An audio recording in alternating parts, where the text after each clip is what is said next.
or diamond rings. I just crave the simple things, 'cause that's what I want, that's what I want. I don't need no fancy car, I'll take you just the way you are, 'cause that's what I want, that's what I want, 'cause that's what I want, that's what I want, 'cause that's what I want, that's what I want, 'cause that's what I want, that's what I want, that's what I want.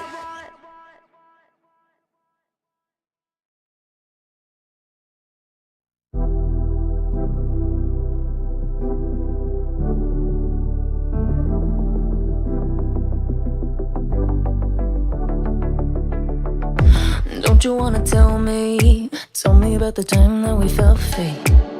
Turn your eye on the halo that you give yourself daily. Give me a new ending, 'cause I'm running free tonight. Don't want that story, wanna love and live my life.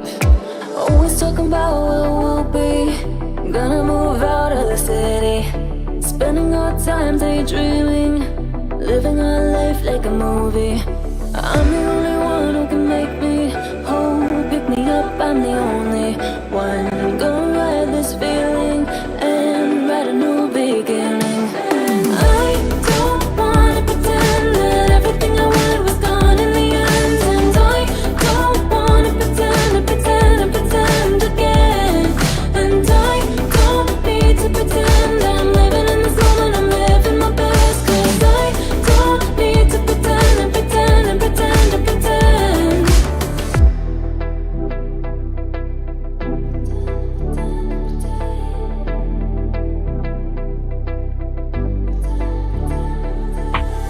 Don't live life in envy, shine a bright energy.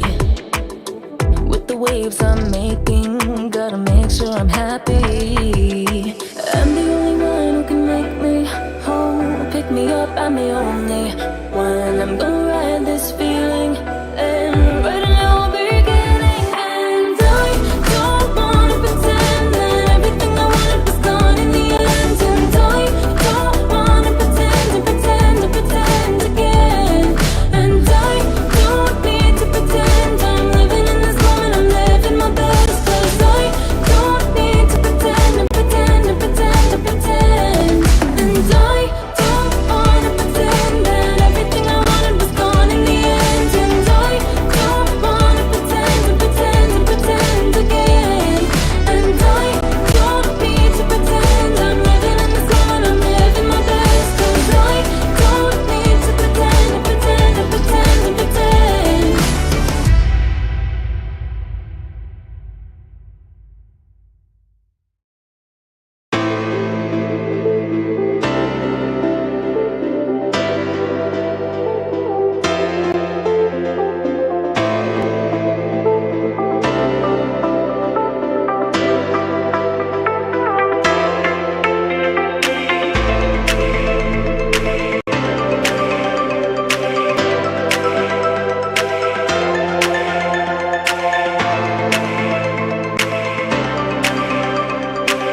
This is my life, and I have the right to get what I want, to carry on, carry on. This is my life, I can't waste no time to get what I want, to carry on, carry on. I am so strong, I am so strong.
definitely was a crazy week as we've seen so many great moments from the teams and the players. Hi, my name is Giang. Let's take a look at the top 5 highlight of week number 3. Starting with number 5. CF17 continues to prove to be a great jungler for J-Team after replacing 0711 in Season 2. In their match against Invade Esports and after securing the Baron, he landed a 4-man Dragon's Rage knock-up that set the team fire up for J-Team to get the ace and immediately end the game in 13 minutes. Back. Unleash has no chance to get closer. Might be able to flash in. That explosive jab from DY was perfect to stop her pushing in. Oh, the kick! A tree!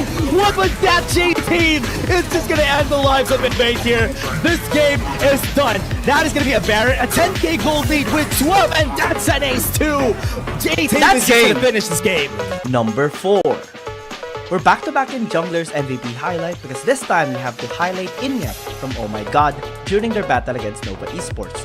10 minutes into the game and the second dragon fight, he had the perfect catch on Long's intention and position after reading his past movement and plays. That allowed OMG to chase and punish him down, taking the second dragon staff and winning the fight 3-1. Oh no, you is in danger, goes in onto the Dragon's Pit. You also have Long, goes in for the glass to rest onto the Dragon's Pit as well, making it up, secures the damage, and now it's OMG who takes the Infernal Drake of their own. And now Nova is on the meat grinder. OMG just shreds them apart. And now it's Inya in the front lines. World Enter to the face of Remake with a Blaster's Blood. Number 3. Yasuo has been trending more lately after some successes of teams and players with a sustained build. BMM joins as he made a massive outplay against G2 Blacklist when they were match point against them. 7 minutes into the game, G2 Blacklist tried to gank BMM in the top lane with 3 members tower diving, but they were all unsuccessful as BMM stalled out hard, buying enough time for his teammates to respond, even getting a kill to Aaron and getting them a 2-0. The snowballing stop with the utmost aggressive that they're dealing right now, but they will try to be aggressive here onto BMM. Great knock up, great CC chain. The damage should be there, but it's taking too much time. The last minute's gonna be there. The counter engage and BMM lives. Number 2. It's extremely hard to play as an ADC when you're going up against so many engaged champions, but that didn't seem to be the case for FPX's Dragon Laner Kong with his impeccable performance against Keepes Gaming. 11 minutes into Game 3, FPX was positioning for a tower dive in the top lane when KG, Datan, and Anran attempted to burst him down. He managed to deny the engage, be backed up by FPX, and go wild against Keepes Gaming, securing a quadra kill in the process. This not only allowed them to win the fight, but also gained enough momentum to end the series, winning against Keepes Gaming and giving them their second reverse sweep loss.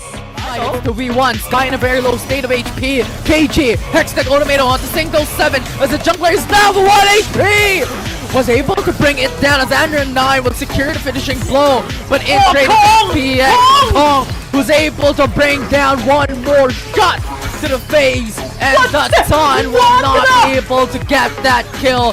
The quadra is secured by FPX, and this is their moment to shine. FPX is slaughtering KBG right now. Yuya's gonna be next. Give the penta. 2-game taunt on FPX, and it's Don 128 who will able to take that kill. The ace is secured. And number 1. It was such a tough battle between JDG and Weibo Gaming as both teams really adapted against each other every succeeding game, and everything was on the line in game number 3 on the Everdragon fight. But in this highlight, we see JDG shine perfectly as they had the best engage with Lemon getting Kratos and Feibai getting a perfect flank to maximize his Vladimir damage to all the members of Weibo Gaming, deleting all of their health bars and even securing the first pentakill in Season 2 of Wild Rift League Asia as they successfully complete their reverse sweep against Weibo Gaming. Into the back line, Kratos gonna be in trouble. Feibai as well joins! Gets a Zaya right now! Has the damage, has the burst! Gets a double kill, triple kill for Weibai! And now Weibo Gaming is gonna be in trouble! Zihan tries to capitalize on this, gets a counter strike done, but not able to get the CC chain from Fei, and they get the pentakill! The first pentakill in Season 2 is Feibai from Jingdong Gaming! And Feibai popping off here in this game, and this is gonna be the victory for Jingdong Gaming. Which highlight did you love the most? Let us know in the comment section and make sure to keep supporting teams as they progress in their tournament. My name is Giyang, and we'll see you again in the next video.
Just a scarecrow.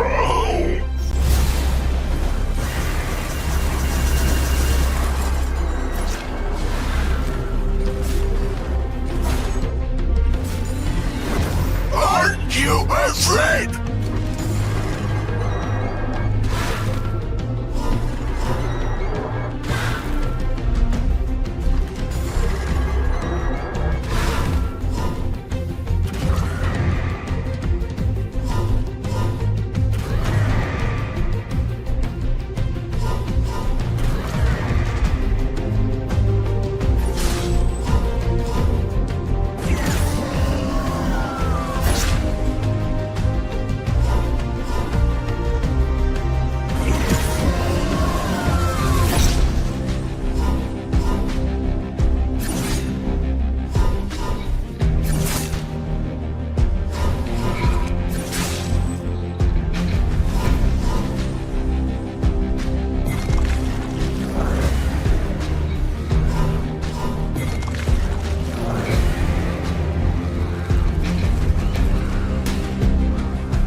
There's something about games.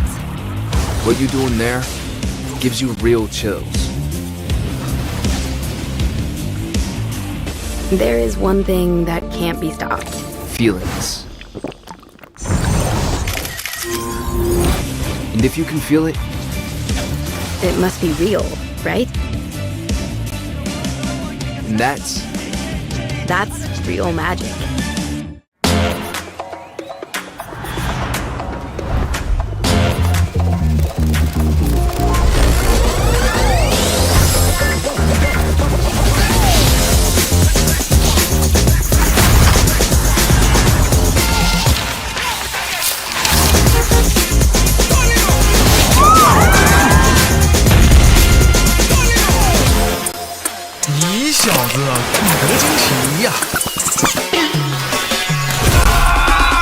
Let's go.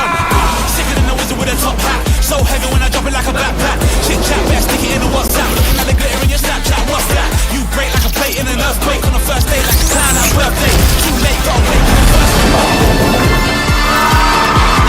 牛啊，这个球！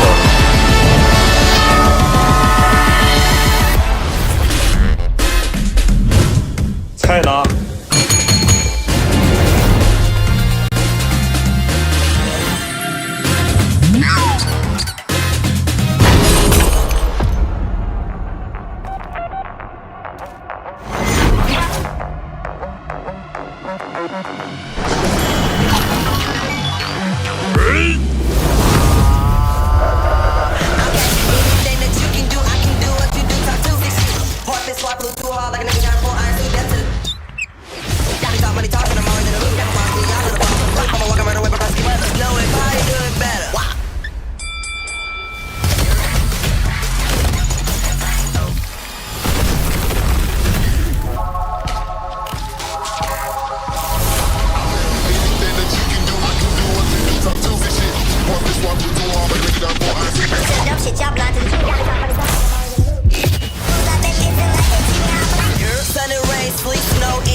It's day number 17 of the Wild Rift League Asia season number 2 of 2023, and we're gonna be your shoutcasters, Giyang and Infinity, back at it again, of course, for another fun action here for 3 consecutive series.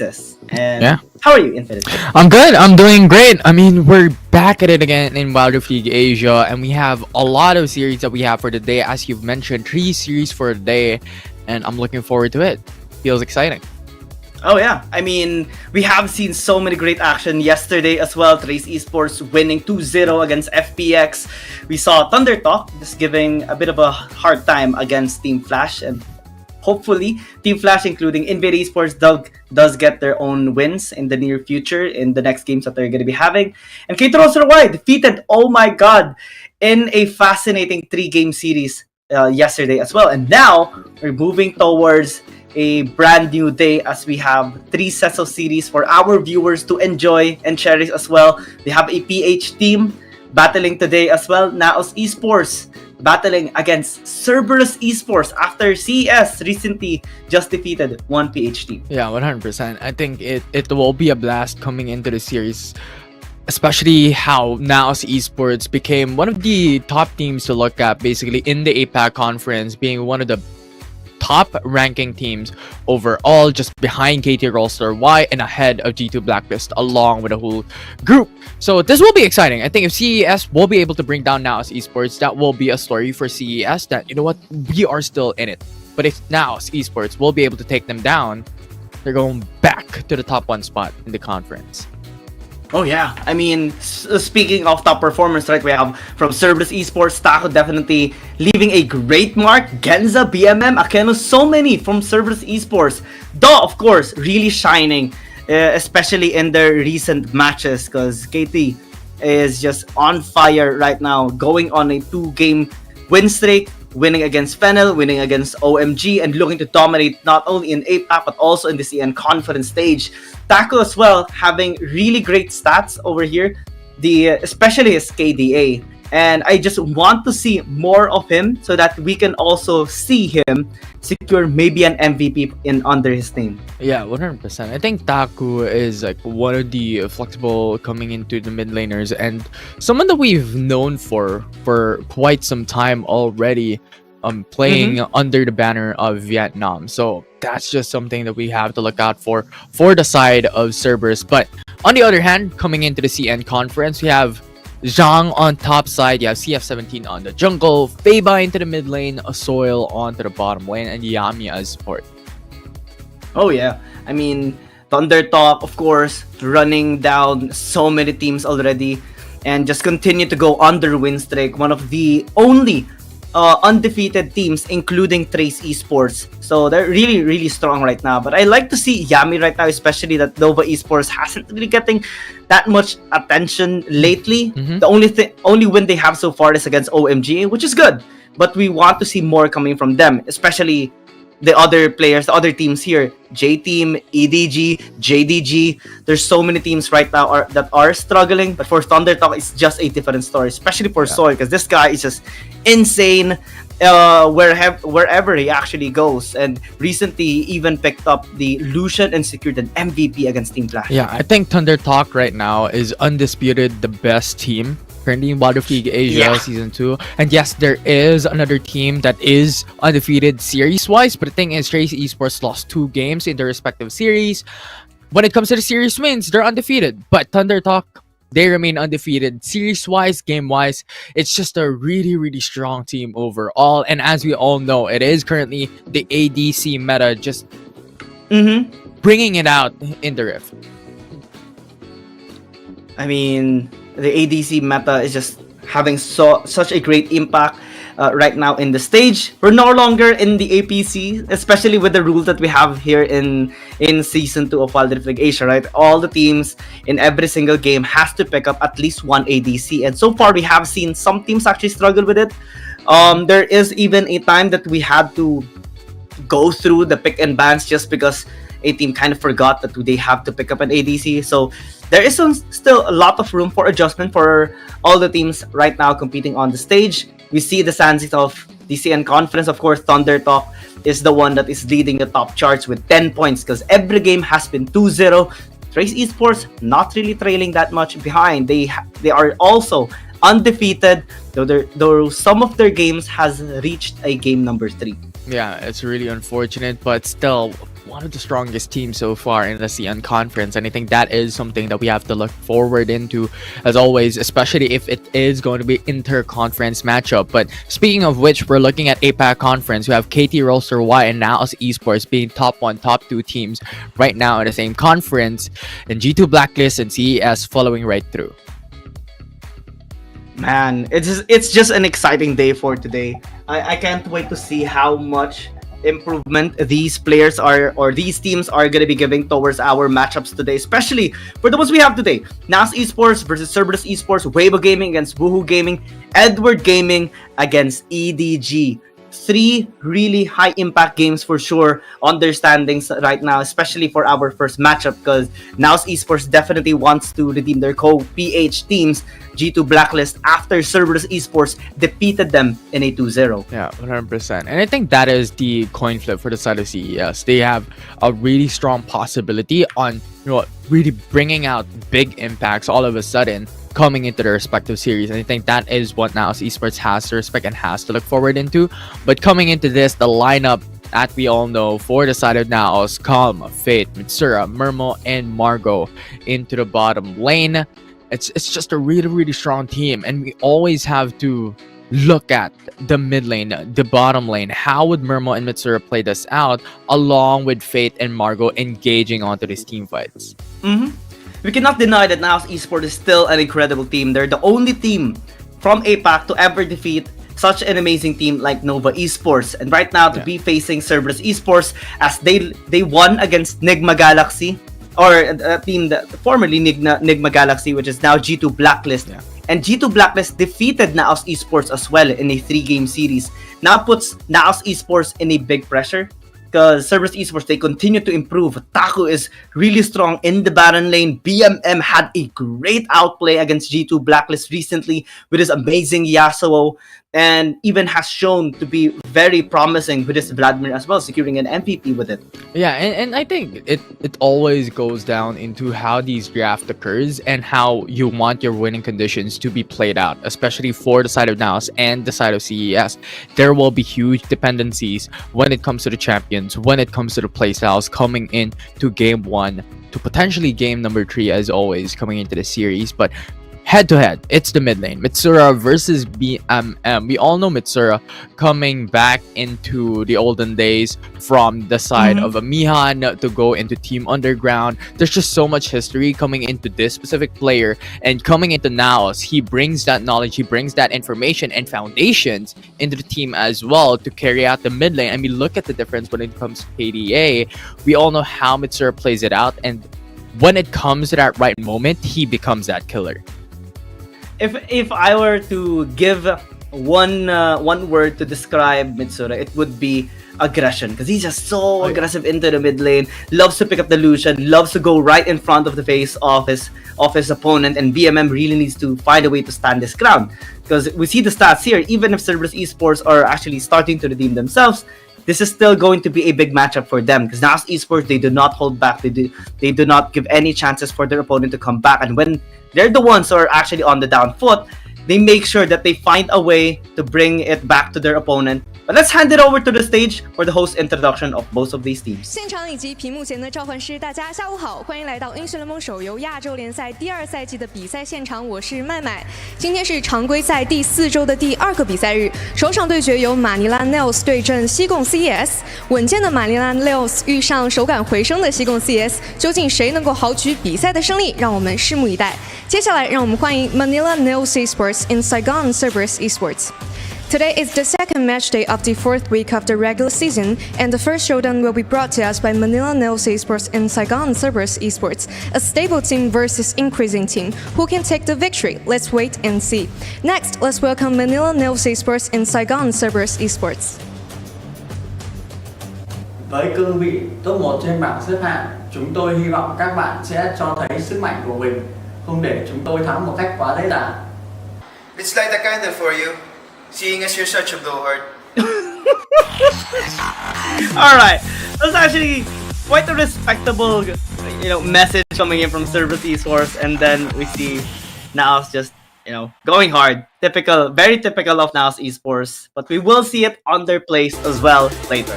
Yeah, I mean, it's just huge respects. I think CES still looks at NAOS Esports to be one of the top teams. If we're looking at the Panthers, right? They were saying that NAOS is currently on top spot right now, on top 2, and let us not make this game finish too quickly, right? And I think that's still huge respects coming it down into that banter. And we all know how NAOS Esports have been playing all throughout the series so far, all throughout the league. And I think that is something that CES still has to respect, despite having the potential to bring down G2 Blacklist, the former runner-up in Season 1. I mean, this team has been able to just continuously improve and recently dominate G2 Blacklist, having their sweet revenge against them. It has been a tight game all the time between them. The tension is just really high from both of these teams. And now NAOS Esports will get a taste of Cerberus Esports' intended wrath on the PH teams in the APAC conference. And one thing that NAOS Esports really needs to watch out is the Vi, of course, of Y1 later on. He has picked it up twice and might actually use it later. The Yasuo as well of BMM. How Taku just continuously evolved in the top lane, no longer just relying on the ribbon. So maybe soon we would see him again, or more people picking up the ribbon, because it's going to be tough for the next time. Yeah, although Yasuo is a very interesting pick. I think it will be like a very coin flip type of champion. We all know Yasuo to be that very late game possible champion that could really carry out the game. But overall, if it's not utilized well enough coming into the early phases of the game, into the mid game, if there is no opportunity for it to be able to really scale well, I think it will have a hard time coming into the refs. I remember like one of these matches that we had over the past few weeks is that we had a Yasuo come into the composition, but at the end of the day, at the end of the game, it were only able to stack 5k damage, 6k damage, and that is like one of the reasons why we really have to think about how these Yasuos will be played into the games that we have for the day. I believe that's the Yasuo EDG versus Indian Esports match. Could possibly be that time that Pelbeat tried it out into the mid lane to try and have this same build, but wasn't given any chance that he would sustain himself. Now we'll go to the fight for that. Yeah. Everyone is fight to everyone on two sides of it. I mean, on paper, right? On paper, it's a really good pick, especially up against the likes of the Ornn that could really just cancels out the Call of the Forge God, and for an ultimate traded for just a wind wall cooldown, I think that's a huge win. But the thing is, you really just have to utilize the damage, the scaling, all these things also still has to be thought about coming into the compositions. It's a little bit complex champion to be able to utilize. I love and this time you see that going on, engaging.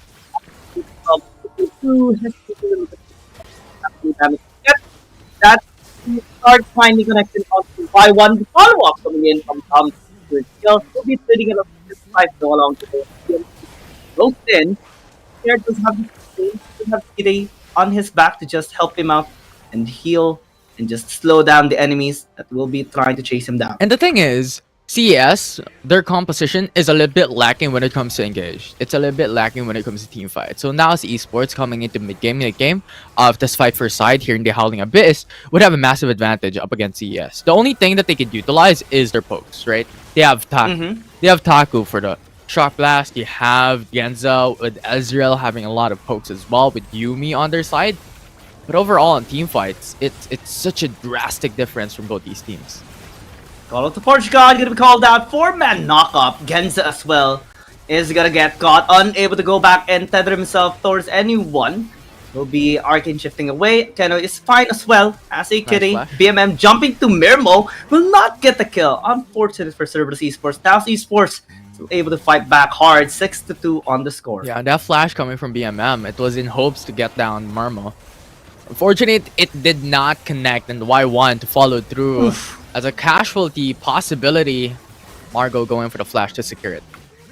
Margo dying as well. Fate a little bit late on that engage. 3 kills already for Taku on this Jace. Now BMM wants to get a kill onto Mitsura. Taku, never mind, it's actually the Yumi that secures the kill. Ken will be smiling for that as a support. Right now, they are targeting the tower. Milky trying to chip it down. The Calm is gonna be here to at least help out defend. Mirmo as well is going in with the Valkyrie. As now we do see Calm just raining down, has the World Ender. BMM jumping in is very fast on this Rengar, especially with the face rush. Cerberus Esports will just clear out the wave. We'll try to handle NAOS Esports. Yeah, basically this is a winning condition. For the side of CES, it's all about pokes, right? They need to deal massive amounts of damage in a sliver of time that they have when it comes to these team fights. Because when it comes to the all-in, you still have the Call of the Forge God that you have to respect. You have Fate with the Hero's Entrance as well for the side of NAOS.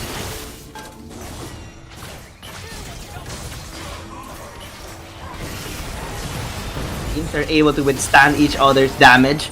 Pokes coming through definitely from Cerberus Esports. Not enough to actually pick up any kills or be followed up by BMM or Y1. Right now, NAOS Esports is just trying to properly time, especially on the Dark Binding here of Mitsura, but unfortunately, they aren't able to get any picks just yet, but they now commit with Fate going in alongside with Calm. Taku will try to get Calm, never mind! Calm gets 1 instead, especially with the sustain of this Aatrox. They need to be very careful. BMM goes in and regrets it instantaneously. Calm now just keeps on going. Fate as well just gonna be following up with the Justice Punch. Great knockup. Actually did not connect onto multiple members of Cerberus Esports. Folks are still here. NAOS Esports just trying to get through the minions to try to take damage on the tower. Still unsuccessful for now. Yeah, this is what we're talking about, right? When it comes to the all-in team fights, NAOS would definitely win it. CES just has to go for pokes, just has to go in for burst damage, especially looking at BMM to be that engage tool for this team. With Aquino by his side, BMM. Ooh, he gets 1. Mitsura is down. Taku with a follow-up. There is the lost chapter there by Akeno. And they will just get this ace. And possibly the tower as well. Good job though, at least for Fate, at least securing 1 before they actually falls down. Cerberus Esports slowly but surely actually getting this lead. It just CES was just able to capitalize on their burst damage possibility. NAOS was not able to look for the hole, look for an opportunity for them to really fight back up against CES. And at that point as well, coming into that fight, they had a massive HP disadvantage. Pretty much every single one of them had below half HP bars across the board, and that gave them so much of a disadvantage against CES. And CES definitely making sure they retain this advantage. They have great scaling as well. Y1 is starting to hurt. Genza as well on his pokes are starting to hurt. And now Esports is feeling it. Now they force a fight with Fate going in. Margo as well just following up. No knock off coming in from the Ornn. BMM just continues to jump onto them. On and on and on. Flashes in towards the brush and even just jumps right in. But will be regretting it as after Calm gets obliterated as well. Just a 1-for-1 trade on both sides. Both teams also healing up before they go for round 2 possibly. Double connecting here onto the Cassadin, but will not pursue. The big problem here now is Esports doesn't have any ultimates already, but they don't need it. They don't need it. They can just charge and brute force. Y1 tries to cover, but will not save the kitty. So far, now Esports was able to accumulate a lot of kills. But still, it's Cerberus Esports who got the tier 1 turret already in Howling Abyss for the fight first side. Now Esports is looking for the first one in this game. Mirmo as well starting to hurt. This Corki definitely does have massive scaling as well, and has been able to be provided with proper space and peel. Great shock blast coming in from Taku. BMM just looking to poke down, jump around them, and just go with a double S2. But this time he will get snared up and CC chain. Fate and Mitsura though solo nearly got taken out. Calm this time is trying to carry, gets the load up there onto Taku. Margo will get traded out. Fate continues to apply the CC here onto Y1, but needs to be very careful, including Mitsura. Y1 is just timing his engage. Mirmo tracking him, flash invested. Y1 will secure the kill. Genza all alone on the backside though, but Y1 secures yet another one. Finally, Dark Binding connects. Knockup will not, but Calm will secure the kill alongside with Mitsura. So far, that's a 3-for-3 trade overall for both sides for NAOS and CES, and it's pretty much an even level playing field when it comes to turrets as well. And now Esports having the 2k gold lead up against Cerberus. It's just a continuous bloodfest here, to be honest, Infinity, by both of these teams. Just a warm-up session by Cerberus Esports and NAOS Esports. A little bit complicated on both of their approaches. Calm actually pursues Genza and will be landing the damage, unable to secure the kill though as he gets killed instead. BMM as well, just holding out the fort, providing some sort of feel as he just continues to poke NAOS Esports. And NAOS just has to buy time here. Calm and Mitsura is nowhere to be found coming into this team fight. They can just hold down the turret, and they do. They will. Yeah, knock-up is there, follow-up as well. Akano nearly got taken out, but we'll be fine, at least for the meantime.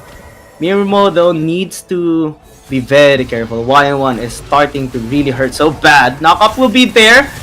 Oh, brittle attack by Margo. Got scared a little bit there on the follow-up coming in from Taco as well. The possible burst coming in from Y1. Yeah, and that's what we're talking about, like these back and forths consistently. And it's just basically the numbers game and the winning conditions here. CES, once again, having BMM and Y1 to be the assassins for the team. You have Akino being the sole key AoE engager for the team, because you have the ultimates ready for the Yumi. BMM going in, that's completely obliterated as well by NAOS Esports. And this time, Calm, it got blown out there. They need to be very careful of Y1 this time around, especially the damage of this Kassadin. Goes in once more with a bit of swap, but immediately got snared in CC chain, and this is gonna be fall. Fate remains on the front line. Will get the knockup as well with a Justice Punch, and it's only Genza remaining alive, or might just fall down. Yeah, Genza, the only one left standing here for the side of Cerberus. It's now Esports who can clear down the turret. Great knockup there, especially with the contested by Faye. They will at least get this tower out. PMM will just wait. Never mind, they don't get the turret. Blown up instead. There's no finally. There is one dash away by Gar. Will try to stay. Brett will auto attack. Will get the kill. Margo is happy with that. That's all good already, but interesting enough, now Esports did not go in for the reset, which expectedly they would, because the wave is pushing in their favor. It was them who already was able to take down the inhibitor turret here in the Howling Abyss. Considering CES, I think they still have that respects on a possible wave clear here coming in for the side of Cerberus, that they cannot go in for the reset as easy as they would. So far, now Esports gonna hold on and going to defend their inhib turret. I mean, it's very much possible still to defend here right now. 29 to 21. Game not really the fastest, not the longest. So far, both teams just respecting each other at this point, and to scale up, just trying to find rating to get another objective. Though now is the structure to take the nexus of Cerberus Esports, so they're being very patient, but they need to be very careful coming in, especially from Genza. BMM as well. John gets immediately regrets his decision. Tom is angry right now, wants to chase down members of Cerberus Esports, but also needs to be very careful. Knockup's gonna be there, but no follow-up coming in from NAOS Esports. Not enough to actually protect Calm, but they still pursue. Gets a knockup done, gets a CC chain, the flash in coming from Mirmo and Margo as well, but the backline is gonna be in trouble. Genza is trying to kite out, will get taken down as well. This might just be it. It's only the Kitty alive, and you're alone. You're alone. Yeah, it's a team fight composition versus poke composition. We also saw the enchants coming for the side of Cerberus, having every single one take away a meteor enchant for themselves, and that is the reason why, you know, looking into these compositions, looking into these winning conditions, is that they're heavily relying on pokes. But now Esports have every single opportunity for them to just go for the engage, because they have so much tools to utilize in the form of the Galio for the hero's entrance and the Justice Punch, with Morgana as well, with Dark Binding along with Ornn's knockup. So there's just so much utilities for NAOS Esports to win that fight for side. Congratulations to NAOS Esports. They will get side selection priority, or in this game number 1. And whoever loses in game number 1 will get this sider as well. on the next side selection. NAOS Esports so far has been equally winning on blue side and red side. A little bit more blue side though, or red side. It's more balanced actually on them, so it doesn't really map for them. They're gonna be looking at which side Cerberus Esports is actually losing more, and that seems to be on red side. Yeah, we'll see where the selections will land here for the side of NAOS. I think at this point in time, with the brains for the side of NAOS Esports, having Coach Lucid as well being the coach here for this organization, I think there's just huge possibilities. Whether they go into the blue side selection, whether they go into the red side selection, they're able to really just think about how they're going to draft their compositions. And from what we've seen onto the prior week as well, when it comes to the draft phase, Fiddlesticks has been being left open, especially coming into the side for the CN conference every single time already, and it's not being prioritized. And yes, there are opportunities that Fiddlestick comes through, but there's just a lot of counters already to that specific champion. You can go in for the Gragas, you can go in for the Alistar as well, to go in for the knockback, and Fiddlesticks will just be a sitting duck. And I think that mindset and these coaches, these brains already coming into WBG Asia for these teams have already understood how Fiddlesticks works, and they're just leaving it open because they know how to counter it out. The last time we have seen Fiddlesticks is last Sunday during the match of KT Roserwai against Fennel, in which KT did win that particular game that they used the Fiddlesticks, though it has been, a really tight game as well. Teams, you're right. The teams are already able to adjust accordingly against the Fiddlesticks, providing counters, providing responses, and they're also just equally comfortable in leaving it open and just countering out later on. So now NAOS Esports picks red side, interestingly so. Cerberus Esports does provide comfort in blue side, but NAOS Esports, I think they would like the 2-pick prio and also just a responsive first picker of Cerberus. Yeah, there's a lot of advantage and disadvantage that we can talk about for both side selections here for blue side and red side, but overall, looking at it, every single one has their own key point to take away. Now as Esports, the thing about red side selection is you have to force the ban onto Hecarim, because if it's left open, CES has to pick it up. Hecarim right now is one of the best engaged tools for any single team to utilize, and I don't think any single team wants to leave it open. But for now, you have Ziggs, Jax, Fiora banned away, huge respects onto Calm's champion. You also have the remove onto Camille as well. We all know Calm has been using this champion every single time, but the Yasuo ban coming for the side of NAOS, I think they have something else prepared for a possibility onto bans onto the Ornn. And you've mentioned it a while ago, Yasuo has been one of the coin flip champion that we have been seeing so far in WBG Asia. Interestingly so, NAOS Esports doesn't ban the Evelynn as well, knowing Cerberus Esports hasn't picked up this champion just yet. And might be just information that NAOS Esports is getting right now, especially that they did not first pick this Evelynn as well. The Ornn got picked up, Gragas is a response, they can Evelynn forfeit if they want to, but also, since the Aatrox is open, Vi as well is open, they can just go with those options. Aatrox being picked out. NAOS Esports could definitely do a Protect the Queen type of composition here. They could pick up the Kai'Sa into their composition. They could pick up the Zeri as well if ever they want to, considering how they revolved around these bruisers compositions thus far into their first two picks. For the side of CES though, a really good pickup there would be the Vladimir coming into mid lane. So far, we've seen a lot of champions being locked in, being on par of the side for Vladimir as well. You could look into the early game, pick up the Lucian, or go all in when it comes to late game 1v1 team fight. Zoe is one of the soft counters as well against the Vlad. Yeah, it has been really the case. Even if the Vladimir can be really strong, especially in team fighting in late game, Zoe can just easily 100-0 this Vladimir and even just delay the scaling of this champion, especially with the amount of poke that this champion provides, and also just consistently pressuring any sort of small skirmishes with the Sleepy Trouble Bubble, with the Paddle Star, alongside with the Portal Jump, just to check vision, just to check the positions here of Cerberus Esports. That gives more opportunities here for NAOS Esports other than the head-on team fighting. They can cripple down the forces here of Cerberus Esports and then slowly take over. Now the responses are the Evelynn and the Ashe being taken away. Some global pressure just removed here by both sides. Yeah, for the side of CES, I believe they could ban away the Lucian if ever they want to, considering still a possibility for the Aatrox to go into the jungle.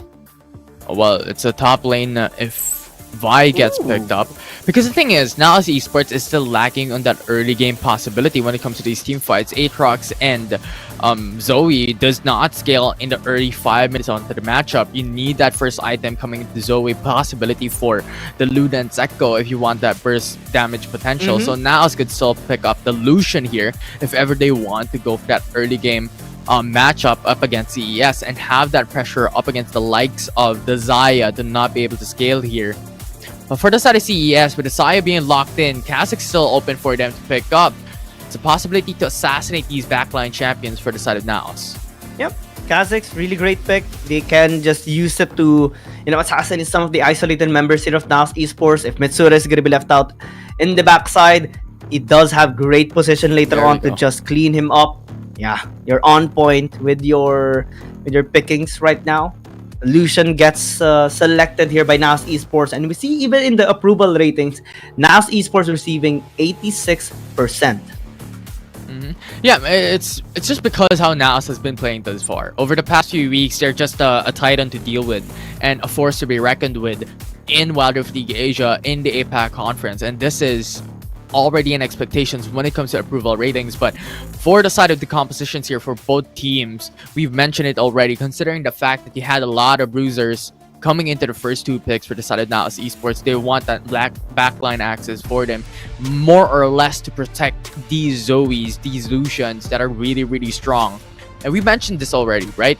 All these champions thus far has been late game scaling. So Lucian is just the cherry on top for them to have a balanced composition for the side of NAOS. For the side of CES, I think they have pretty much a good draft overall. They have a lot of scalings, they have a lot of assassinations, they have Rakan as well, but the huge disadvantage here for the side of CES is they only have Ornn to engage those fights. Taku can engage, I guess, on as a Renekton, but not as tanky as other champions, right? So it would primarily just be the Ornn to provide the setups, provide the Call of the Forest God, provide them proper engage. Let's see. This is game number 1 of this best of 3 series. Let's see who's going to be winning. Let us know in the comment section who do you think is going to be getting this first game, as well as continue to support the teams that are just giving their all in this tournament.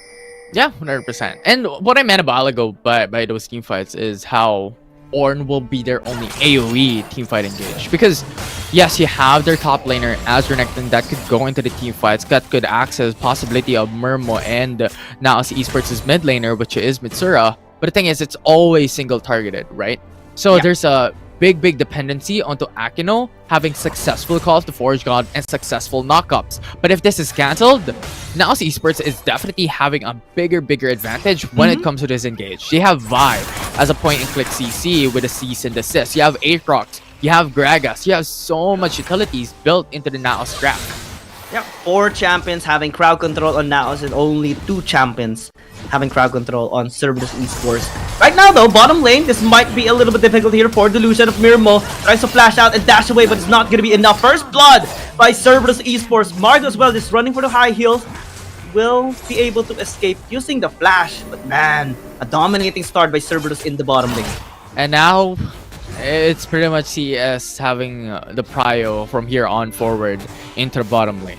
Because the thing is, it's flash burned already for the bottom lane for NAOS. That's Murmo without flash. They used up the exhaust already. Margo doesn't have flash anymore. So CES, they could control the wave into their favor, just buy time for them to be able to scale, reach at level 5. It's pretty much over.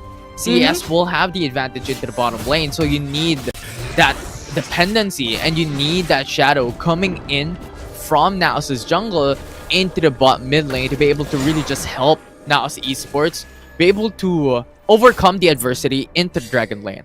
It is just a great timing by Akeno's charge when Margo was actually going towards the upper side of this bottom side river. Mirror got caught and just went on from there. The body slam did not connect onto Genza as well.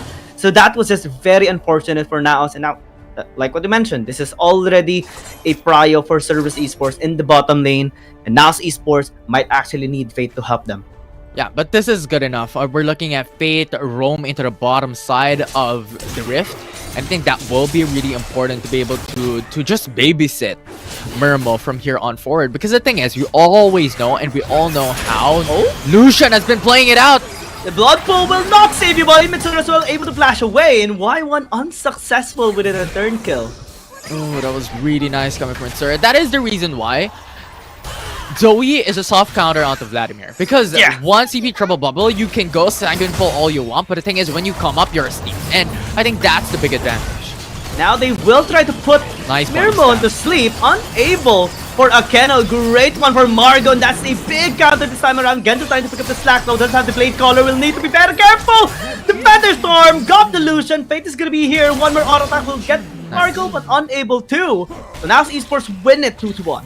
Yeah, Fate has to use the Cease and Desist along with the Smite to really just secure it because Margo was really low. When we look back at the replay, it was really nice. Murmo and Margo was able to take that kill onto Akeno, especially how Margo played that out with the body Sam as well. Look at the perfect time that he did to really just cancel out the call of the Forge God. And Murmo just followed through really, really well. But the thing is, that is Saya who is fed with 2 kills already. Or well, 1 kill a while ago, having a lot of lane prio with the Feather Storm already. There's still no ultimate coming from Margo into that fight. Now they go for round 2, rather round 3. Genza a little bit in trouble. Lightbringer will take him down as Mirmo just fancy on the fingers, getting the proper timing and just catching him off guard. Yeah. And this is what we're saying, right? A while ago, when CES got that kill already, used up the summoner spells into their advantage because there's no more flash into the bottom lane, it was Fate. There was a huge dependency onto the jungler for the side of NAOS Esports to be able to come back from that adversity into the Dragon lane. And Fate did that very, very well. Just shadow into the bottom lane for Murmo and Margo to be able to come back. And now, with that amount of kills going into the side for Murmo, into the bot side, they're back into that matchup. It is once again Lucian who will have that early game advantage up against the like of Genza with the Xayah. And it's the exact opposite right now here for Cerberus Esports. Now they need to help out the Dragon lane, especially that the objective is going to be spawning up in the next few seconds. If they want to scale up, they need Dragon lane prio. This time they do secure the Riverside vision with the Scuttle Crab being taken here by Y1. But they cannot deny that NAOS Esports is superior in team fighting, especially with mid lane being one already, bottom lane being one. Taku getting caught a little bit here, but does have the dominance. The rest of the team is already here to catch Mirmo off guard, and Margo is gonna be next. 2 kills picked up by Cerberus Esports in the Dragon Prio as well. Yeah, another unfortunate overextension here for the side of NAOS Esports. It is CES who capitalized onto that overextension. Will be able to take down Mirmo from that fight. Mitsuru, if they secure this is good. At least a 1 kill to answer back in the 2 that Cerberus Esports has gotten. Possibly a trade on objectives, but Mitsuru is gonna be in a lot. Akeno also able to block that Pattern Star. This time, Calm is not calm right now. He is angry, chasing down BMM, unable to get the kill. And now Cerberus Esports, after picking up the Dragon, is trying to get another objective here onto the Rift Herald. NAOS Esports, though, taking cover, still grouping up and will secure this RH. So at least a 1-for-1. Yeah, it's one of the expectations already. It's CES who cannot go into that fight unattended here. And expectedly, NAOS Esports has that early advantage. And they really want that Rift Herald into their favor to be able to get that snowball early on. To get that landslide up and running already for the side of NAOS Esports. So getting that Shelly was already in expectations for them. Taku in danger. Solid battery gonna be used, calling as well. Taku will get knocked off with that cast. They should secure the kill, but a 1-for-1 though is just a big outplay on Cerberus Esports side. But this is good. This is good. You have CES who is unattended here into the bottom lane as Calm having a 1v3. So it is now Esports who's still able to take the turret into the bottom lane uncontested. Yeah, and Calm surviving in top lane against a 3 versus 1, that is huge. Now he will be able to at least allow NAOS Esports to get the upper hand in terms of structures. Yeah. The 1,000 gold lead is not really too bad here for NAOS. Yeah, and the thing is, that's Aatrox, right? Aatrox is one of the heftiest champion in the Rift thus far here in League of Legends Wild Rift. And Calm having his hands on this specific champion as well is already expected. Having that survivability coming into top side and playing 1v3 tag your it up against CES. So overall NAOS played that well when it comes to their macro. Yes, it was a 1-for-1 trade into the bottom lane, but securing that turret was all they want, that objective, that map control. And through that map control, they can maybe try to secure more vision into the bottom lane later on to set up for the Dragon. Everything is going in the favor right now with NAOS Esports. And Cerberus Esports, they really need to pick up the pace, because it will take some time before BMM scales up. It will take some time for Genzo to scale up as well, even if he has secured a couple of kills already in this game. NAOS Esports, they're fully aware of this. They also have so much burst potential provided by Mitsura. So even if Cerberus Esports scales up, there's still a high possibility of those champions to be denied of their power. Yeah. And once again, we have to reiterate here, CES's dependency relies heavily onto Akeno. Having that good plays on the call to Forge God, the knockups as well will be heavily reliant onto the Ornn of CES. If those does not connect up against NAOS, NAOS will win. They basically only have 3 crowd controls. Maybe 4 through the brittle auto attack here of Keno, but it's just him and the Renekton. Every single other member here of Cerberus Esports cannot provide that opportunity for the rest to follow up with the damage.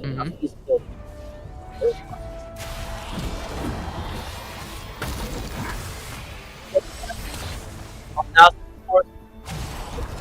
really engaging or poking them rather, and NAOS Esports just completely controlling this map.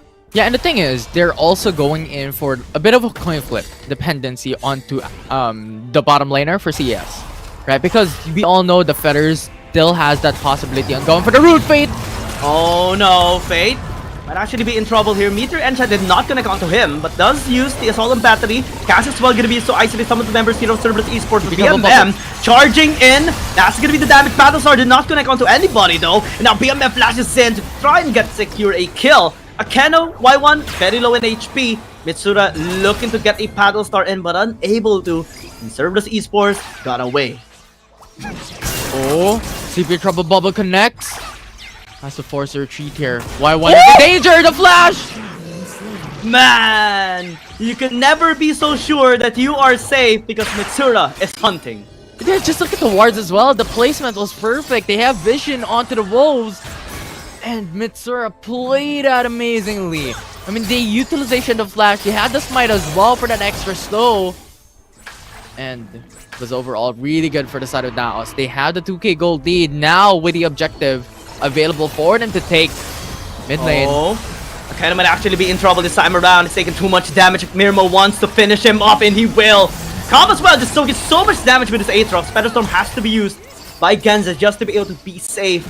Now this is Dragon Control by NAOS Esports. Yeah, and the thing is, Mitsura has another flash as well in the form of her passive, of his passive. And with the map control advantage, with the lane priority into the mid lane and bottom lane, they take the Ice Drake uncontested. Now that denies possibility of the soul for the side of Cerberus. Oh man, NAOS Esports just becoming unstoppable at this point, Infinity. Cerberus Esports, they have been trying. They have been trying to pick up a couple of kills. They have been trying to get on those outplays, secure some vision on objective sites. But NAOS Esports keeps on denying them every single time. And now they're completely taking over. Taku tries to disengage with the slice and dice, but Assault and Battery will catch him off guard. Comm as well, going with the knock up.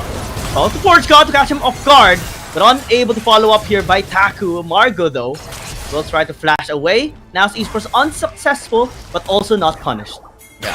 Nevertheless, it is an even level playing field still. No one died from that fight. Some of their spells were lost from both these teams, but in the end of the day, with the Baron coming out soon, Mitsura still is not gonna be safe. The old BMM just with a superior damage at this point. If you give a chance to the Vladimir, he will just shred you down. Yeah, the ultimate coming from BML was just outright perfect there. Being able to have that delayed damage onto Mitsura. And with NAOS Esports losing their mid laner, it's CES who has the advantage to take a turret for their own. Yeah, suddenly the goal lead that NAOS Esports has worked so hard for is now being denied by Cerberus Esports, especially after securing a kill in the bottom lane, securing a tower as well as in the bottom lane. And now with the Baron up, Cerberus Esports actually has a really good chance in rushing this down. They're WBG. rushing bottom lane as well. And Calm will not be able to defend this turret.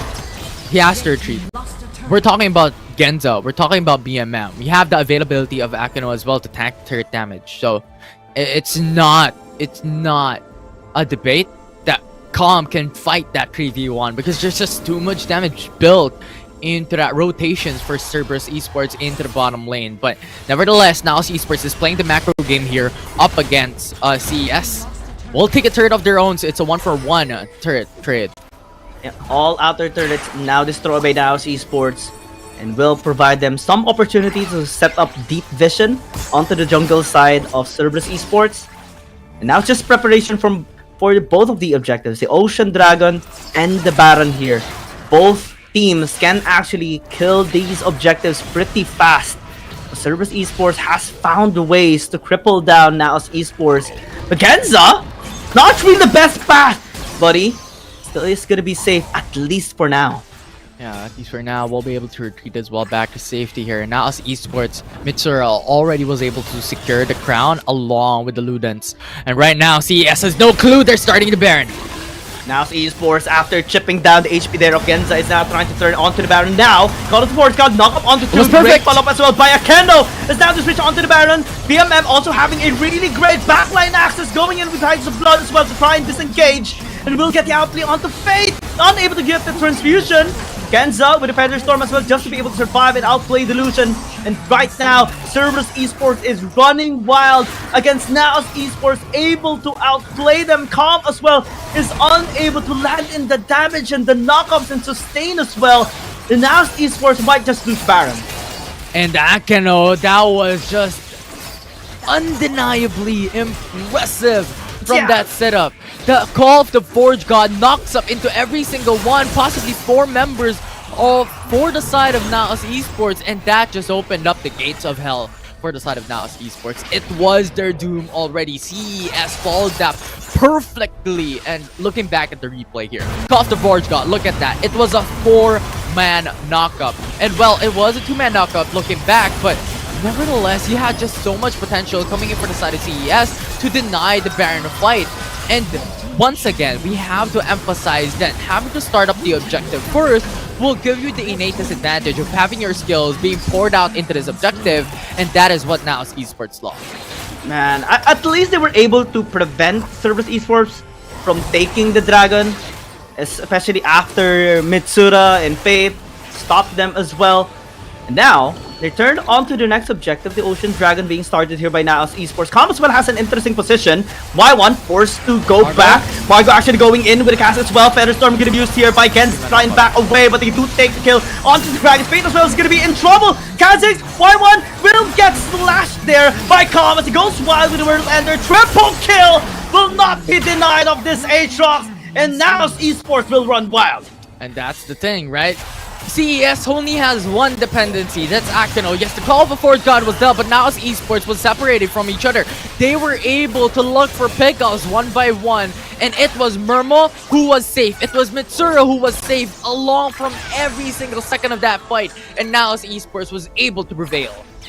Man, NAOS Esports, after being challenged so hard here by Cerberus Esports, is able to find the best possible opportunity to take control fully of this game right now. After a great team fight, gets the Baron, now gets the second Dragon Stack for themselves, now is jam-packed and really buffed up to go on the split push once more. Split push, they have the Baron already, the reset's coming in. And guess there's not much advantage when it comes to the gold lead here, but remember, NAOS Esports already has 2 dragons in their favor. They had the Baron Nashor already into their favor as well, coming into 16 minutes into this matchup. You have Rabadon's stat cap already secured by the Zoe, so when it comes to the damage aspect, it is already secured. It's all about utilizing the Baron to take a lot more turrets coming into every single lane from here on forward and play the macro up against CES. NAOS Esports now slowly pressuring down Cerberus Esports. We see the push in the bottom lane, we see the push in the mid lane, as well as top lane. And we have seen NAOS Esports winning the matchups earlier as well. This time with the Baron buff, it's going to be much easier for them, especially with the 2 Dragon stacks they have secured so far. Slowly but surely, they're pressuring down the towers, taking them one by one. Mid lane has been taken already. Cerberus Esports desperately trying to defend, especially in the mid lane. They cannot let an inhibitor tower get taken, but Mitsura is overextended. Very low. Zon is gonna be used to try and stay alive. Call of Forge God though will be called out and not be utilized. And this time NAOS Esports is able to punish. The charge gonna be there, but the punch from Fate will take him down. Yeah, that was perfect hold coming from NAOS Esports as well. Just playing that patiently up against CES, and yes, it was a bit of an overextension coming in from Mitsura, but you still have the stasis enchant for himself to be able to delay onto that fight, and you also had Fate to just shadow and babysit the mid laner here for NAOS Esports, and overall that play was impeccable there for NAOS Esports to be able to hold still and take every single tier 1 and tier 2 turret away from CES. Goal lead rising up as well on NAOS Esports side. Elder Dragon spawning up at possibly the best time. But great timing by Y1 as well. Just securing a vision so that maybe, just maybe, it would be able to steal this Elder. And the reason why NAOS Esports could do this because Akano is unavailable coming into this fight. It's a 4v5. BMM getting caught. NAOS Esports turning, committing Assault and Battery onto the back line, but immediately gets caught on as well. This is going to be a 4 versus 4 this time around. Akeno getting a great knockup. Mitsura though landing the damage here onto Cerberus Esports. Akeno takes a paddle star. Kenza as well unable to free hit at all because of the chase down here by Calm. Now NAOS Esports running at them, chasing them down. They want a kill. They want the ace. Will get denied. For now, they turn onto the Elder. They will now turn into the Elder, and that is what we're saying, right? Akano's unavailability, CES would have the disadvantage overall coming into that fight, and NAOS Esports play that once again really well. Margo once again denies the Call of the Forge God away from Akano into the bottom lane fight, and that's just the lack of AoE CCs coming into that 5v4 team fight. And now Y1 and Akano is here though. Possibility of contest. Teleport coming in as well just to be able to have the numbers advantage, and Akeno will get taken down. Y1 all alone in his pursuit, in his mission to try and secure the steal against NAOS Esports, but he's being watched constantly, being stalked here by Calm. Dashes through, but might actually be an opportunity for Cerberus Esports. Elder Dragon is on 4,000. NAOS Esports stopping the take. Y1 committing on the Elder Dragon will get taken down here by Calm. Can they actually secure the kill? Can they take the Elder? They will. NAOS Esports does get the objective and will just run down Cerberus Esports. A clean ace this time around. The only thing left is running down mid. That is over. NAOS Esports taking the Elder Drake was their winning conditions. With them taking the Drake, with them taking the objective, CES is on a loss. NAOS Esports definitely well-deserved when they find the hole, they find a chink in the armor of Cerberus Esports, and they take this win without hesitation. And that is game 1 for the side of NAOS Esports. The reason why they are one of the best teams currently in APAC Conference, they're holding that through from here on out. CES is now on a loss to 1-0 in the series. I love the positionings there of NAOS Esports in every team fight, man, because they were really forcing out so many utilities coming in from Cerberus Esports. Call of the Force God often gets denied just because of Margo as well, and that prevention of his proper engage just causes Cerberus Esports to be scattered all over the team fight. Y1 tries to, get on an outplay, get on a great team fight position. BMM as well tries to reach a backline, but he often just gets denied as well, because NAOS Esports, they are loaded with crowd controls. They can just easily pin down any single champion. Yeah, and the addition as well, it was Margo, who I believe, even if he doesn't get the MVP title, I think he deserves recognition coming in from that fight. Because Akano's Call of Forge God always gets denied consistently because of that body slam timing coming in for the support role of NAOS Esports. And that was just really good. That is what NAOS Esports need. Because the thing is, if Call of Forge God is denied, there's nothing else for CES to utilize. Yeah, maybe at most just a single target CC of the Renekton, the charge possibly from the Ornn, but it's all mitigated. The main engage tool of Cerberus Esports is denied because of Margo. Yeah, and that is also coming back and sourcing into the draft compositions for the side of NAOS Esports. You know what? we're going to leave Ornn open. We're going to ban away Camille because we want you to pick up the Ornn because we're doing a double buff here. We know how to counter it out, and Margot is the perfect player to be able to do so. Yeah. NAOS Esports definitely reading Cerberus Esports like a book this time around.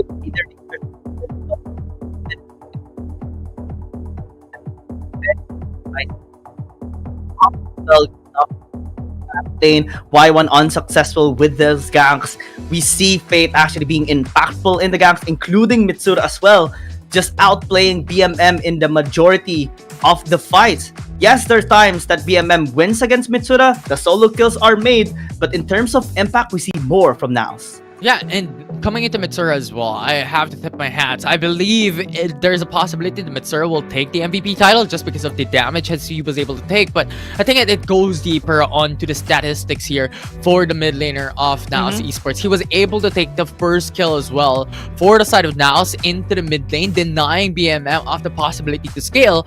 And the CP trouble bubble is also one of the conditions for NAOS Esports to have that target onto a single champion, because if that connects, it's a signal for them to engage. But you're right, Infinity. Actually, I'm with you on this. I also want to see Margot securing an MVP. I hope he does, but you're right as well. Mitsura having the highest damage here in this game will be also deserving of the MVP with a massive scoreline of 6, 2, and 8. And it is his third MVP so far. Yeah, and Mitsura played that impressively from game 1. Let's see if Cerberus Esports will be able to bounce back in this series. But before that, of course, Infinity and I will go on a short break. We'll see you again later.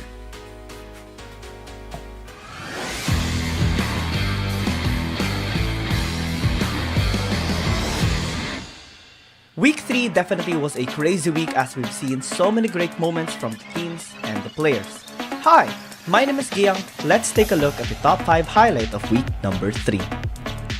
Starting with number 5. CF17 continues to prove to be a great jungler for J-Team after replacing 0711 in Season 2. In their match against Invade Esports and after securing the Baron, he landed a 4-man Dragon's Rage knock-up that set the team fire up for J-Team to get the ace and immediately end the game in 13 minutes. Back. Unleash has no chance to get closer. Might be able to flash in. That explosive jab from DY was perfect to stop her pushing in. Oh, the kick! On tree!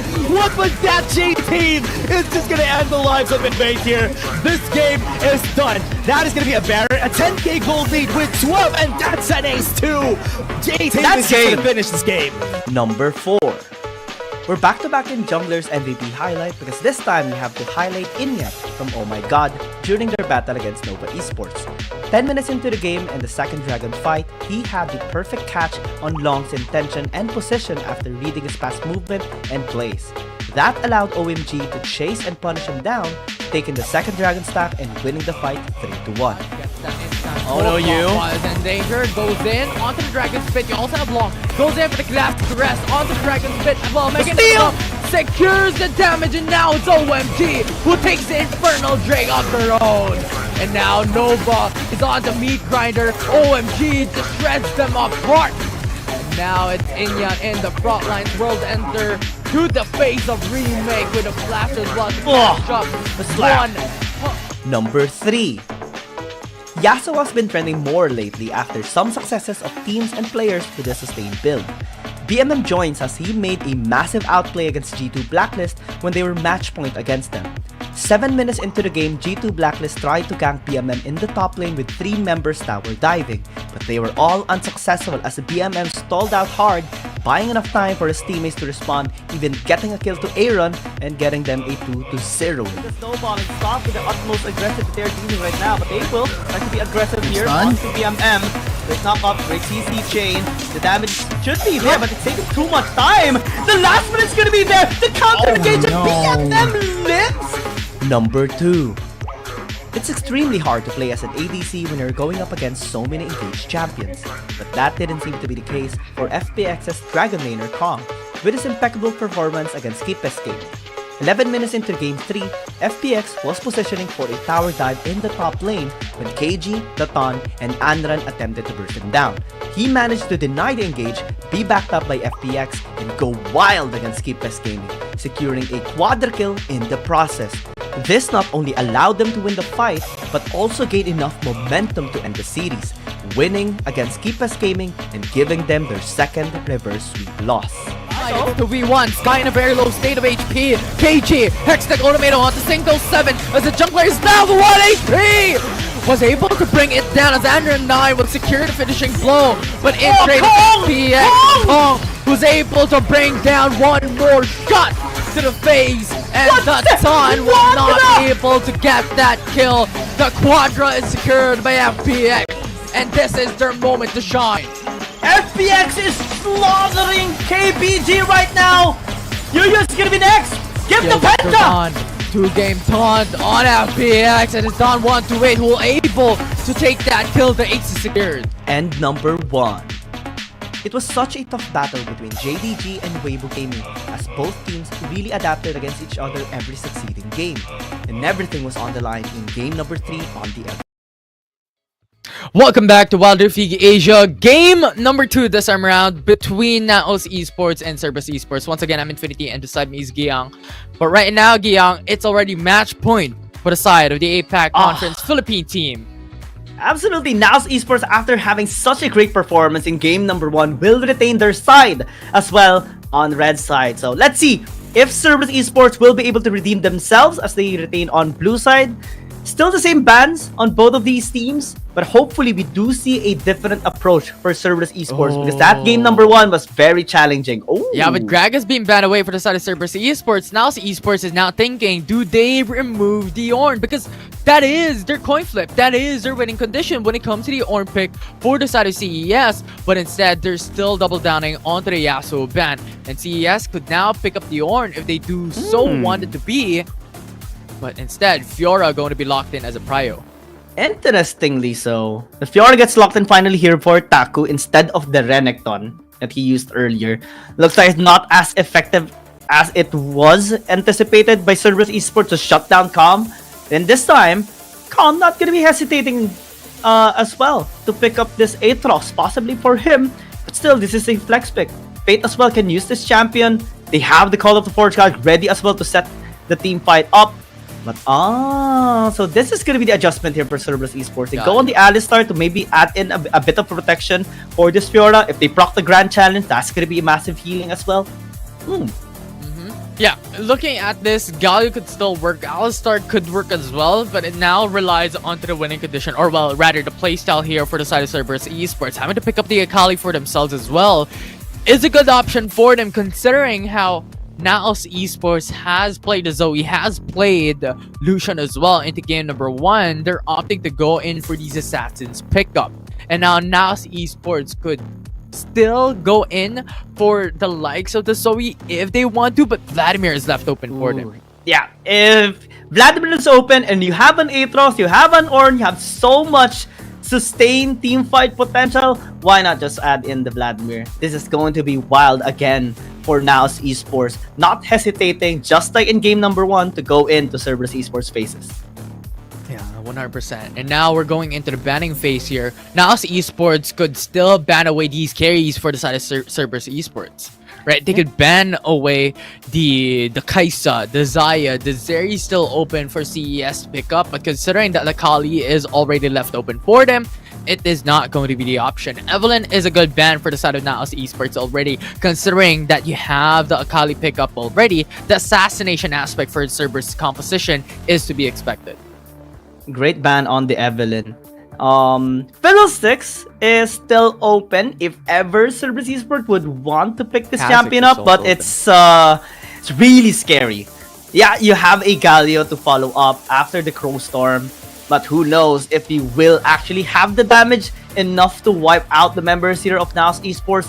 This isn't gonna be denied though. It's an inkling that maybe, just maybe, the Kazakhs will be picked up, or maybe this Fiddlesticks. Yeah, I'm hoping for the Kazakhs ban for the side of CES, because that could still be NAOS Esports that could pick this up for themselves. considering that you have the possibility of CES still going in for the side, still going in for these champions, and having an assassin for the side of NAOS Esports could really accelerate these potentials into the jungle. And Kazakhstan to be expected, removed from the champion pool for Fate. Lucian is still open for NAOS for that early game power. Interesting bans coming from Cerberus Esports. Early game champions that can really assassinate on isolated champions has been taken away by Cerberus Esports. Lucian not gonna be hesitated here by NAOS Esports. Just pick up. Mirmo was really good on this champion earlier. Was killed a little bit in some scenarios, but it doesn't really imply that he will struggle in the lane. He's still very, very confident, especially with this kind of composition that they have built up. So much peel is present for this Lucian. And it's very different a little bit here for Cerberus Esports. Yes, everyone will go in, but that leaves the Ezreal quite prone on the backline. Yeah, and I like the Ezreal pick here coming in for the side of Cerberus Esports, because I think that will leave the possibility of his own safety net coming into this matchup. Considering how you have the Gal, you have to have Fiora, Akali, Yone, there's a little bit more or less of appeal here for the bottom laners, for Genza. And when it comes to the early game, Lucian will dominate when it comes to that all-in type of fights into the bottom side at level 1 to level 3. So having the Ezreal into the pockets for the side of Cerberus gives you a little bit more space to be able to just poke around Mermo and have that safety net when it comes to the laning phase. I just love this Riven pick off, not only because recently we have seen a great win by Repel on this particular champion, but also this composition of NAOS Esports just provides so much AoE damage. Yes, the Akali of BMM can hide under the shroud, but she will still get hit by the attacks here of NAOS Esports. There's so much AoE damage, including even Mirmo with the culling later on. In Cerberus Esports, they don't, similar to game number 1, they don't really have that much frontline power and team fight setup as well. Yes, there is the Fate Seal, yes, there is the Hero's Entrance, but after that is the big question, because NAOS is still loaded. Yeah, NAOS is definitely loaded coming to game number 2. And now going down, it's already match point for the Philippine team. It's NAOS Esports, who is 1 game away. We're taking the series away. Let's see if CES could make it back in this series. Cerberus Esports giving it one more go in this series, giving their all with this composition against NAOS Esports after that unfortunate game number 1. And this is the game that we will see if this series will extend to a game number 3. Yeah, we'll see.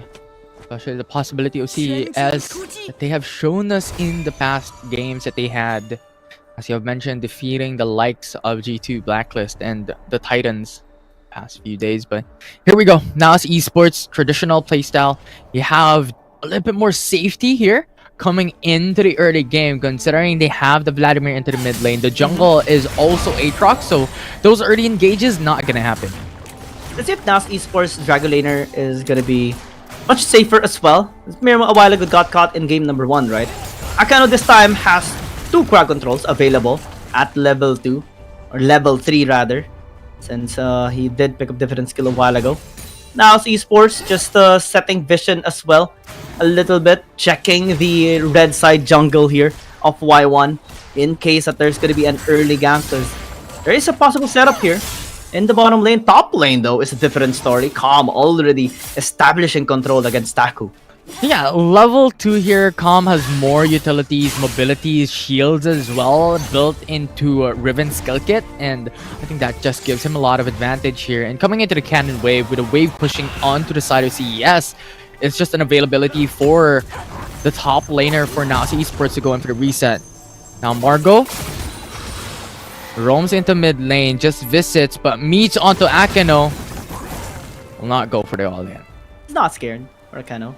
Mitsura's also there, given the amount of crowd control and also just AoE damage that they can deal towards BMM, even if he hides under the shroud. There's massive pressure already established. Great play though by BMM, just getting the Honey Fruit away from Mitsura, denying a bit of sustain. Top side though, NAOS Esports, especially for Calm in this Riven versus Fiora matchup, he is very, very comfortable already since he had great experience with this kind of matchup already, even season 1. Has the Ignite as well in case of a duel.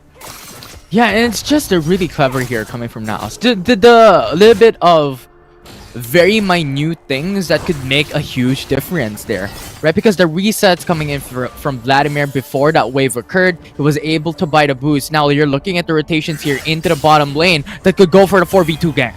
Oh man. Knock up. Knock up. 4v2, here we go, Mitsura with the Tides of Blood going into the backside. Akino is really low, a 1-for-1 trade is secured. BMM comes into fray as well, hoping to deny a kill of their own. But BMM is a little bit of a long distance into that fight. A 3v1 is not a situation that they could win. It's already a 2 kills for the side of NAOS Esports with the exhaust, no mobility for Akali, and NAOS secures the 3-4-1.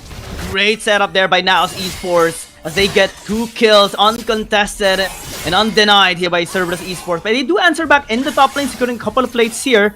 The tier 1 Tower of Calm. Vargas here just to help him out. Knock up. Just to deny. Very, very sustainable champion for the Fiora. Repose there to just cancel any more engage. And CES will be able to go out unscathed. It's such a great investment here by NAOS Esports to send 4 people. Because had it been just 3, it could have been a different story. Because they already lost 1 member. Their support got taken out after taking too much tower damage. BMM tried to get an outplay towards Mitsura, but with the amount of damage that NAOS Esports just has, he had to stay under the tower and try to get a good damage towards Mitsura at the very end, but unsuccessful with it either. Yeah, it was just overall good rotations overall. The resets coming in from Mitsura as well. That was just big brain because that forces BMM as well to go in for reset after Mitsura resets coming into the wave as well to just even out the little playing field. Now Murmo in danger. It's a 2v1. Fate Shield already connects, but a flash coming from Murmo denies it. Going to the backside, goes in with a shield of Durand. The taunt was perfect, and CES secures the kill. But a 1-for-1 has it back for NAOS Esports, and now Fate comes into fray. BMM goes for the shuriken flip to go into the hillside. Galio falls down. BMM with Ignite takes him down, but overall with a 2-for-1, NAOS takes it back. Mirmo with such a great stalling there after getting gapped by 4 people was so pivotal. NAOS Esports was still able to recover, at least securing 1 more kill to Cerberus Esports to allow them to continue scale up and get the gold going on their side.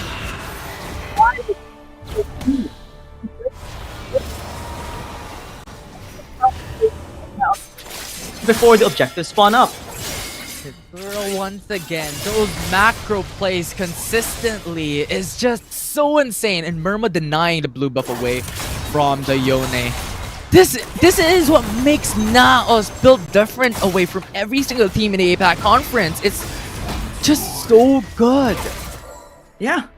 Now they take the dragon, and Cerberus Esports cannot do anything but watch and just trade out objectives. That is how great this composition and this execution is for NAOS Esports. And they could take the turret into the bottom lane right after. Taku is left alone standing here for the side of CES. It's a 3v1 from here on out. Margot goes in for the initial engagement. Suru with the Tides of Blood as well with a Sanguine Pull. Gets that safety. Taku gets away with 1 HP. But with the ultimate from Mitsura secures the kill.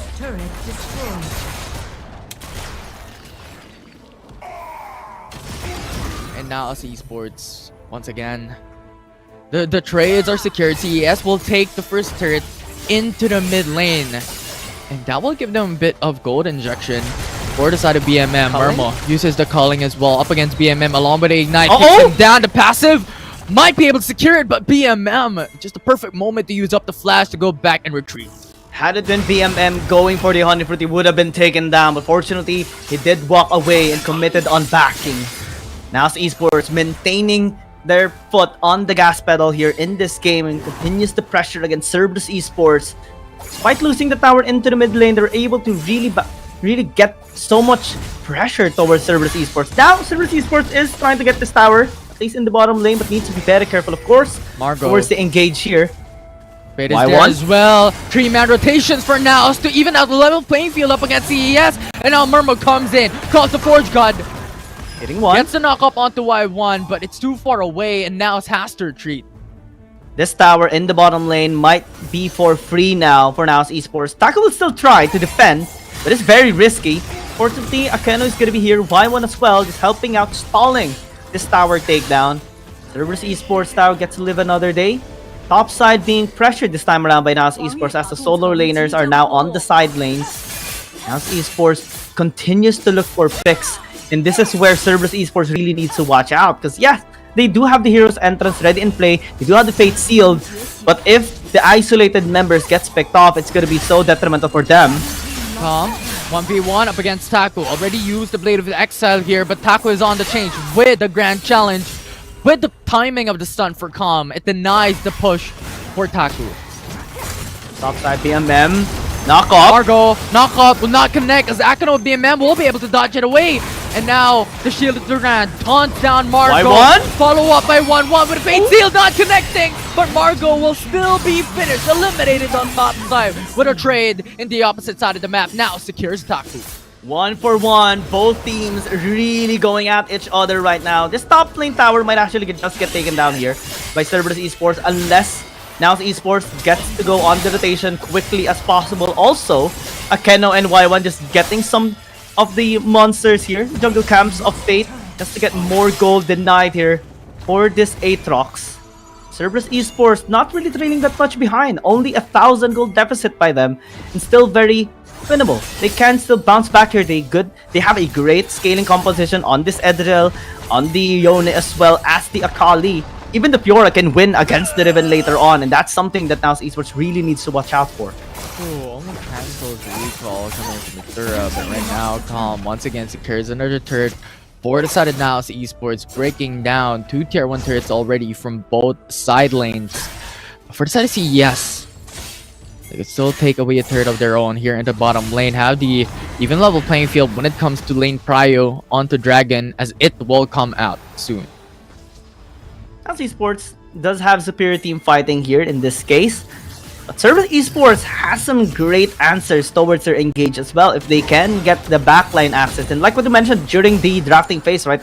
Genza is very independent, can just kite away the members here of NAOS Esports. That can be a big problem here for NAOS Esports. And also the question of who is going to be their priority can be problematic for NAOS Esports. If they don't get the layering off CC, if they don't catch BMM under the shroud, if they don't take them down, it's going to be a challenging pursuit towards this soul point. Now, let's see what will CES do here. You have information that Mitsura is onto the bottom lane. Fate is there as well, so information provided. That's just really good for CES. But now Dragon objective is now up. CES has to be wary of this objective. Margo sees a lot of damage coming from Y1, but Mitsura gets information from Taku. Fate as well. It's just a hold on position here from NAOS and CES. This is the calm before the storm, basically. Overextends, and that's the perfect timing for CES to counter it out with a Fate Seal knocked up. And now Ornn is gone. It's a 3v5 in favor for CES. That's what we talked about earlier. The backline assist, the burst is just there for Cerberus. Akano just this punch knocks up onto 2, and that will be the Shield of Durant to follow up. Mitsura looking for Y1. The Tides of Blood will not connect. Sanguine Pool will not be enough BMM, but Shuriken Flip connects onto Mitsura. Now he's gone. Just brings it down to a 2v4. Pulls back onto Genza. Dusha will not connect as well. Y1 follows up with it all in. Calm is gone, removed, and Y1 gets his answer. Such a great outplay by Cerberus Esports, especially after getting 2 kills already. NAOS Esports had no reason to stay, but they did try, and Cerberus Esports just went for the punish. Now, well done there. Y1 down very low. Fate secures the kill. That will open up NAOS Esports. Be able to pressure the mid lane.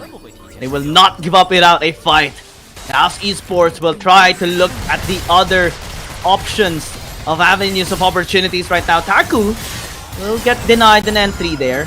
Fate having a great kill a while ago to Y1, just setting up for the team once more.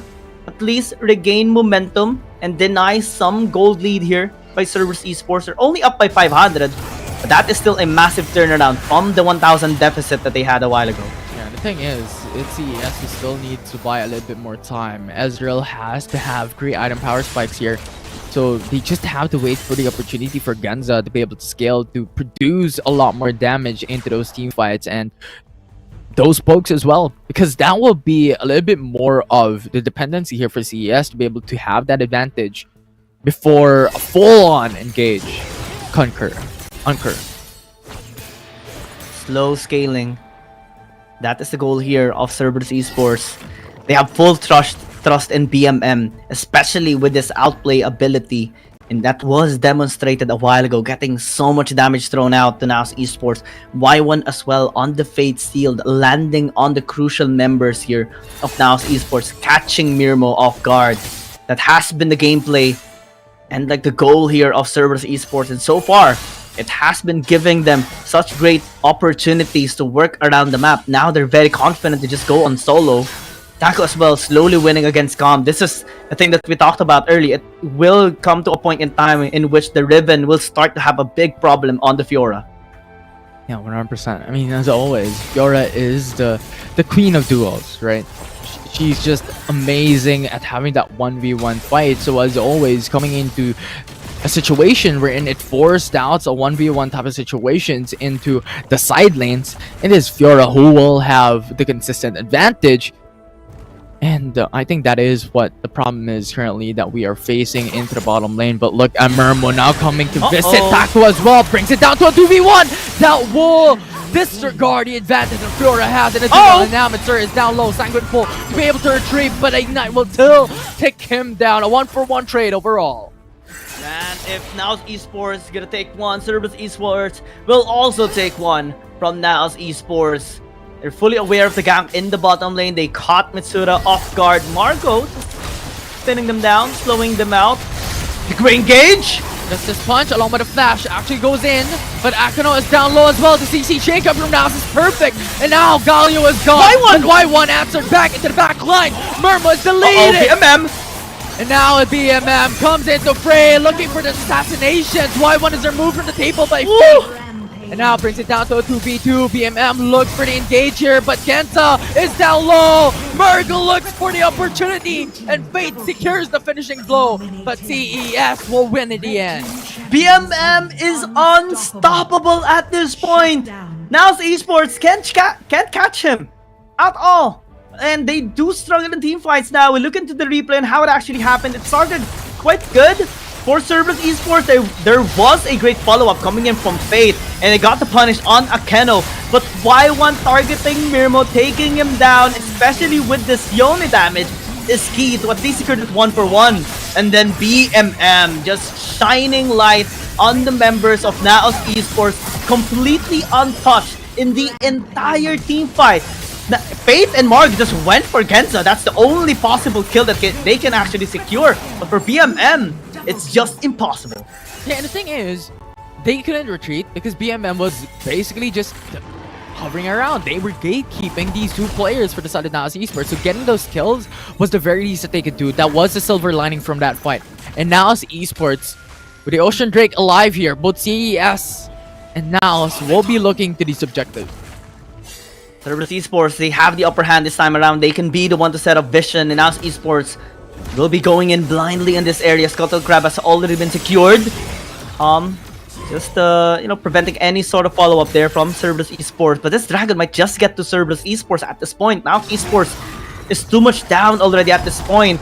They are trying to get a couple of picks. Y1 checking the area. Look at denied access.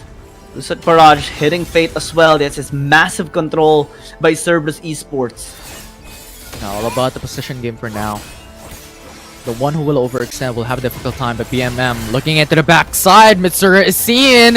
Genza will turn around. BMM goes for the engage as well. Forces out the Sanguine Pull along with a Proto Belt with a flash to be able to retreat. But that is a signal for NAOS Esports to start up the engage into the river. Akano is down low. The flash coming in from top secures the kill for them. Brings it to a 4v5. BMM is down low. The follow-up coming in from Fade as well as Mermo. Secures the kill to the assassin for CES. Now Taku hoping into the backside for the fishing blow.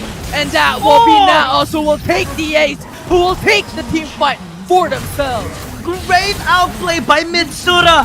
Just dragging along BMM, forcing him to make onto him, and then the rest of NAOS Esports turning onto Akeno, finding opportunities to just win the team fight from there.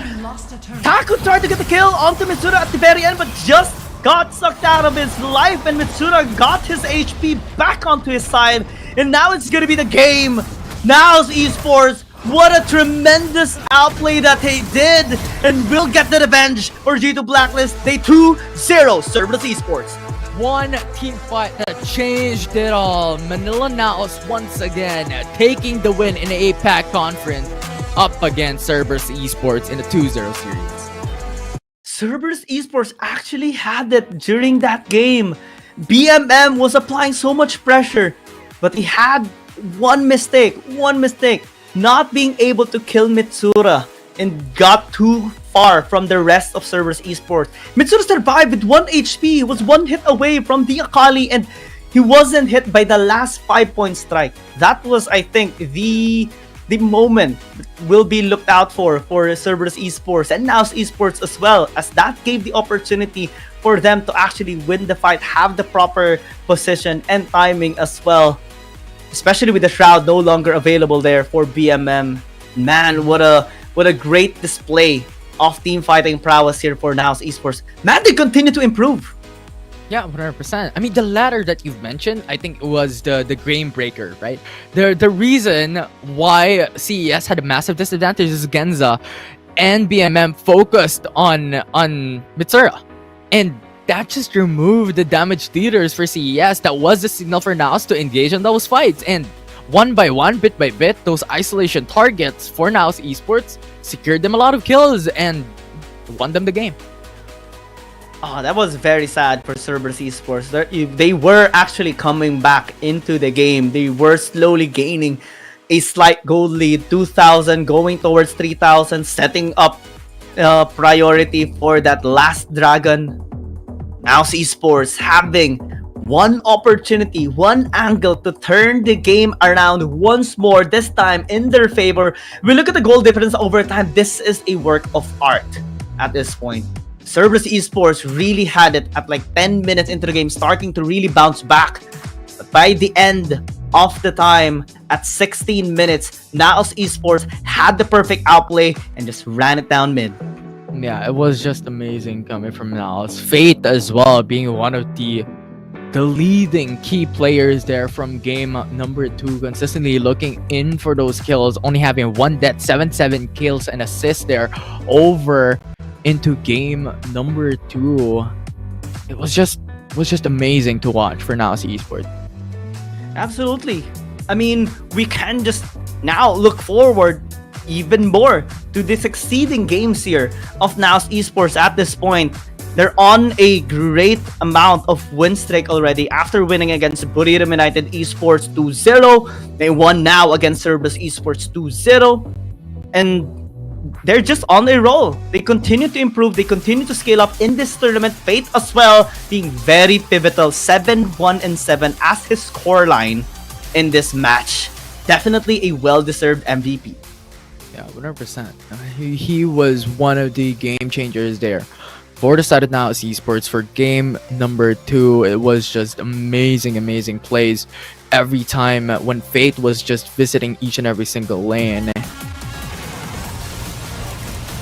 This is where we see the moments of both NAOS Esports and Cerberus Esports as well. The consistent ganks that they've made onto their enemies is just really nice to see. The amount of prowess of Taku, of BMM on those champions that they've used. Fate as well, just raining on to the members here of Cerberus Esports and just landing the AoE damage, making sure they get the kills here for NAOS Esports. We see some moments where NAOS Esports makes some mistakes, and was actually a highlight by BMM at this particular highlight, in which he has secured so many kills for Cerberus Esports. But in one point that he made the slightest mistake, unable to kill Mitsura, just paved the way for NAOS Esports to recover and land a decisive win against them.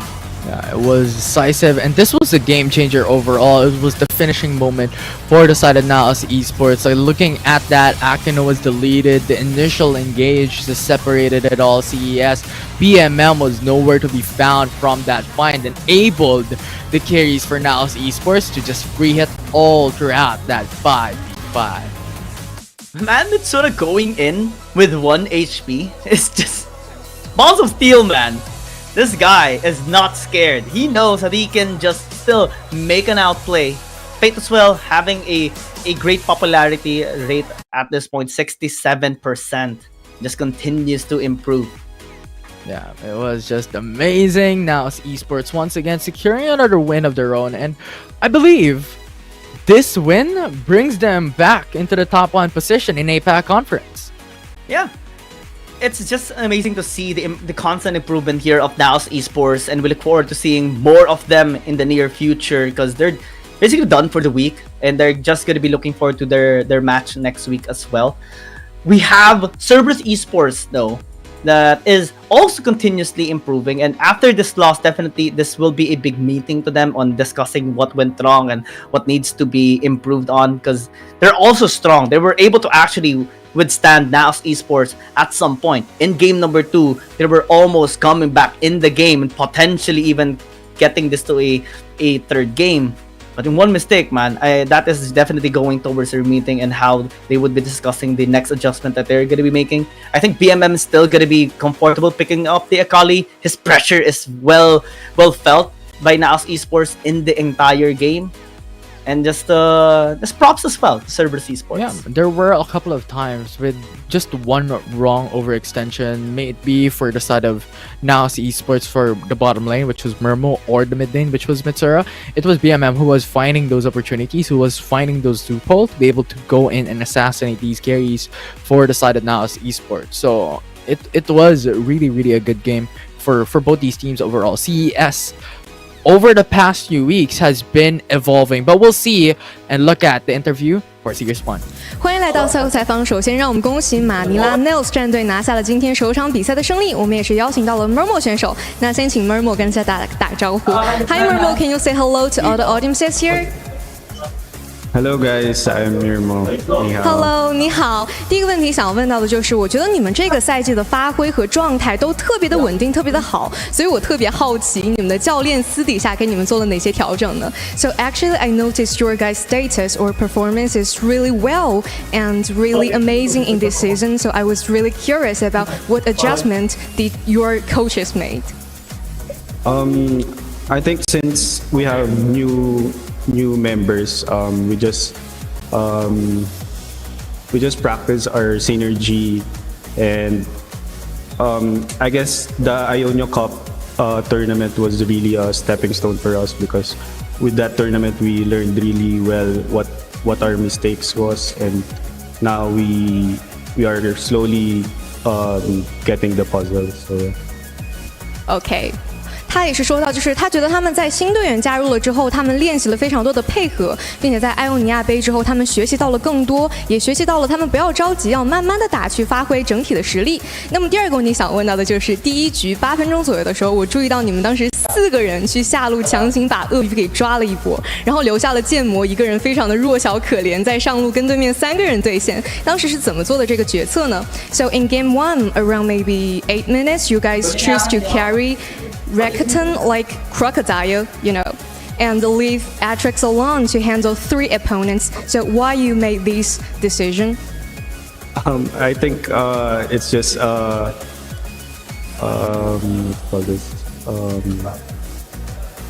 it's just an instinct for our players. So I think it's just a play that has to be made. So I think our Aatrox really did well that time, or Renekton also. OK， 他也是说到他非常相信他们的剑魔，他觉得剑魔打得非常好，所以他就把剑魔留下来跟他们对面3个人对线，并且他确实是没有死，并且还保住了那一座塔。那么最后一个问题想问到的就是用一句话来评价一下你们今天整体的发挥。So can you use a sentence to evaluate or describe today's performance? I think we did really well because we secured our top 1 spot again before our long break. So, fighting everyone. Okay, I think you guys played really well in this or in the future. Okay. Thank you. 他也是说到，他觉得他们今天的队员都发挥的特别好，就是一条心，一根神圣的蚂蚱，觉得今天的发挥都非常的稳定和出色。那么今天咱们的赛后采访就结束了。Thank you, Mermo. Thanks for joining me today. Thank you. 那让我们稍事休息，精彩比赛马上回来。And that was Mermo of NAOS Esports. Amazing stuff there for series number 1 between NAOS and CES, how they were able to prepare.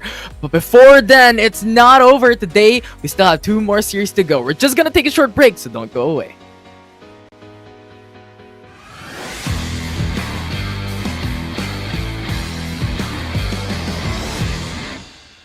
Week 3 definitely was a crazy week as we've seen so many great moments from the teams and the players.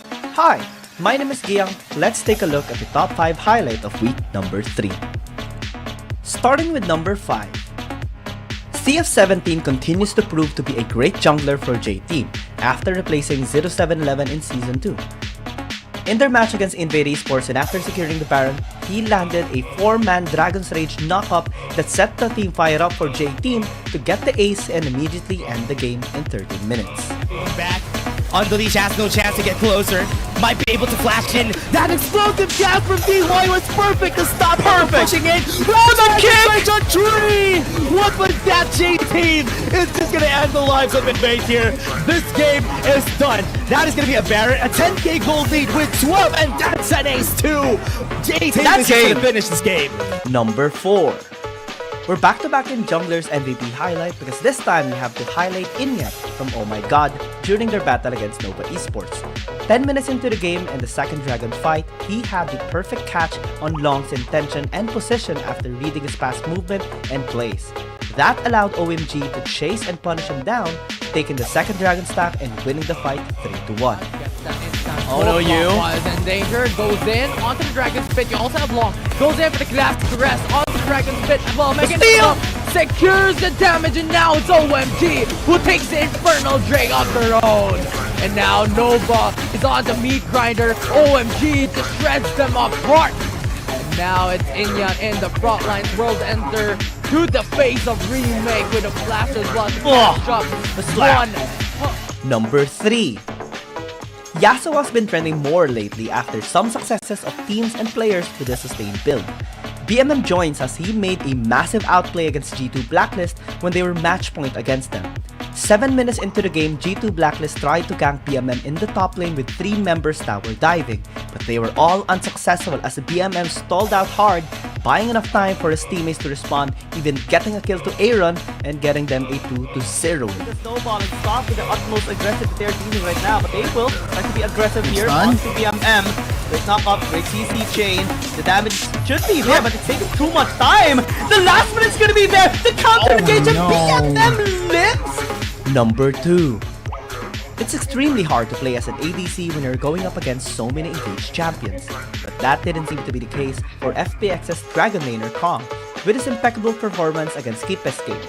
11 minutes into Game 3, FPX was positioning for a tower dive in the top lane when KG, Datan, and Anran attempted to burst him down.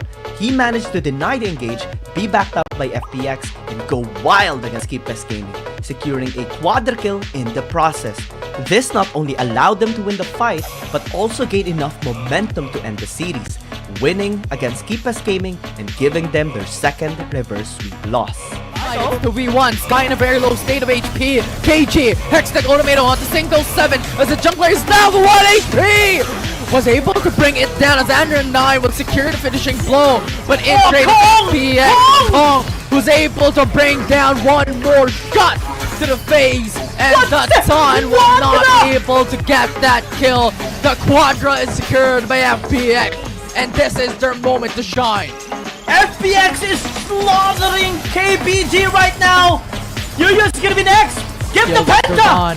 2-game taunt on FPX, and it's Don 128 who will able to take that kill. The ace is secured. And number 1. It was such a tough battle between JDG and Weibo Gaming as both teams really adapted against each other every succeeding game, and everything was on the line in game number 3 on the Elder Dragon fight.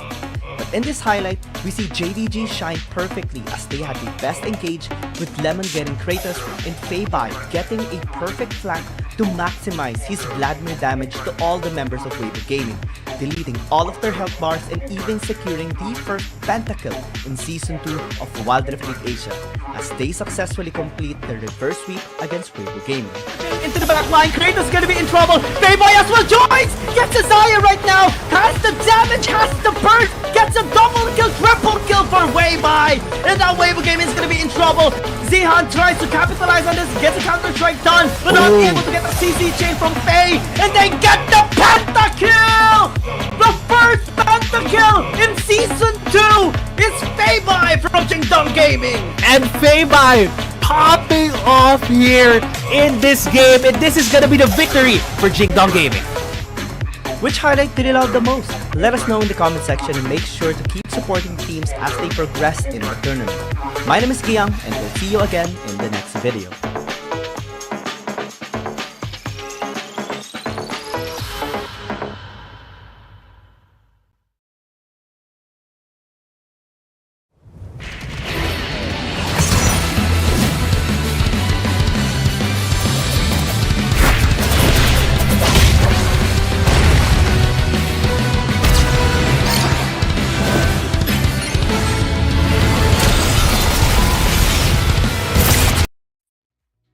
After the incredible victory by NAOS Esports against Cerberus Esports, we move to the next series this time around.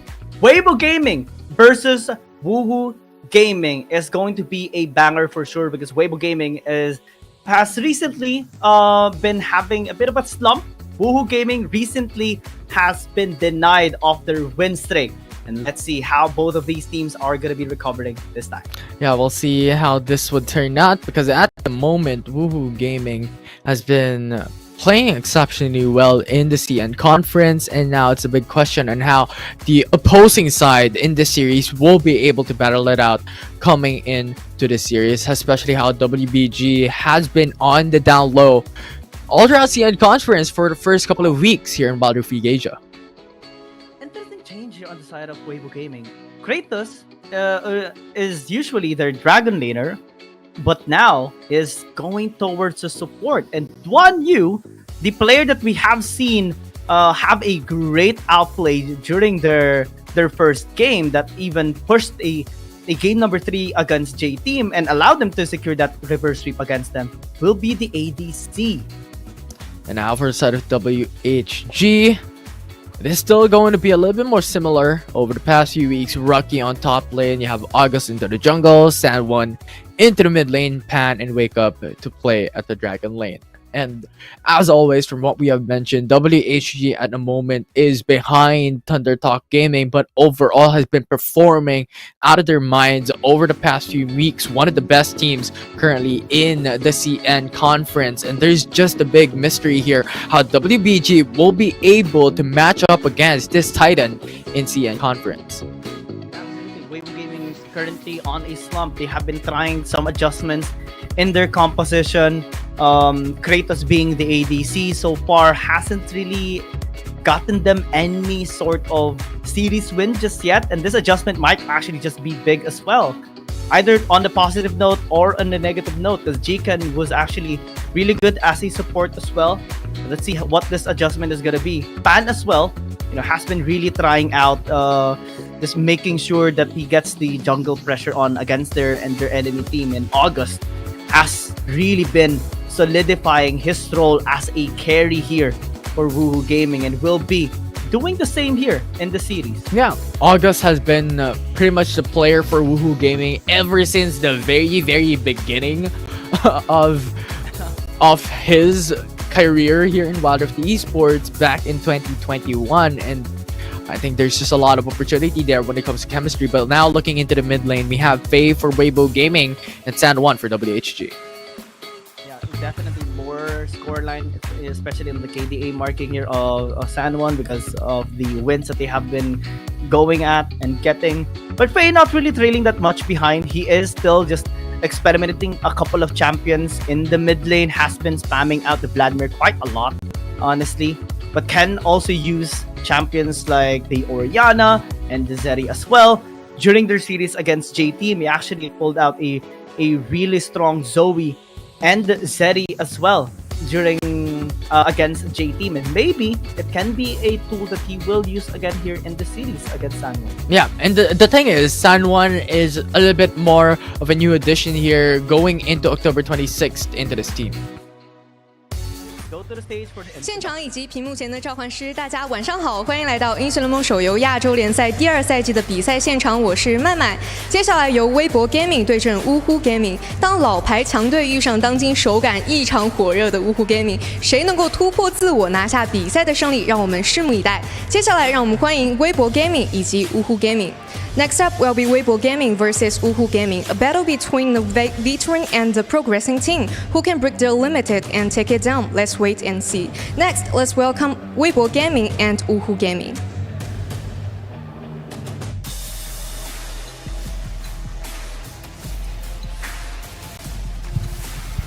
知道对手是 WHG 的话，我们上双 AD 都可以赢。子涵，我看你那朋友圈的女装很好看，要不你穿个女装来打女子职业吧，老妹儿。Laughter from both of these squads. All I can say though is that man, that player is really tall. But Sihan, he may be small, but can also be terrible.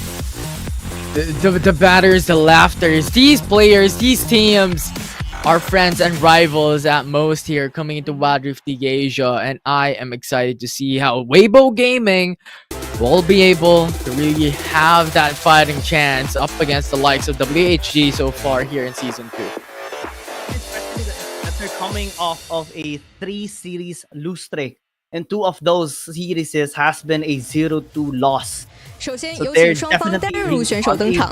In the solo lane, WBG 子涵 Woohoo Gaming Rocky. Now Woohoo Gaming, they have a big responsibility to keep them on the slump and be the one to actually redeem their performance after losing against J Team, the very team. 接下来让我们有请双方打野选手登场。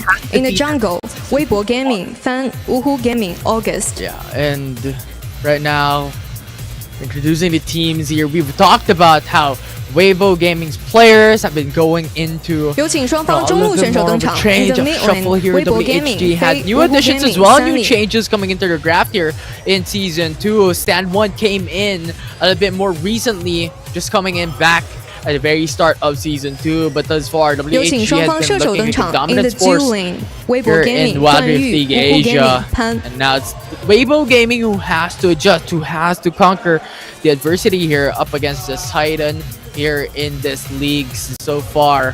最后有请双方辅助登場。In the support, really, Weibo really a Gaming dominant force. Kratos Woohoo Gaming Wake Up. You know what, Infinity? I'm actually really excited with Duanyu being the ADC this time around. Kratos had some great moments, but I 两支 believe 队伍现已集 Duanyu 结完毕， just 让我们即刻 had 进入召唤师峡谷。All the players are getting for ready. Weibo Let's Gaming. start into the wild. Outplay, especially with this steady performance, having an MVP securing against the J team as well. 3 versus 1 during that dragon fight wasn't a problem for him. And this time, Jikan will be replaced as a support. We will see Kratos as the support this time around is also equally as interesting. Hopefully it does provide great results for Weibo Gaming, but let's see as well. Yeah, we'll see, because at the moment it's just fight for side. There's still huge importance coming into the side selection priority, but overall it will be a little bit more different from what we've seen from the traditional play in the Rift, from the traditional compositions in the Rift. But this will be the signal for them to really dictate how their playstyles are going to be coming into game number 1 into the following games. Well, for Weibo Gaming, the only side that they have secured a win so far is blue side, and that is 3. On the red side, they have massive losses already as well. Woohoo Gaming, they have been winning quite a lot on blue side too. Just equally able to secure a couple of wins when they are on red side. So this might be blue side priority for both of these teams. Let's see. They're also just going to be warming up in this Howling Abyss in the map of Aram. And to everyone that is just tuning in, again, this mini game of ours here in Season 2 is the fight for side, the battle on the map of Aram or the Howling Abyss, and whoever gets to win in that mini game gets to decide which side they start in game number 1, whether it's blue side or red side, and it goes from there. Yeah, and at this point, we're just waiting for two teams to be able to go in to the Howling Abyss and battle it out. And look for their competition as well. I think there are a lot of champions that we have seen over the past few weeks as well, build onto the type of compositions coming into the Howling Abyss. Right, there are all-in engaged compositions here. There are a little bit more pokes. There are late game scaling champions coming into this fight for sides. And we'll see how this will turn out for any of these two teams. Let's see which team is gonna be getting the upper hand, the momentum here in this series. Or at least for this Howling Abyss, Faye getting caught out a little bit there. Has to flash away and will get taken down at the very end. That's first blood already for Woohoo Gaming. And they even have a Kane here. That's interesting. That's the first for us. Swain as well.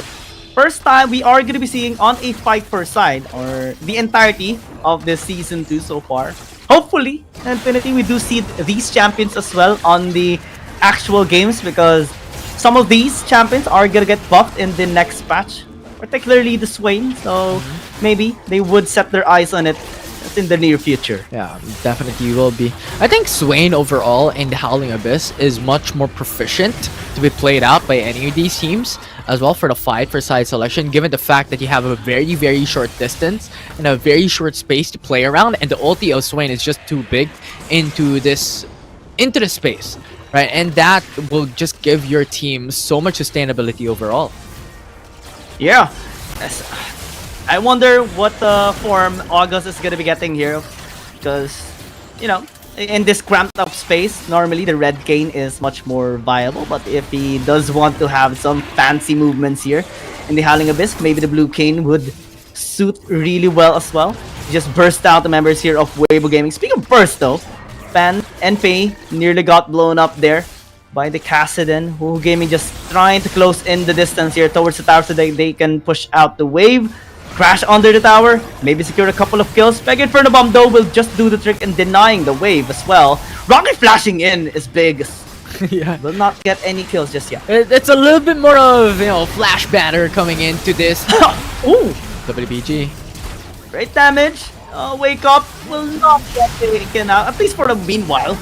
They finally secure the kill, but the answer backed by Woohoo Gaming is 4 kills. And we'll be able to crash the wave in the tower fine. Yeah, the thing is, it was Woohoo Gaming who had the better HP advantage all throughout that team fight up against Weibo Gaming. So it is already to be expected, but Weibo Gaming answering back, this is what they need.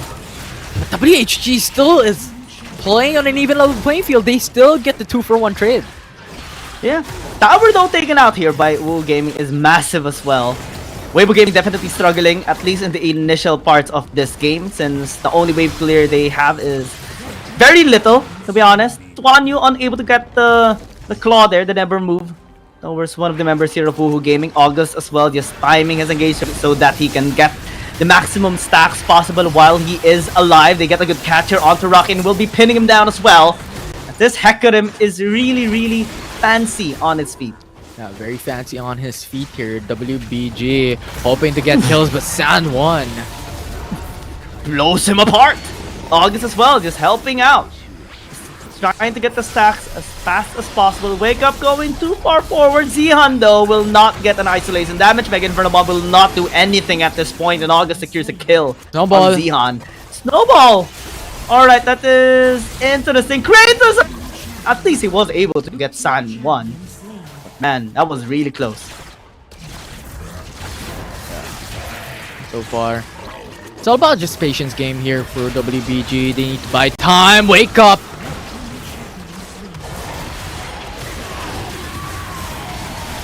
Up with his ultimate, but Rocky is starting to be online. Gets the reset, gets the heals for so long.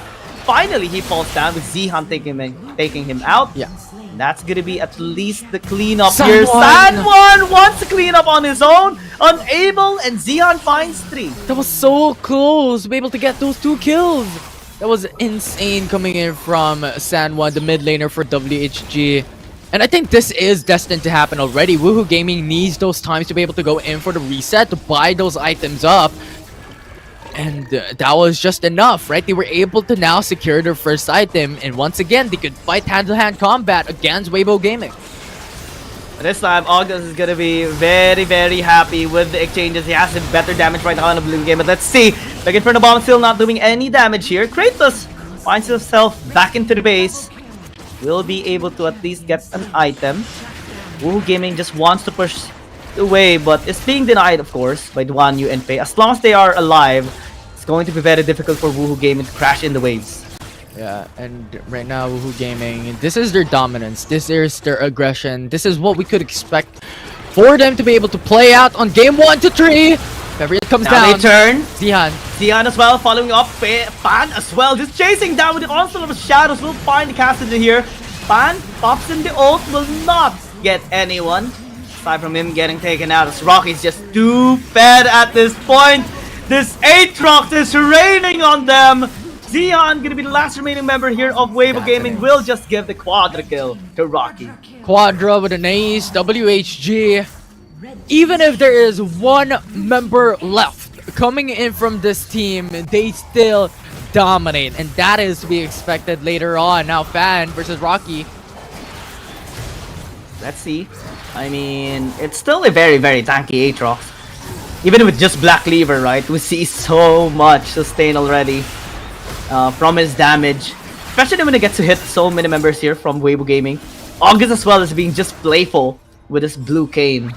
And it's so hard to catch him as well. It's just built into his skill kit, right? That's just how Aatrox work. It's very sustainable champion, especially if the World Ender is proc, and now that is available once again for Rocky. Oh man. Woohoo Gaming definitely having the bigger pressure here in this game. The Chaos is just gonna set things up there, and Fan got caught. And now Weibo Gaming loses a front line. Anyudo will be flashing in, has an Everboom Claw onto 3. Will not find any kill just yet. That's the death mark. Denied at least of the damage. Wake finds himself dead though. At least that's one kill that Weibo Gaming has secured, but the back line will get breached. August will find the Ziggs. Sanwan as well being able to tank, has Rift Walk to just slash in onto that Kha'Zix. That's only Dwanyu remaining alive. Fan as well is able to at least respawn. Will find Rocky. At a flash away. Is it gonna be enough? The answer is no. The tower has been taken down. August and Sanwan just toying on Fan, but they need to be very careful. He is very fast. Very, very fast indeed. Swift onto his hand. Sanwan up against Fan, so much damage. And WHG overall.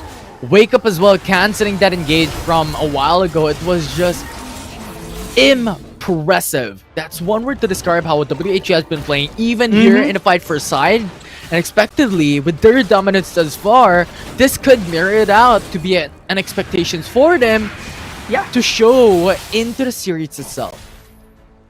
I mean, Weibo Gaming definitely has been going on a big slump so far. They're trying to get their momentum established, at least on this Howling Abyss, on this fight for side as a start. But right now, they're being wrecked. Rocky is mad. What is that damage? Out of this world! And the lives are going to be end as the world gets ended as well by Rocky. That's 2 kills that he has picked up. Might just get 3 as well. Onslaught of Shadows is going to be doing the trick, as well as with the help of the Nexus. Attacking August. Fan, though, being able to sustain himself quite a lot. The Divine Sunder helping out as well as the Conqueror Rune.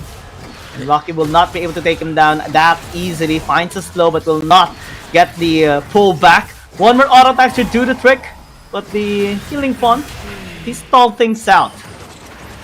That's just a very minute showing on why Hecarim is so busted. True. Always. 100. The body slam by Wake Up caught him off guard. Yeah, 100% ban on this Hecarim at this point. Nobody is allowed to use it because it's just too busted. Like what he mentioned. Woo Gaming also busted on this performance right now. It's looking to just crash it away, maybe get a damage here onto the Nexus. But again, as long as the Ziggs is here, as long as Dwanyu is alive as well on the Swain, it's going to be very difficult. Yeah, very difficult indeed. Woohoo Gaming at this point is just buying time. They are expected to just take this fight for side, gain the side selection. It's very difficult for Weibo Gaming to make it back, considering they still do not have any turrets in their favor. Great damage coming in from Sanwan. Dwanyu explodes! Look at the damage done, at least for a very little time frame. Kratos as well, reaching the back line, taking August. Rocky is down as well. Maybe Weibo Gaming can finally get the ace. The outplay is there, but Sanwan is still alive. Wake Up! Who might have a great damage here. Yeah, Wake Up. That was Dwanyu just needs to be very careful. Crazy. Ooh. Nevertheless, it will be a 4v4 trade or 4-for-4 trade. Ouch.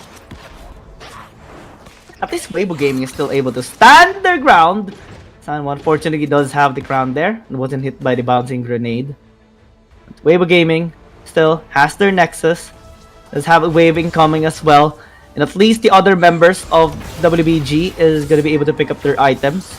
Alongside with Woohoo Gaming, the chase down is going to be there. And also the Shadows able to take San 1 down. Yeah, San 1 just opts to go in for the reset. He will be able to buy the Rift Maker already. So that's 4 items locked in for San 1. And that will make it so much harder for the Ziggs, for the likes of the Swain as well, to deal damage onto this specific champion. And considering as well that every single one of them is already level 14, level 15, this is going to be another layer for them to be able to overcome. Faye was like, take me, I want to buy some items. And Woo Gaming is like, okay, we'll do it for you. Now we have the advantage, and they do have a long death timer this time around. It is closing 11 minutes into the game already. Weibo Gaming is actually doing a really good job. The Nexus is still untouched, unscathed. Woo Gaming still having such great troubles in closing out them.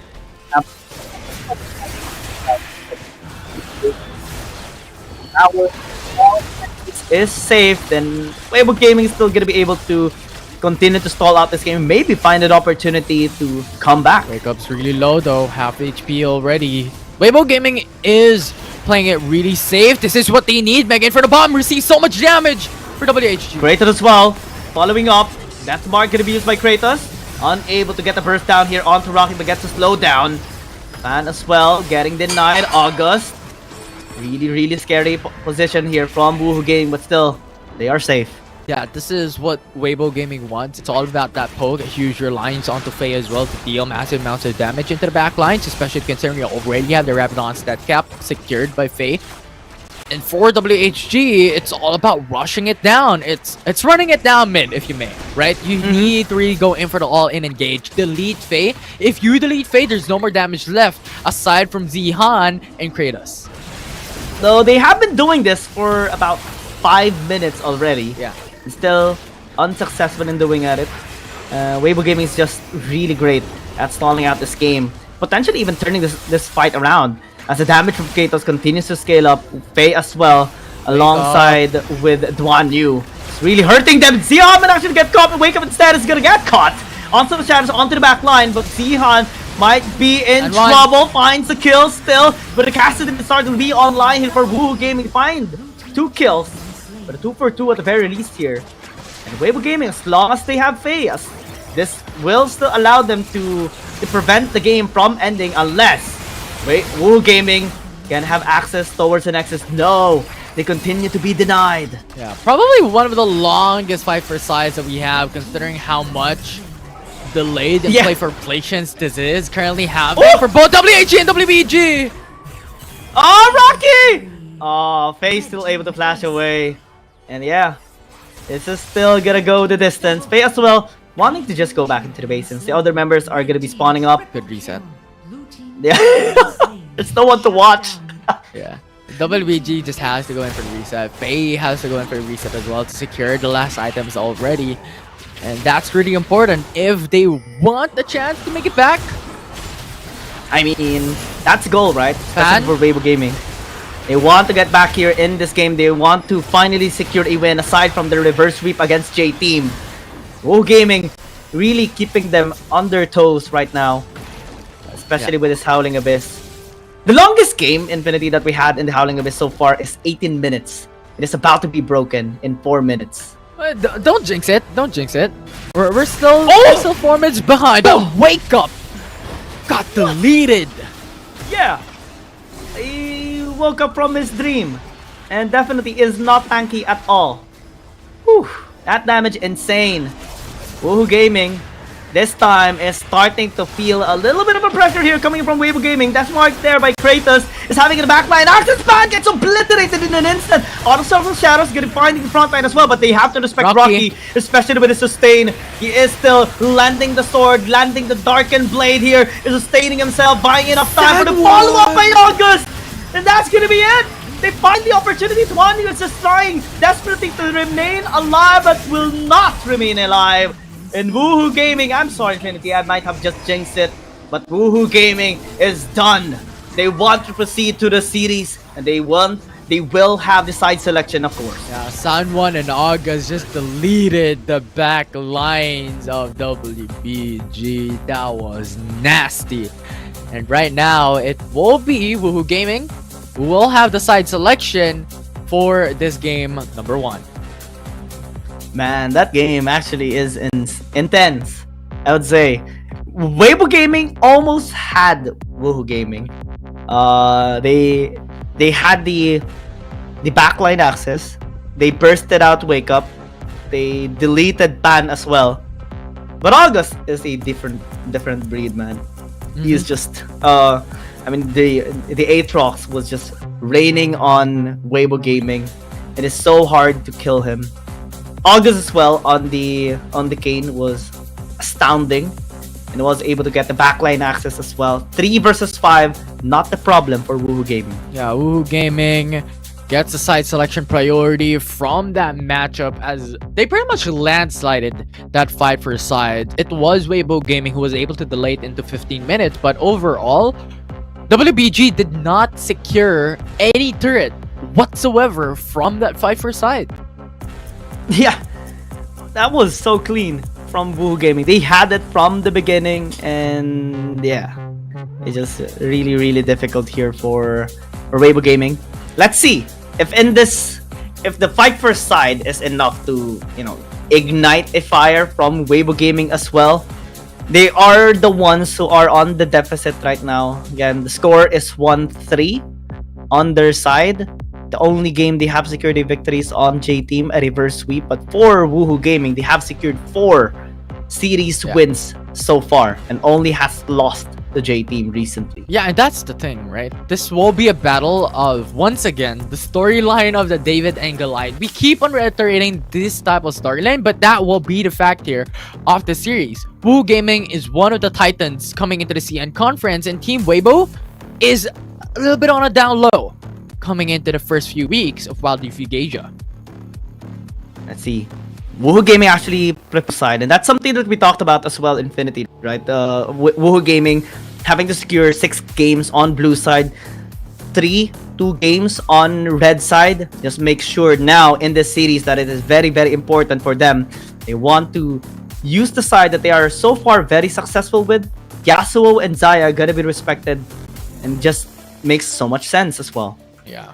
And now Hecarim and Evelyn as well banned away for the side of WBGs thus far. This is already an expectations when it comes to the ban. Also in respect onto San1, especially with the performance coming from Fight for Side. The San1 with that Kassadin was outright exceptional. Yeah.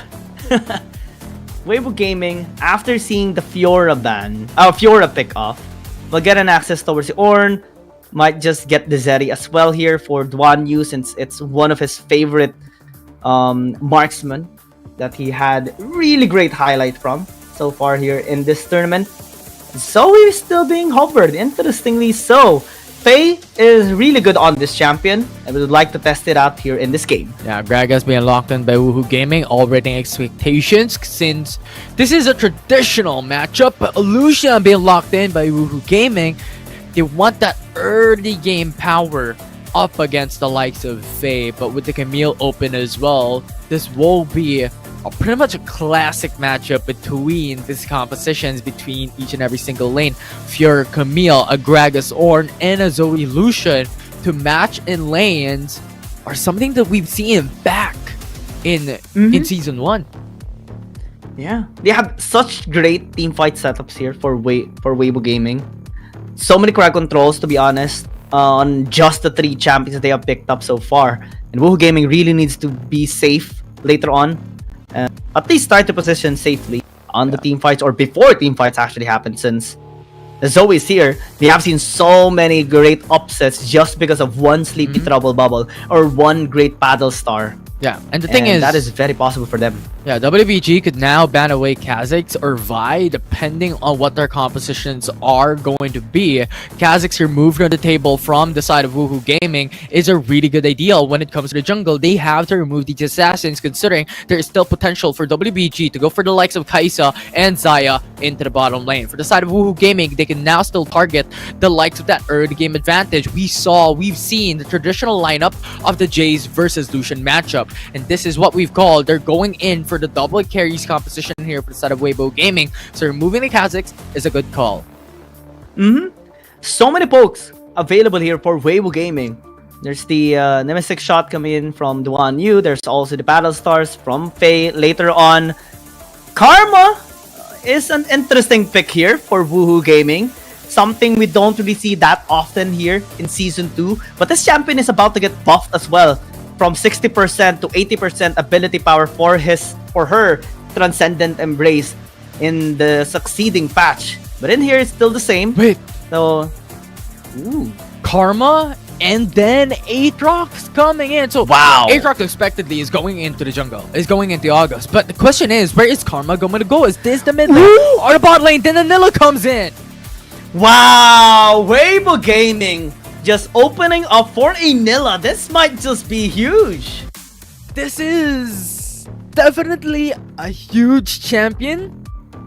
But the question is, how is this going to perform? We haven't seen Nilla consistently in Season 2. Yes, it's coming.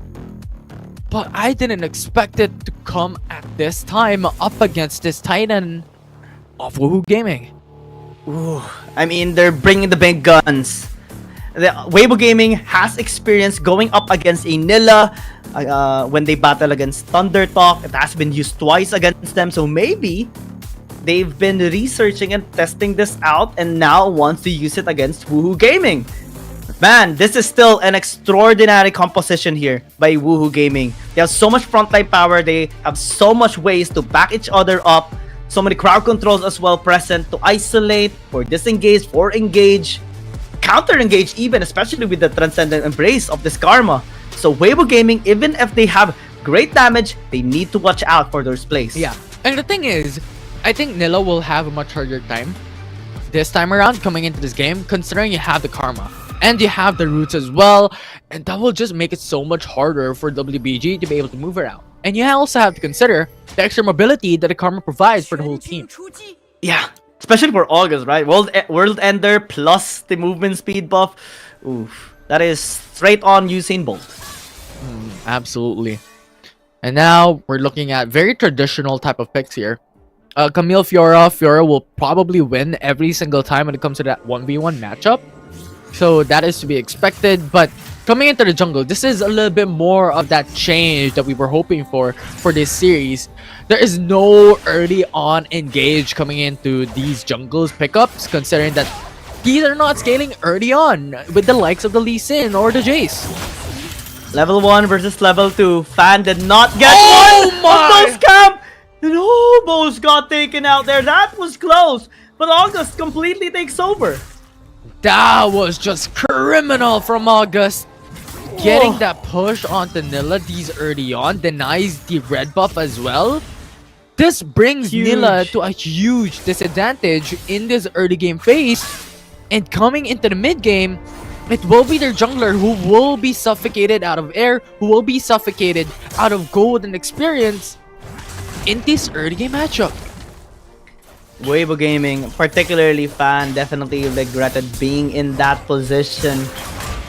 And August as well, just becoming such a big player here for Woohoo Gaming.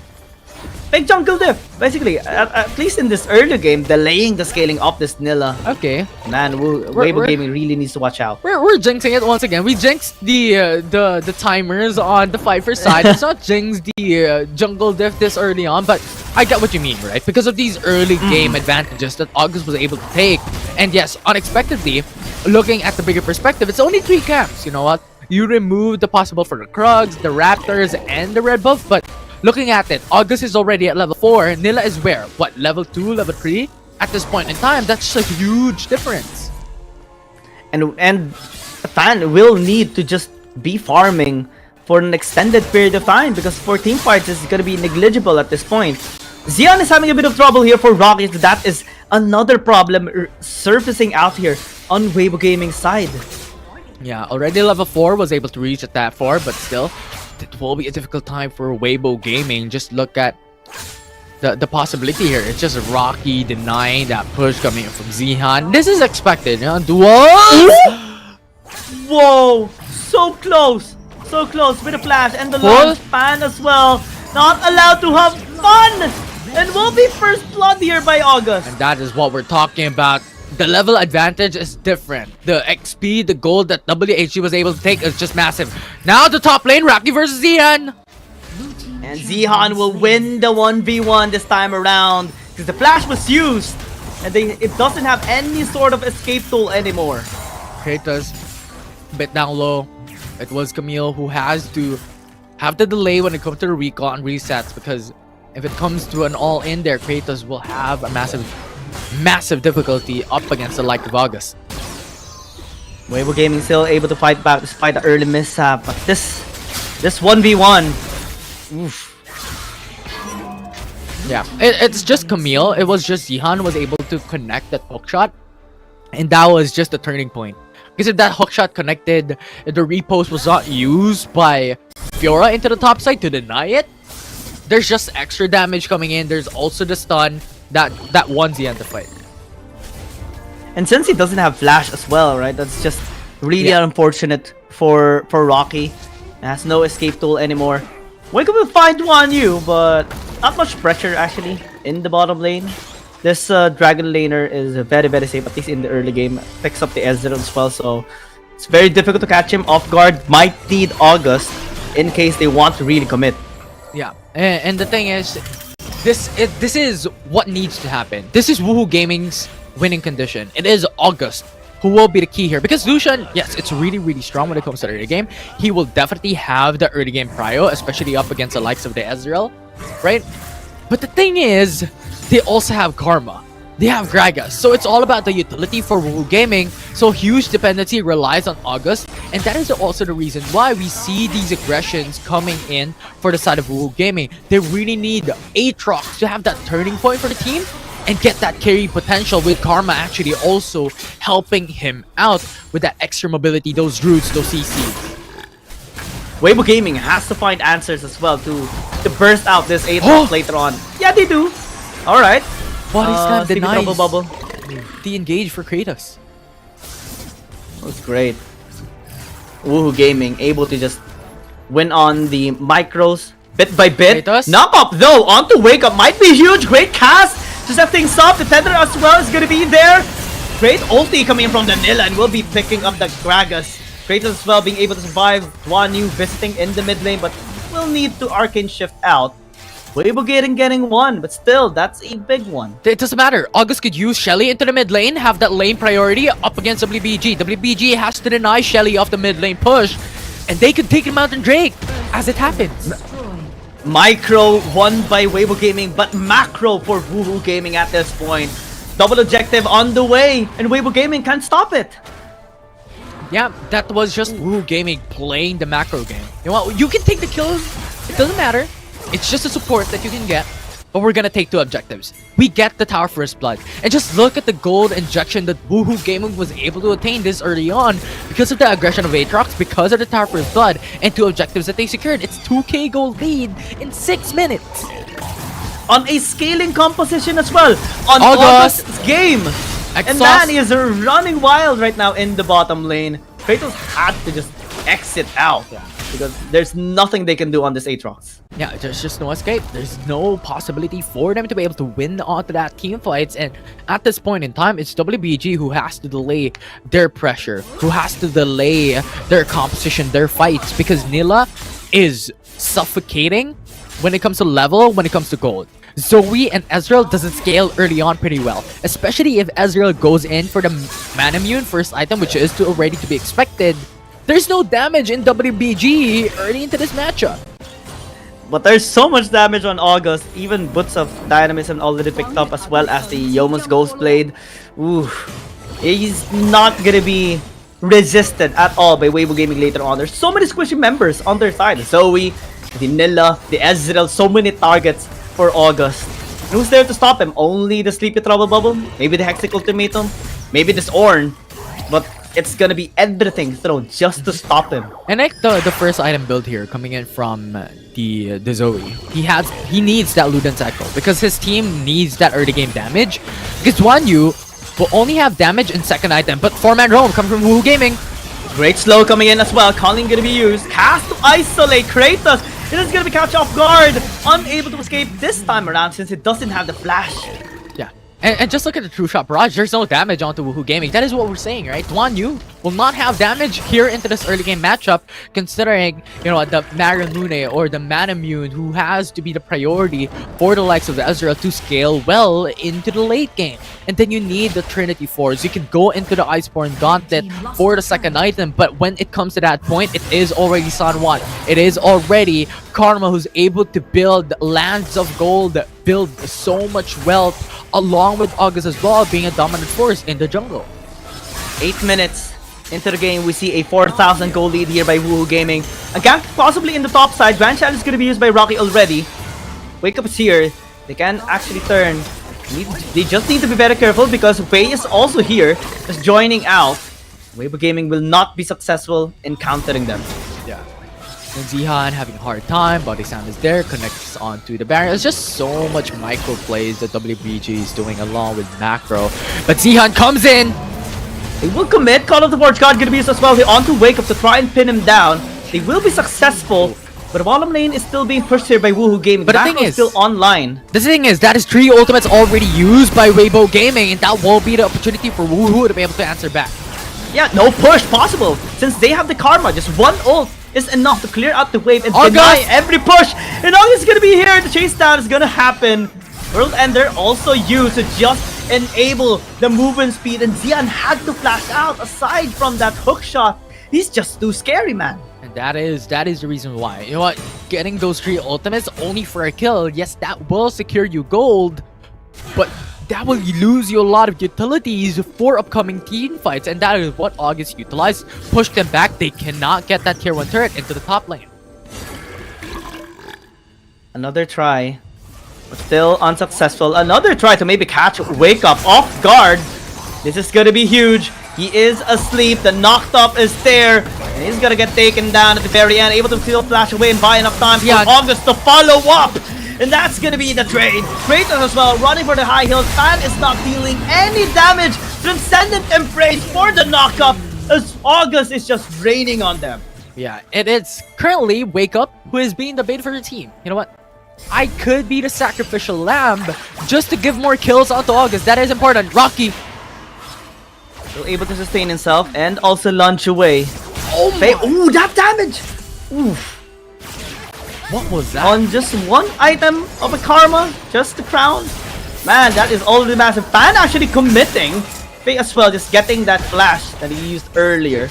Spell Thief. But at least they do get a turret here. Yeah, and now Wake Up comes through into the top side and hopes to be able to make that play happen to get that trade. Rocky is here as well. Dragon, 2 stacks already for Woohoo Gaming.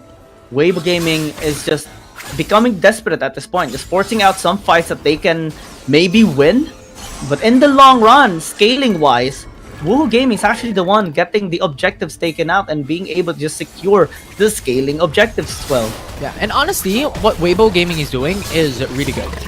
They're going into putting Zoe into the top side, considering it is Zihan who has the advantage. And the thing is, Weibo Gaming's dependency when it comes to this winning condition is Zoe. August coming into the bot lane. Denied the Hexic Ultimatum as well. Call of the Forge God will at least deny the entry of August. That's a big damage already. But a response here by Pan. Russian Barrage going to be damaging August as well. Will push them back to very least so that Weibo Gaming can look at Fiora, top lane. They're going for the split push. Pushed out. Macro-wise, Woohoo Gaming is actually doing it.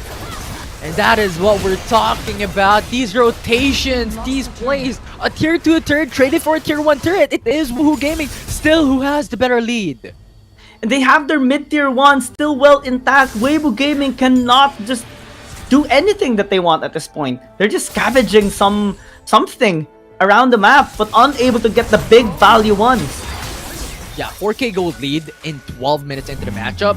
that is a statement to make for the side of Woohoo Gaming. It's just really strong for this team to be able to make that 4. Gas gonna be used, World Ender as well, to just have the biggest pump of movement speed of all. Transcendent Embrace as a cherry on top, unable to still get the kill on San1 as well. Just going in with a flash, not able to deal damage, but still able to get the kill onto the Zoe. Now Xion's gonna be next. He has the Grand Challenge as well. Will just get blown apart there by August. Lands the Darkened Blade, able to sustain himself. Takes so much turret damage though, and will be backing away for now. But Woohoo Gaming getting 2 people, now eyes on Baron. No one can stop them. 5.4k gold lead. Jungle is having a huge disadvantage up against August. Now Fan is dead as well. Oh, flashing out, but unable to escape. That one is caught. They're just pincered at this point. Kratos going on a different location, at least buying time for Juan to be able to escape. And is soaking a lot of damage. Still get taken at the very end. Yeah, and even Karma as well. Despite San1 having literally no HP, Pan just gives him shield and he's safe. He's able to conquer more damage. He's able to stay on these fights, and that is the importance of having a Karma. It gives you so much sustainability and utility coming into those fights. Zihan comes in. No Nilla in this fight. Zihan trying to stall things out. Goes with a poke. Duani as well helping out. Grand Challenge gonna be used. Faye, Battlestar not connecting. And Zihan will get turned here by Woohoo Gaming. Actually, they will need to back away at this point because they have such low HP. Faye flashing in. Won't be able to get any kills. Flash used already, flash burn, that is good for Woohoo Gaming. That's an extra capability into reaching the Zoe later on into those team fights. Now looking back at that replay, right, it was Van who was stuck. He overextended. There was no vision for them into their very own jungle, and they understood that Woohoo Gaming just stayed on top side a while ago and came from mid lane trying to push that tier 2 turret. And it was a mistake on their end, having no vision and going in for that face check. That just ended their life. At least they got Zihan. I mean, they got Rocky there. Maybe that can open up something for WBG Gaming. But it doesn't seem like that because 2 towers already taken here by Woohoo Gaming, going on their 3rd one in the bottom side inhibitor tower. That's the Call of Forge God doing absolutely nothing but just knock up San1. Yeah, they just can't entry, right? They just can't go into those team fights. Mid lane though, however they can. They force Transcendent Embrace as a response. Zihan still chasing out Fan, but the backline is already blown apart here. Actually, August turns onto Zihan. He is mad at Fan, is being attacked right now, but actually has some casualties here on Woohoo Gaming's side. Barrage nearly catching Fan right there. Battlestar nearly on San1. Fortunately, he's still able to flash away. WBG Gaming actually fighting back. That was impeccable. San1 has to force out the flash along with a dash to be able to escape the depths door that Faye just opened up. Ocean Drake though available. They want this. They want the Ocean Soul. They want the last dragon here. August running wild, flashing in, dashing in, securing the knockups here to WBG Gaming. Still unable to get any kills. Dragging them away, forcing them to move back is again opportunity for the Soul. Yeah, they could go in for the Ocean Drake. If they get the Soul, then it's over. Woohoo Gaming takes the win. 100%. Because the thing is, the Soul keeps him so much more sustainable coming in for the likes of Zoe. Remember from what we mentioned a while ago, it is Zoe who is the dependency of WBG. If this is taken away from them, especially with the Mountain Soul, it's Woohoo Gaming who gets more sustainability, denies that burst possibility of the likes of WBG's carries. Oh man, it's very troubling right now for WBG Gaming. How do you kill this Aetros at this point? It's just impossible. Yeah, it's pretty much outright impossible. But you know what? Mission Impossible, still the main lead there is able to take those missions and make it a success. Maybe WBG can do it too. Maybe. Zihan, maybe Fan, maybe Faye as well with the Battlestar later on can burst him out. Hopefully.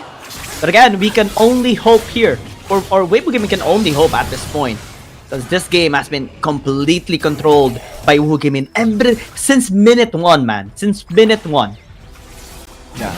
And now, Ludens Echo and Grand Crown coming in from Faye. So that's more things to think about. Grand Challenge. Okay. I thought the Faye is actually going to commit there with the, portal jump, maybe a flash. Is still respecting possible re-engages, or at least being denied of a key summoner spell on a crucial fight. The thing is, the only winning conditions for WBG now is to take Baron and Elder Drake. One of which, and not give anything to WHG from here on out. Because if one of them is given to WHG, Baron will end the game. Remember, looking at the state of the map here, only 2 inhibitor turrets left for the side of WBG, no tier 2 turret left. So when Baron comes through for the side of Woohoo, it could be over. If the Elder Drake comes into the side of Woohoo Gaming, that's the same exact destiny that WBG is riding on. That when it comes to those team fights, those executes will erase their face on the earth. Oh man, even a Magnetic Blaster was picked up here by San Juan just for the additional burst and poke against Weibo Gaming. Has gonna be used there already. A little bit too early here for Wake Up, but August already wanting to be right into the places here of Weibo Gaming, trying to catch him off guard. But the slows are there, denying the engage. But Woohoo Gaming will still commit and bait them out on this Elder. Just look at the defensive capability. The Mountain Drake just denies any damage coming from Zoe and Ezreal. Call of the Forge God gonna be used to maybe catch them off guard, but still, yeah, you're right. They're just too tanky because of this soul. Duanyu might actually be in trouble this time around, and Sanwon finds the kill. And the base is already being pressured here in the top lane as well. So much pressure by Weibo Gaming. And now Weibo Gaming just running right at them, finishing up the last remaining members here in this fight. Double kill by this Lucian as Faye flashes away. August wanting to commit on the skill, lands the slow, but unable to drag him away. They could end. Just delay Faye onto that recall, the other members could end. Yeah, they have a wave in the bottom lane, they have a wave in the top lane. It's just gonna be game number 1 for Woohoo Gaming. And they strike first in the series up against Weibo Gaming. We're in the Goliaths of the series will take the very first game away from Team Weibo. This is already one of the expectations, how August just eviscerated the early game of the jungle counterpart. I mean, from minute 1, Infinity, we have seen August just raining down on Fan, making him actually regret picking up the Nilla for the first time here in Season 2. And that's a great welcome by August, especially that we already know how good August is on the Aatrox. He has used this champion so many times in Season 1, and in Season 2, he has found equal success with this as well, especially with Ban on the Karma. And man, this game is just a one-sided beatdown. It definitely is. I mean, what happened there was complete evisceration for the side of Woohoo Gaming. Early game, they got August into a massive lead. Coming into the mid game, you had so much more plays that August was able to entail, and just injecting a lot of gold into the jungle role for the side of Woohoo Gaming was the perfect idea for Woohoo Gaming to complete their winning condition, because that is basically it, especially considering how they picked up Karma and Lucian, because Lucian's not going to carry late game. Lucian's going to have that very, very strong power coming into early to snowball to late. Still has damage, but will never will be that main carry towards the very late game of a game. And that will be August having that security for Woohoo Gaming to win it all. And they banked on him. Definitely is rewarded with this massive victory as well in game number 1. I think one of the problems that Wave Gaming actually had that in that game as well is the massive scaling required for their champions. Yes, Zoe can do great wonders from early game poking to late game bursting as well. Zihan on the Camille can, make some split push pressure in the late game, but will struggle against the Fiora, so that's a big problem already. But since Fan got obliterated completely in the early game, then that leaves so much pressure for Duanyu. He wasn't able to deal any damage since, like what you mentioned earlier, he needs 2 items but wasn't even able to scale up as efficiently as he wanted to. Yeah, he was just suffocated. Every single one of them was suffocated out of air. And the thing is, the mid laner as well, coming into the side of Weibo Gaming, he went in for the Luden's Echo first item, which they definitely need, because Ezreal does not have any damage at all when it comes to the early game, especially considering the Manamune first item pickup that he actually needs for himself to be able to scale. And they just need that massive amount of damage coming into the early game, built into the Zoe, Lud, and Echo. But going into the Crown, that gives you extra sustainability and defensive capabilities, but that will deny off that damage scaling more potential for the whole team, right? It denies that possibility of extra damage output for the Zoe.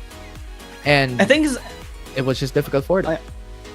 Yeah, it's very challenging. Quite sad for Weibo Gaming, but maybe still fixable come game number 2, right? Because one of the problems they had is that they had no pressure from early game. Maybe if Fan can secure an early aggressive champion in the jungle and not struggle in scaling anymore, and just be that enabling tool for the rest of Weibo Gaming, maybe they can find ways to chip down August and also just delay his scaling and just impact the game from minute 1. I think that adjustment can be necessary. And the thing is, they could have gotten into the Lee Sin instead. Because the thing is, when we're looking at their draft, it's very late game centric type of composition, right?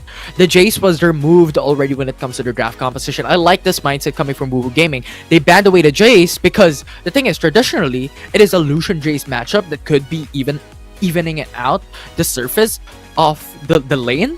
But the thing is, they banned it away, so they removed that possibility for the Jace to go into the jungle or even to the lane. So the Lee Sin was left open for them to pick up, and I think that was a better option for Weibo Gaming to be able to really just lock in for a balance on early game with that pressure on the Lee Sin on the jungle, and that late game scaling built into Zoe and Ezreal. I agree. 100% I agree with you that on that, Infinity. Especially that they've also secured a win with the Lee Sin for Fan during their match against J-Team. If they can have that kind of blueprint this time against Woohoo Gaming, maybe, just maybe, they would find a win and extend this series to a game number 3. But big pressure already is being felt by them, as this loss was definitely a one-sided beatdown coming in from Woohoo Gaming. The goal difference over time reflects that, the performance reflects that, the stats, the damage reflects that, and August is just unstoppable in this game 1. Or they could back onto the top lane for the side of Weibo Gaming, right? Because the thing is, Zihan was having a big advantage from the early game. That was the only lane, that it was the only role, that was the only matchup they had advantage on up against Rocky. That is the reason why they brought Faye on top side to be able to have more damage, to be able to have more scaling versus Rocky, but they were not able to capitalize on that lane. Yeah, sad for Zion, right? Because he even secured a solo kill against Rocky, but after that, he wasn't able to find any good picks at all. Especially with August just raining down on every single member of Weibo Gaming the moment that the team fights or the objectives spawn up. After the big play of Woohoo Gaming securing the RH, denying a team fight from Weibo Gaming and pushing the tower in the mid lane and getting the first dragon as well, everything just went great from there. And August, well deserving of this MVP. Definitely this Aatrox is a big problem for Weibo Gaming. There's no other player from that game number 1 that I'm expecting to get the MVP title aside from August. He's the hero, he's the playmaker, he's the carry of Woohoo Gaming. And let's see how Weibo Gaming is going to be adjusting in game number 2. Of course, this is match point already for Woohoo Gaming. We'll just go in a short break, but Infinity and I will be back.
There's something about games. What you doing there gives you real chills. There is one thing that can't be stopped. Feelings. And if you can feel it, It must be real, right? and that's real magic.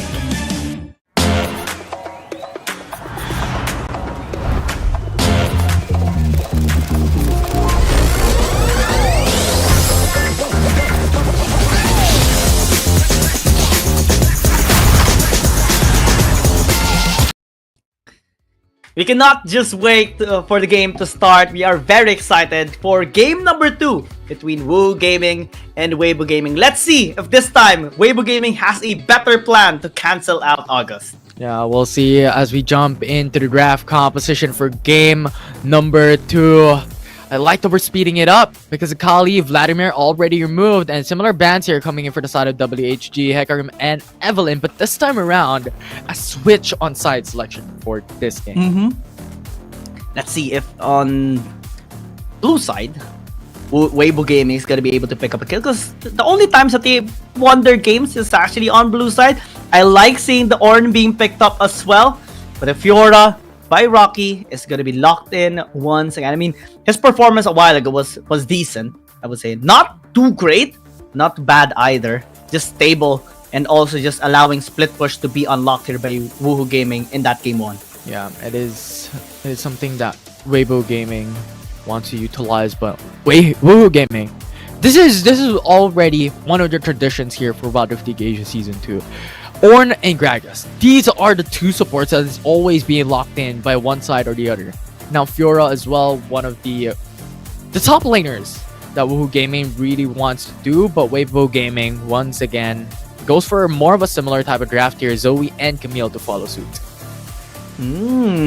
So they're going for round number 2 basically here. Same draft, so same 3 picks of Weibo Gaming from game number 1 gonna be locked in here, but the Zeri is stolen here at the very least by Woohoo Gaming, denied from Duan Yu on his amazing performance against the J team, and we can see Pan as well just having a great time with this, possibly even San Juan. It depends on who actually pilots this champion. And the thing is, Weibo Gaming from here on out, when it comes to the bans, could go away with the Aatrox ban and then maybe go in for the Kha'Zix ban right after, but this will leave the Lee Sin open for Woohoo Gaming to pick up. So they need to think about what are their bans going to be coming forward, as Ziggs will be prioritized, and I think they will just leave the jungle role open for both their sides, because the thing is, Weibo Gaming still doesn't have their jungle as well coming in to the second phase picks. Do they ban Lee Sin off ban? Are they gonna be taking it away? No, the Jace gets denied instead. The question remains, right? With August's massive performance on the Aatrox, will it be picked up again on red side for game number 2? Woohoo Gaming, it is going to be a big question here, especially with his massive performance from game 1. I feel like it wouldn't be, because considering that they picked up the Zeri already, well, it was banned away, so definitely will not be seen coming into the draft. But there's just a lot of jungle still open for any of these two teams to pick up. Lee Sin, you have the Kha'Zix still available, and I think this will be the two junglers that will be picked up by both Weibo Gaming and Woohoo Gaming. Now this brings it to, we just forced out Weibo Gaming's hand. What do we prioritize? The early game or the possibility of that assassination wherein our only target will be San Juan and Pan? Ooh, wait. I love this Shyvana. I actually like this, because this provides really great scaling as well as proper frontline and great clearing as well. So prio on laning, on objectives is very much possible.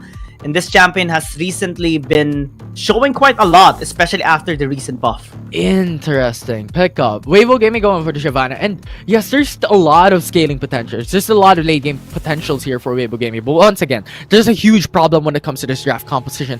They do not have anything when it comes to the early game. Right? There's nothing at level 3 to be able to go in for an all-in when it comes to the engage. Right?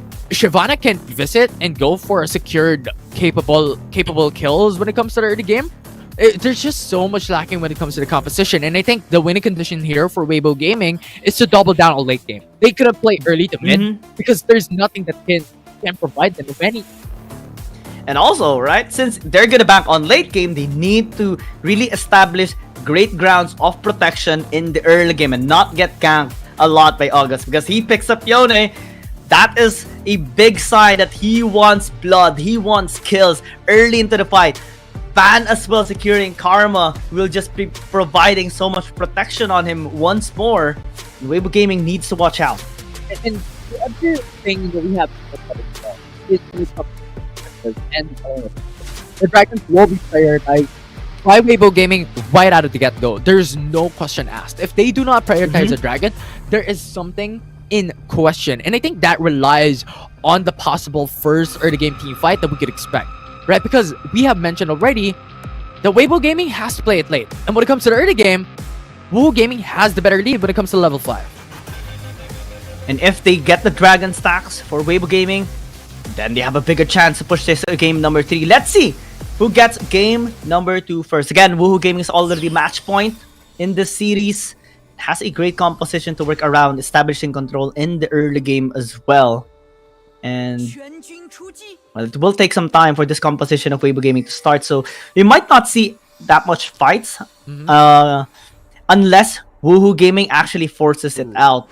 So might be a stalling game for Weibo Gaming at the very least. Yeah, and I like the start coming in from Fan. Starting onto the blue buff, into this early engage, as it gives you a little bit more cooldowns, it gives you a little bit more mana. Not that the Shyvana has mana, but the thing is, it gives you a lot more capability when it comes to abilities. But the thing is, the importance here is you start onto the left quadrant jungle and then face yourselves towards the bottom side of the map and have that possibility into really just putting out a lot of pressure onto Pan, onto Wake Up, considering this will be an AP and a bruiser type of composition back in the Dragon lane for the side of Woohoo Gaming. So that is an option for the jungler, for Weibo Gaming, to really just have that staple advantage onto the Drake advantage later on in 5 minutes.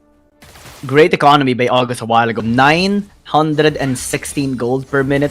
Man, he was really taking even the caps of Fan a while ago in that game number 1. Mid lane matchup is going to be a little complicated here for San Juan. He needs to be very careful of those Sleepy Trouble Bubbles and Paddle Stars as well. But will be backed up by August later on, so it's going to be fine. Top side, Zihan and Rocky going at each other for round number 2 with the same champions, basically. Game number 1, we saw Zihan landing a first blood outplay against him. Maybe he can do it again. Set things up here for Weibo Gaming. At least some stability, but it's going to be very difficult, of course. Yeah, I mean, these are early engages, not gonna go for an all-in. You have to force out the flasher for Wake Up, but not gonna be a security of kills. And this is to be expected, right? Weibo Gaming has the advantage into the bottom lane, considering they have the AD into their own side of their territory. That is the reason why Weibo Gaming has the advantage in the bottom lane with Ezreal and Ornn. Rocky as well continuously pushing out and shoving the waves into the tower. It's just massive pressure for Woo Gaming in the bottom lane. And now, 3 members, Fan as well joining in, will be disengaging for the meantime, just showing his presence, getting a couple of plates here for Weibo to, gain some sort of lead. 400 in fact, but not much. Yeah. This is what we mentioned a while ago, right? Fan starting onto the blue side, having a full clear onto the left quadrant jungle, panning themselves into the bottom lane. This is one of the expectations. They really want pressure into the bottom lane. First, considering they have the advantage already, they have the lane priority with a Karma and a Gragas matchup against Ezreal and Ornn. And the second thing, they really want that advantage and priority into the Dragon objective. Dragon form is available. No more grand challenge for Rocky. Fan is stuck in the turret, but Zihan is struggling, securing the damage. Hextech ultimate gonna be used as a flash as well. Just to disengage, man, that was really close.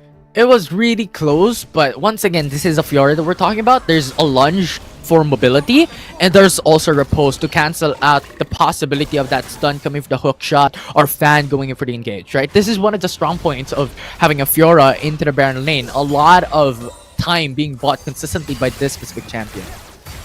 August as well gonna be visiting in the bottom lane. War to at least spot him out and allow Duan Yu to get one more plate in. Actually, great economy here for Weibo Gaming at the very least. Yeah, Unfazed 100%. at all, not being pressured too much by Woohoo Gaming, and this is a great start. Yeah, 100%. This is definitely a good thing for the side of Weibo Gaming. Right? It's really good coming in from this specific team because of their advantage into the bottom lane. They have so much potential, and the fact is they got 3 plates already, and that is always being injected to the Ezreal, to the Ornn. And overall, if this keeps up, Weibo Gaming has that chance to be able to scale better under Ezreal. It all boils down to the first fight, right? And a while ago, we saw Woohoo Gaming actually be the one to establish great control after securing both objectives, and now the gap is there! Fate Seal to Zihan. Can they actually secure the kill? The flash is going to be invested, but unable to land the kill. And Rocky going to be in trouble. One secures the first blood after a big mistake by Woohoo Gaming. And that is really, really bad coming for the side of WHG. Because aside from the fact that they weren't able to secure the kill onto Zihan, WBG, Duan Yu, it was their ADC, it was the carry of Weibo Gaming that secured the kill onto Rocky. And that is the guy that has been securing plates.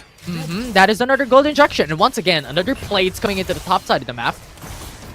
So it's going to be a difficult time for WHG overall to match up against the ADC of Weibo Gaming. This is just too much. Too much gold being injected here to Duan Yu, and Woohoo Gaming is starting to have this big problem.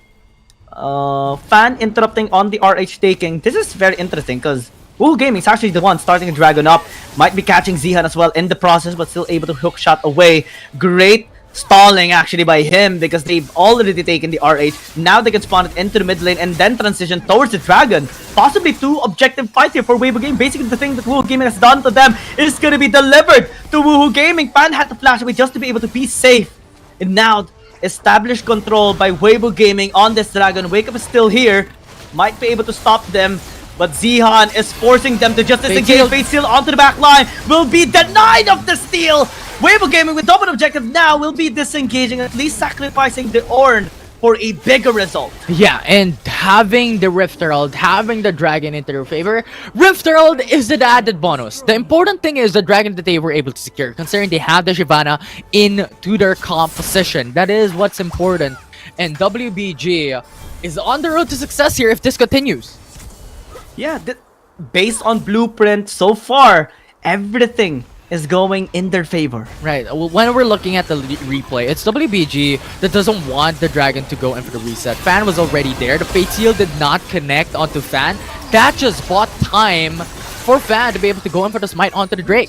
And the thing is, the rest of the crew was just zoning away WHG away from their Dragon Spit to not have any denial of the Fan when it comes to the CCs, when it comes to the knockups.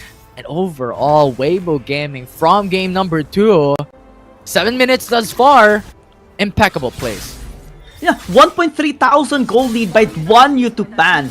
That is just incredible, but a gank into the top lane might actually catch Zihan off guard. Hook shot to still maybe get an outplay, a 1-for-1. It's actually good here for Weibo Gaming. Now Rocky's going to be in trouble. Pan is just chasing him down, but still it's a Fiora, so great mobility, great escape tool to just disengage.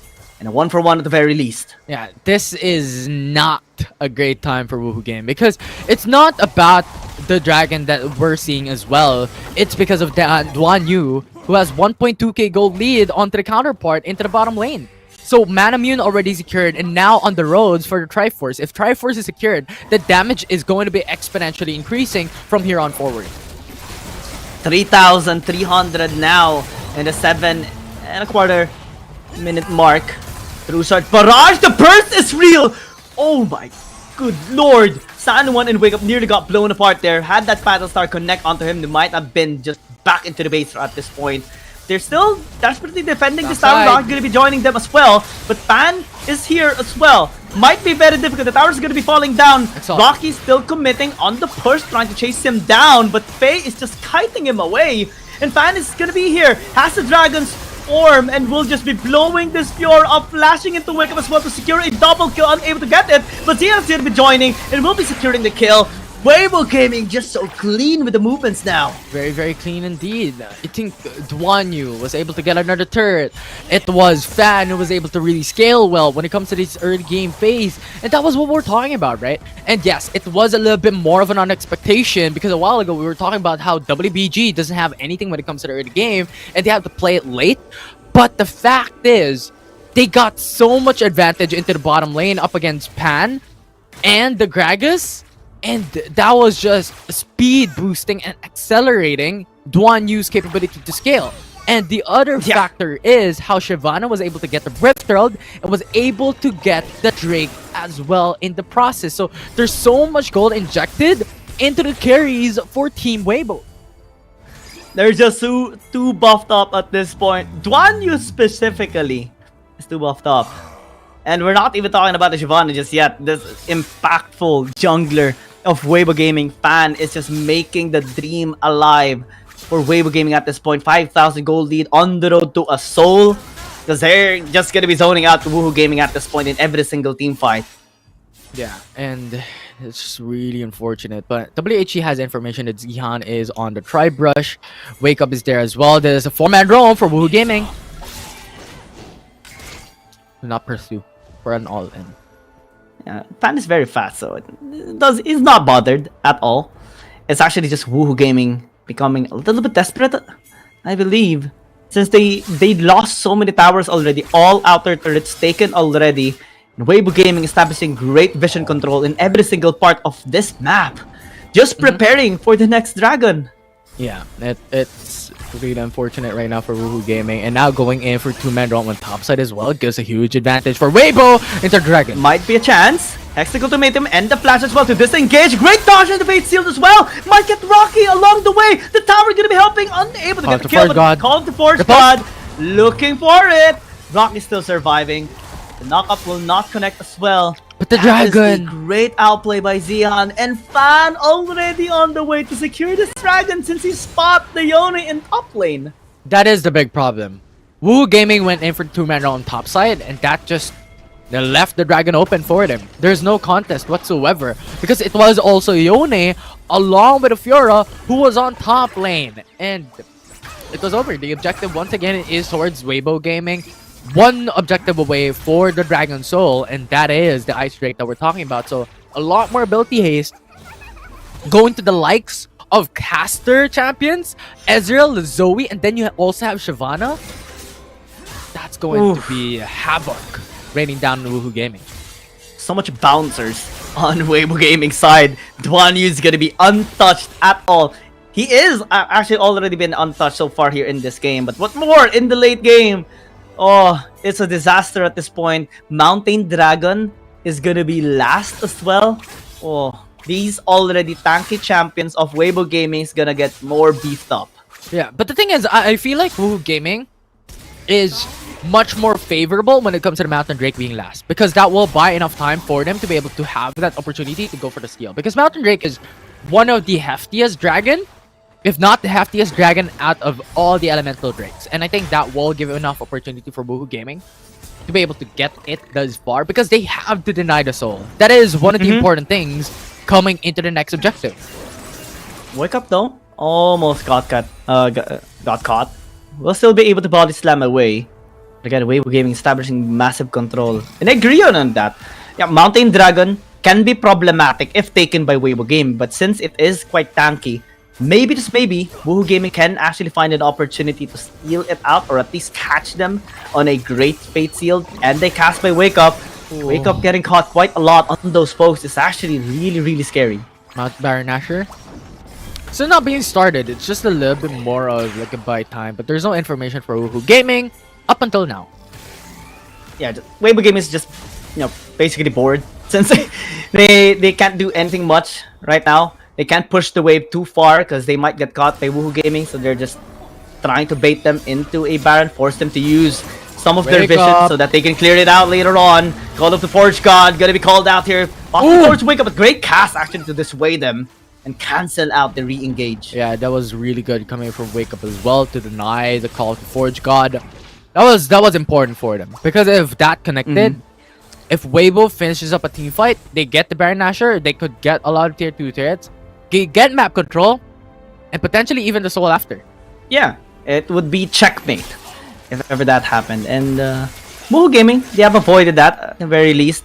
Stall is the name of the game here for Woohoo Gaming, and find, you know, some cracks in the armor here of Weibo Gaming.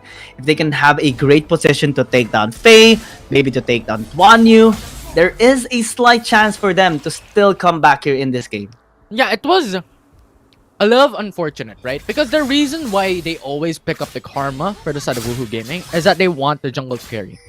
And the thing is, right now, they do not have the likes of the Aatrox. They do not have the early advantage that they were able to take coming in from game number 1. Wherein coming in at level 1, it was August who already has the massive lead up against the opposing jungle.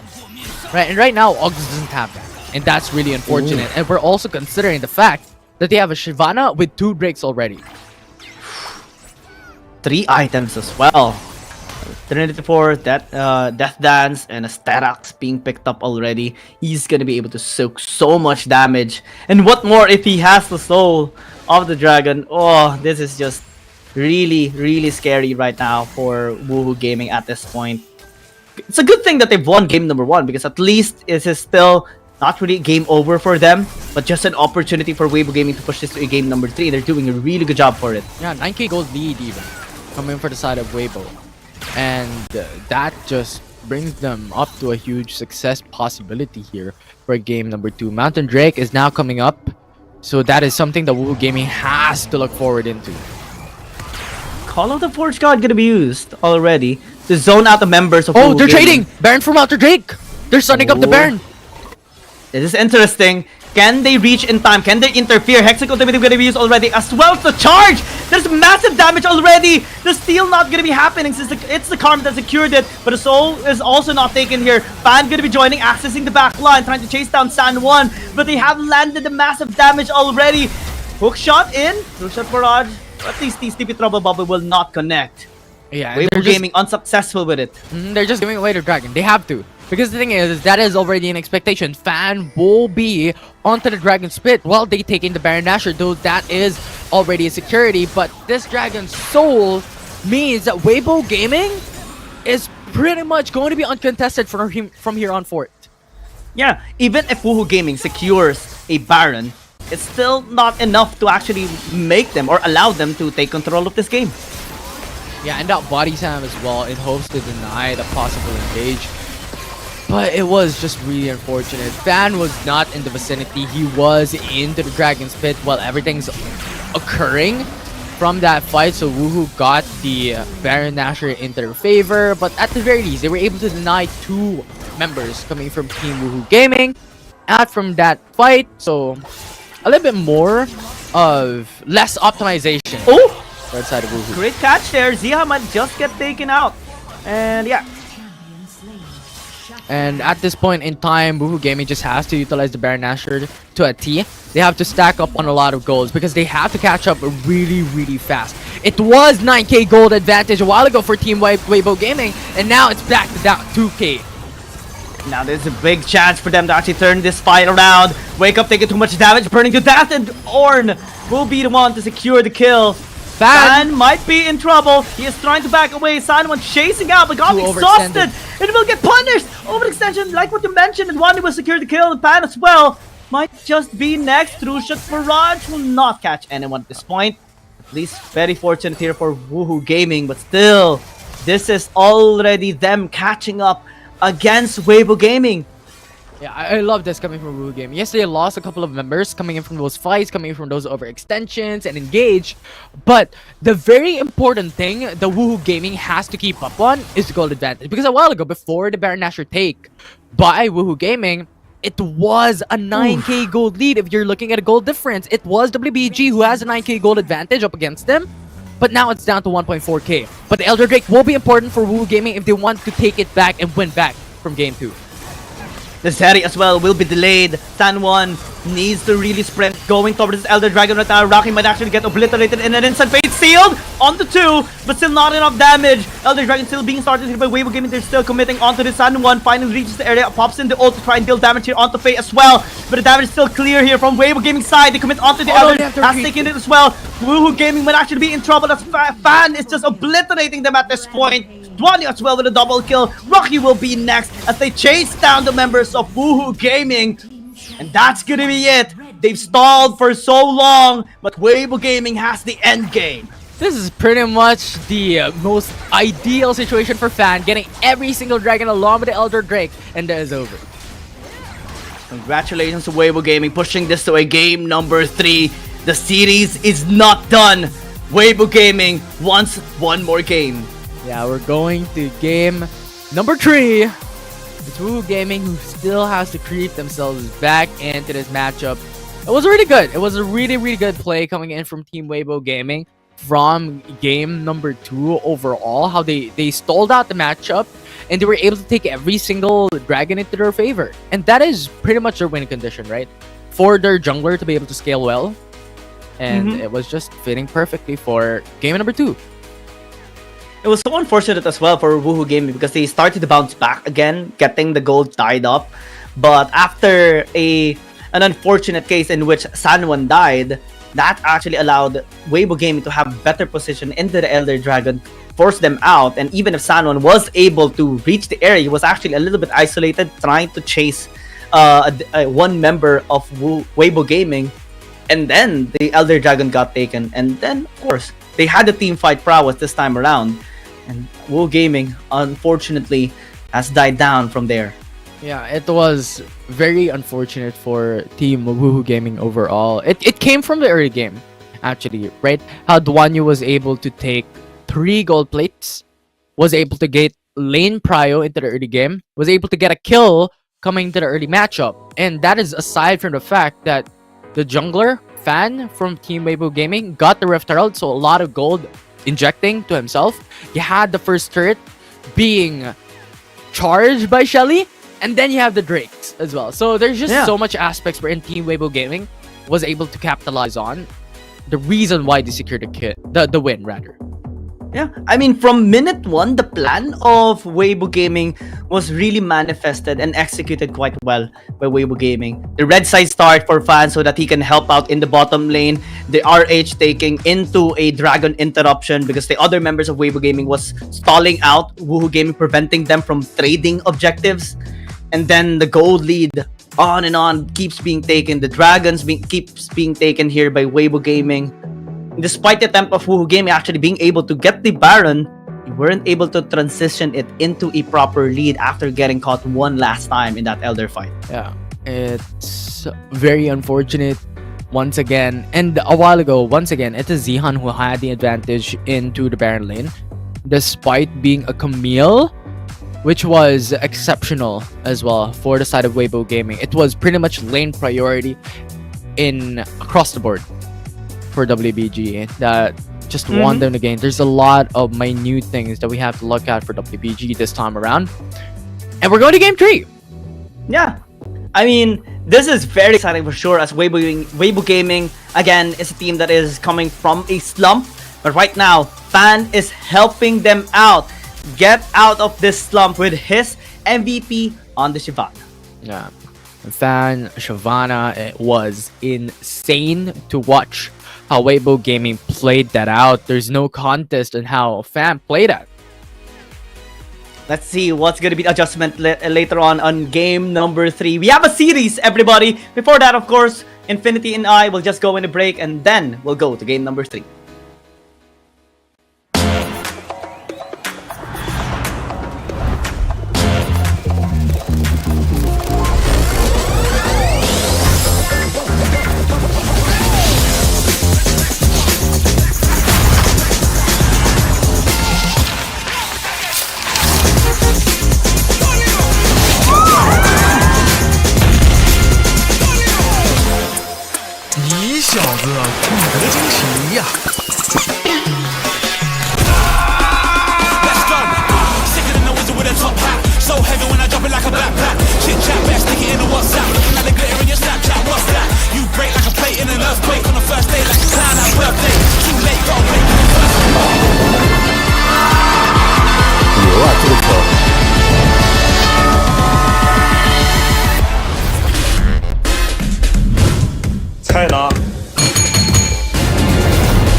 Sun and rain, sleet, snow, any weather. Just know if you can do it, I can probably do it better.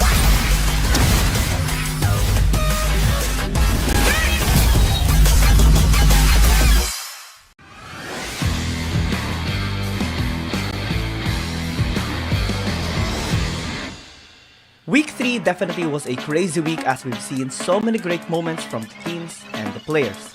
Hi, my name is Giang. Let's take a look at the top 5 highlight of week number 3. Starting with number 5. CF17 continues to prove to be a great jungler for J-Team after replacing 0711 in Season 2. In their match against Invade Esports and after securing the Baron, he landed a 4-man Dragon's Rage knock-up that set the team fire up for J-Team to get the ace and immediately end the game in 13 minutes. Back. Unleash has no chance to get closer. Might be able to flash in. That explosive jab from DY was perfect to stop her pushing in. Oh, the kick! On tree! What was that, J-Team? It's just gonna end the lives of Invade here. This game is done. That is gonna be a Baron, a 10k gold lead with 12, and that's an ace too. J-Team is gonna finish this game. Number 4. We're back-to-back in Jungler's MVP highlight because this time we have to highlight Inya from Oh My God during their battle against Nova Esports. 10 minutes into the game and the second dragon fight, he had the perfect catch on Long's intention and position after reading his past movement and plays. That allowed OMG to chase and punish him down, taking the second dragon stack and winning the fight 3-1. Oh no, you was in danger, goes in onto the dragon's pit. You also have Long, goes in for the glass caress onto the dragon's pit as well, making it secures the damage, and now it's OMG who takes the Infernal Drake of their own. And now Nova is on the meat grinder. OMG just shreds them apart. And now it's Inya in the front lines. World Enter to the face of Remake with a flash as well. The slap. Number 3.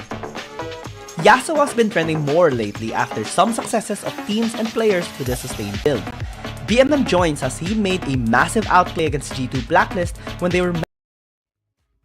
One more fight. One more game.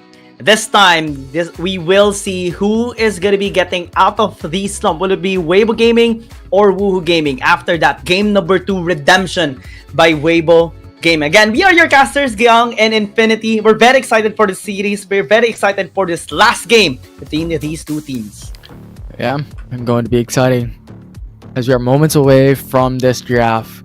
And expected the Woohoo Gaming, yes, will go into the blue side selection this time around, having a little bit more advantage and comfortability onto their picks, as they did in game number 1.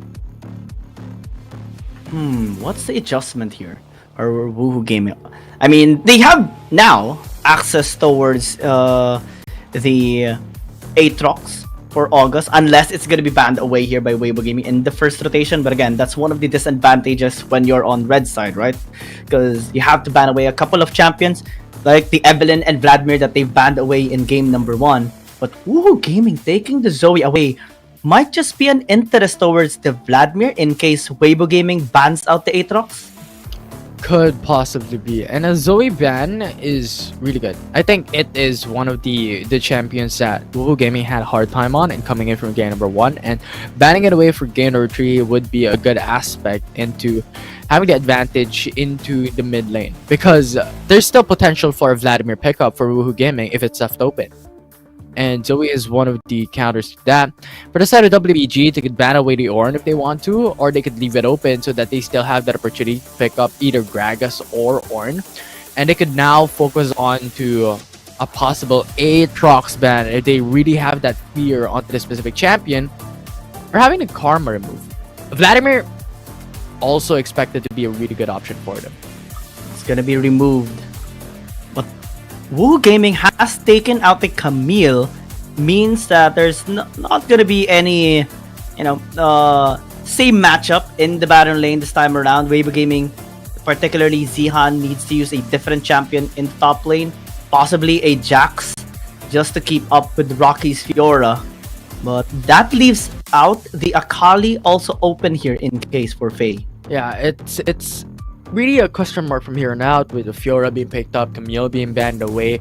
Jax is still open for them, as you have mentioned. Gwen is a very untraditional but still being picked in WBG in the past, or could still go in topside. Who knows?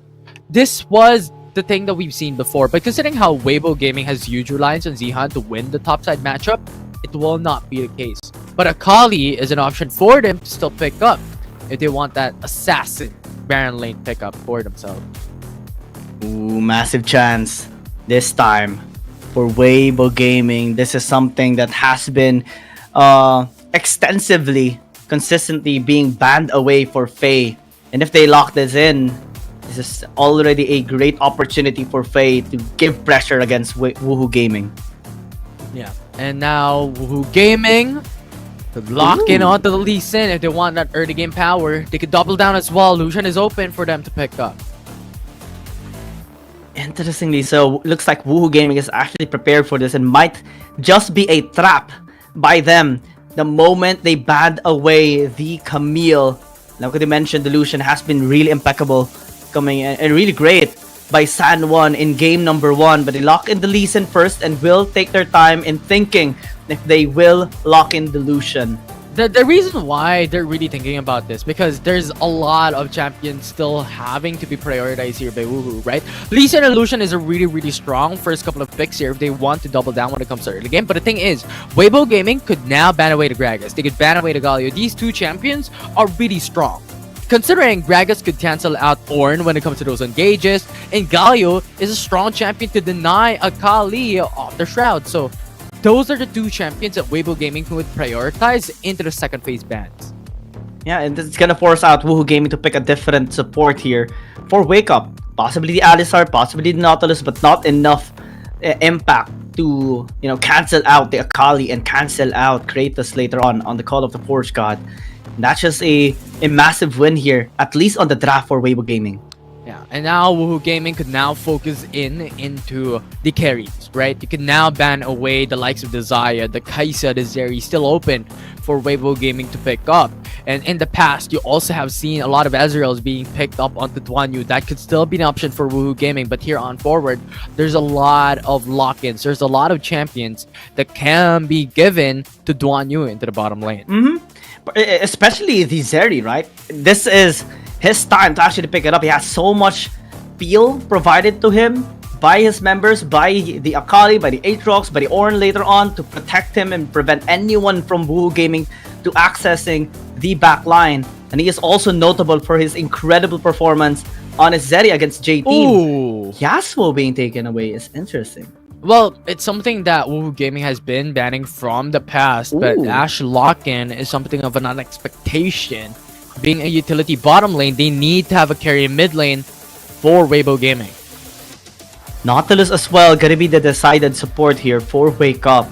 Let's see if this is gonna be helpful, at least in their early game or in the crucial moments for pick-offs.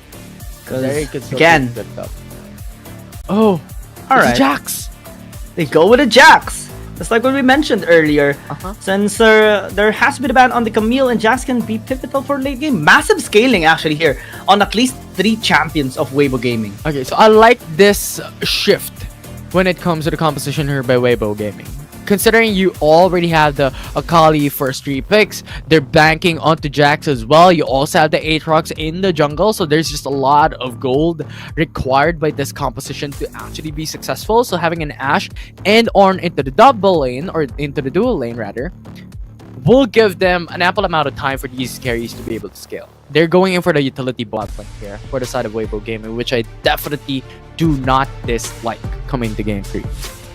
And they're banking on what was really helpful for them, for Weibo Gaming in game number 2. This time, they tried once again, and this is everything on the line for both of these teams. Let's see who is going to be getting the last smiles who is going to be happy with the result of the series, whether it's going to be Woohoo Gaming or Weibo Gaming. This is us to find out.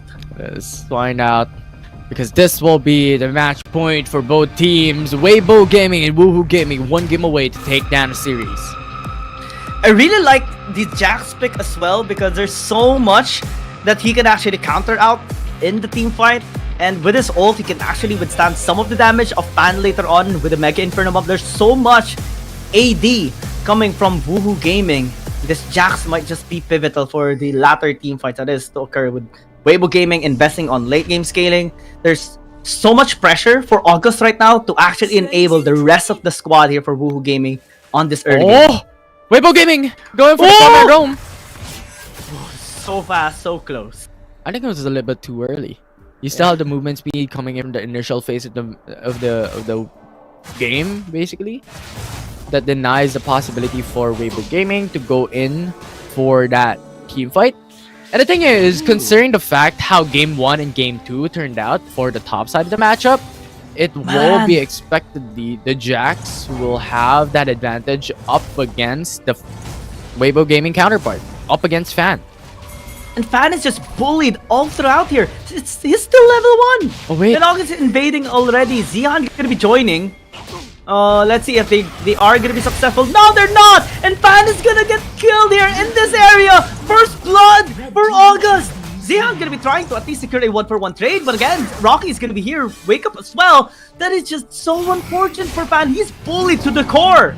Yeah, and this is already one of the expectations that Woohoo Gaming will go aggressive into level 1 to level 3, but this is a little bit too much. Woohoo Gaming went in a little bit too aggressively, and they were able to capitalize on that. Xihan was there as well to be able to really just play it a little bit more better when it comes to that 2v2 matchup, but it was Wake Up who was there. And remember that Nautilus is one of the strongest early game support champion in the game. Oof. Well, Duan Yu secured the kill a while ago in the bottom lane. Right now, has used the flash just to escape. Yeah, Duan Yu picked up the Ezreal, 31% damage coming in from the last game. This was already expected. You know what? Duan Yu has the better lead when it comes to that bot lane matchup. But Weibo Gaming having the counterpart aggression into the bottom lane was amazing. They definitely needed this. Woohoo Gaming into the bot side. August as well is here, but doesn't have the Dragon's Rage to actually kick him. Oh, they will be disengaging at least for the meantime and waiting for August to reach level 5. Yeah, they have to wait. They will have to wait for the level 5s here for both the bottom laners for WBG. Can't fight these early games, especially considering you have Lucian for the side of Woohoo Gaming. But Fan into the backside, Rocky's in danger. 2v1. Xihan just prepping up, trying to force him to extend. Does not land the counter strike. Rocky just sensed everything there and dodged both of the crowd control. Now it's overextending a little bit, but has August in the vicinity. Sonic Wave will be connecting and has the Dragon's Rage and will burst out Fan. The reaction time of Rocky is crazy Insane. to watch. Inhuman. Yeah, it's inhuman, as you mentioned, for the side of Rocky. Okay, that's it's good. human. You still have riposte here. Able to repose one flash, denied by FaZe. Yeah. Really unfortunate for Rocky, but that is ultimate already wasted onto top side. Could still be Wake Up securing that kill, but unfortunately would not be able to do so. Megan for the bomb not reaching as well. Oof. A sad day for Pan indeed. 2 deaths already in 3 minutes. This is really unfortunate, but the thing is, WHG could still make it back 100%. They will prioritize the Rift Herald, and that is already one of the expectations here coming into the top side of the map, or the 5 minutes of this objective. Looking at the replay, that is very straightforward, right? The Call of Forge God denied that engage, coming in for the Lucian into the bottom lane. There's just no escape. They were under the turret. They couldn't reach. But coming into first objective, WHG would definitely go in for the Rift Herald first, because they had the Ziggs. They had the Ziggs into their lineup, and they are double downing onto their early game possibility with the Lee Sin Illusion pickup into their draft. So having the Rift Herald would have that huge gold injection, especially coming into the mid lane if they put out the Shelly early on. Rocky just easily dodging out the arrow as well, denying any sort of play from Weibo Gaming. Not feeling any pressure at all in the top lane. August as well, just having such a great start here in this game, is now going to be causing a lot of problems here for Fan, especially on his scaling. He has been invading quite a lot of times. And in 30 seconds, Dragon will be spawning, RH will be spawning. You mentioned earlier that the RH will be prioritized here by Woohoo Gaming and can use it into the mid lane. Might not even need the Satchel Charge here from Fan, because Tower already took quite a bit of damage and only needs a couple of auto attacks for them to secure it. He was a little bit afraid. There's no vision into the Tri-Brush. There's no information for Woohoo Gaming to really go for an all-in despite having the Grand Challenge already. So, good call nevertheless for Rocky to be able to play it a bit more safe considering Rift Herald and Drake is coming up. August spotting out Fan.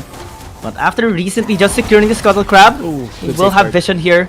The top side river. Wake up unsuccessful with the Dredge line. Again, it's just a chess game for now. They might turn on to Wake Up. Megan Fernabomb dealt a lot of damage here onto Fan. Forced out the flash here from this Aatrox. But they might have a catch here onto August. Flashing away. Zeon chases out. Wani as well committing. And they do get the lead, but what cost? Everyone's still very healthy here on the side of Woohoo Gaming. Fan is also dealing quite a bit of damage. Bay as well. And Shuriken will be taking the Fjord down. That leaves Sanwan alone. Pan as well nearly got blown apart. And Weibo Gaming bounces back. Yeah, and it's just WBG who still has Faye into their lineup. They still have Fan and Kratos. Remember, these are very, very tanky champions. And I like the call it comes from WBG. They understood the assignment that Woohoo Gaming is going for the Rift Herald first. So they come out into contest for the RH, for the first objective. And the thing is, Kratos was a game changer here because August was not able to go in for the Dragon's Rage because of that knockup that Kratos did that could potentially kill out Fan and also the Ashe for the side of WBG. So overall, tipping my hats off to Kratos and then the follow-up by Faye as well to basically be the cleanup crew for Weibo Gaming. Really, really good teamwork. Yeah. Everybody committed on that fight. Everyone committed on that pick. And props to Kratos as well for starting everything up for Weibo Gaming to just finish. Now they have a great lead to start. Now they can maybe even push this tower in the mid lane. Everything that Woohoo Gaming planned out from the beginning to establish great early game is now denied. Yeah, denied. It was really unfortunate. And Weibo Gaming is, or well, rather, Woohoo Gaming is on a timer. Right, they're relying on Lee Sin, they're relying on Lucian. Got the Forge God though. Inferno Bomb dealt a bit of damage here towards Fan. Will be okay. We'll send out Shelly to just commit and charge here in the tower. Great pressure as well by Duanyu. But unable to get this tower, at least for now. Weibo Gaming still now is starting to take control of Woohoo Gaming. Yeah, it's basically Weibo Gaming who is on the road to success and is on the precipice of success. Because remember, they have utility bottom laners and they could utilize the Enchanted Crystal Arrow, which for now has been consistently connecting. They're relying on Fan, they're relying on their assassins, which is Akali, and they're relying on Jax. And thus far, it is working well. The Jax though is getting ganked. It will be taken away. Grand Challenge is going to be utilized to just heal up the members here of Woohoo Gaming. But the bigger objective, the Dragon, has been taken here by Weibo Gaming. 2 for 2 here for August. For Fan, rather. Yeah, it doesn't matter if the Jock get killed. They got the Ice Drake already, and that is one of the important things that WBG is really prioritizing. Because the thing is, Jax will never carry it when it comes to the late game because of the recent changes that the Jax had. It will be the tank for the team that will be really important, but will not be the damage dealer. And that will be on the hands of Fan, on the Aatrox, that will be important. So, having that objectives, having those goals, having those breaks into their favor will be much more crucial for WBG to pick up. Kratos really wanting that kill on Rocky. Will not find it. Great attempt. At least they will be able to force him back and take this tower in the top lane since they do have a cannon. Just tank in the tower damage and the Mega Inferno Bomb as well. Weibo Gaming starting to take control and establishing really great pressure towards Woohoo Gaming right now. The only thing they need to push is mid lane, bot lane, and they will have great vision as well on the jungle side of August. Yeah, and I think at this point in time, it is WHG's possible downfall. I'm not saying it's already secured win for the side of Weibo Gaming, but once again, we have to remember that Woohoo Gaming is on a timer. No. Fan 1 almost got bursted out. Fortunately, August was actually there to just pressure Sano as well to just disengage. Kratos might actually be in trouble. Grand Challenge healing up the members here of Woohoo Gaming. But again, it's just a banter from both sides at this point. Yeah, and going back, once again, Woohoo Gaming is on a timer. Weibo Gaming is on the better edge when it comes to the possible scaling of this lineup, along with utility bottom laners that they have. And yes, you could go in for the damage item build, but it doesn't matter. Ashe is one of the utility champions that we've always really emphasized on to have so much long-range potential engaged into a team fight, and Weibo Gaming has been using this really well. Fan. So many long-range potential. They catch August off guard. Sanwan as well nearly got taken out. But is still able to survive at least for the very moment. Mega Inferno Bomb catching Kratos as well. No kills on either side. Was very close as well on that damage. Fortunately, Weibo Gaming has some answer in the mid lane, able to take that outer turret of Woohoo Gaming. And will still get the net positive here on this game. Yeah, still the net positive. I mean, already 3k gold lead for the side of Weibo Gaming. Rocky just chasing out. August is here. Will not land the damage just yet. Grand Challenge being denied of 3 angles there. Weibo Gaming, they're happy with the exchanges. You mentioned earlier the late game is definitely on Weibo Gaming's favor, and I agree on that, especially with the Akali, the Jax, Aatrox. Everyone is going to be unstoppable come late game. Weibo Gaming really needs to step up, especially August. Yeah, it's a little bit unfortunate as well. I was hoping for a better late game scaling champion aside from the Ziggs for the side of Woohoo Gaming, because it's really unfortunate that they double down. But right now, pin down. Unfortunate position for Kratos. Will get punished heavily for it. He was just trying to establish vision, but got denied even for that. And Woohoo Gaming, with that kill, they could secure the tier 1 turret into the bottom lane. Weibo Gaming, what's their answer? So far, they have the Jax in the top lane, has the Ashe in the mid lane. Not really a lot of response here by Weibo Gaming. They send out Zihan just to remain here in the top lane. He knows that he can just win against Rocky, depending on his position. But right now, actually committing with the Grand Challenge here, rocking as much as he can on the vitals. Counter strike gonna be denied, at least not reposted back onto him. Rest of Weibo Gaming is now going towards the top lane. August as well gonna be going there, not landing the Sonic Wave. Gets knocked off. CC chained as well, locked down. Had to use TP. But the Bay, Akali is on the back line, able to get a kill onto the Lee Sin as well. Shuriken onto Pan and secures a double along the way. Rocky, only one left on the team of Woohoo Gaming, and Weibo Gaming set their eyes on Baron. Wow. Outright. That play coming from Weibo Gaming was exceptional from that fight. They were able to capitalize on to buying a time for this team. Faye came in with the TP and just assassinated the carries for the side of Woohoo Gaming. There's no one to be able to contest Baron Nashor. And then on top of that, the CCs that WBG was able to utilize, it was Aatrox who pulled down onto Ziggs and then was able to go in with the Call of the Forge God, double mag knockup, and then the ECA as well. There's just so much connecting every single time. Weibo Gaming is just taking full control right now. 6,000 gold lead, towers falling down on Woohoo Gaming side. They couldn't handle anyone. What more if they are grouped up here for Weibo Gaming? They're becoming desperate now for Woohoo Gaming. They cannot stop the push. They have to send out everyone. Sanwan gonna get caught. Counter-strike was cleansed, at least for a meanwhile. Wake Up also surviving, but that leaves the tower exposed.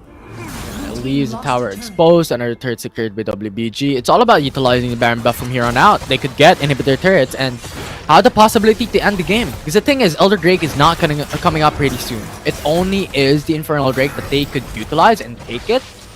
But it's pretty much just WBG's time to take a lot of these turrets.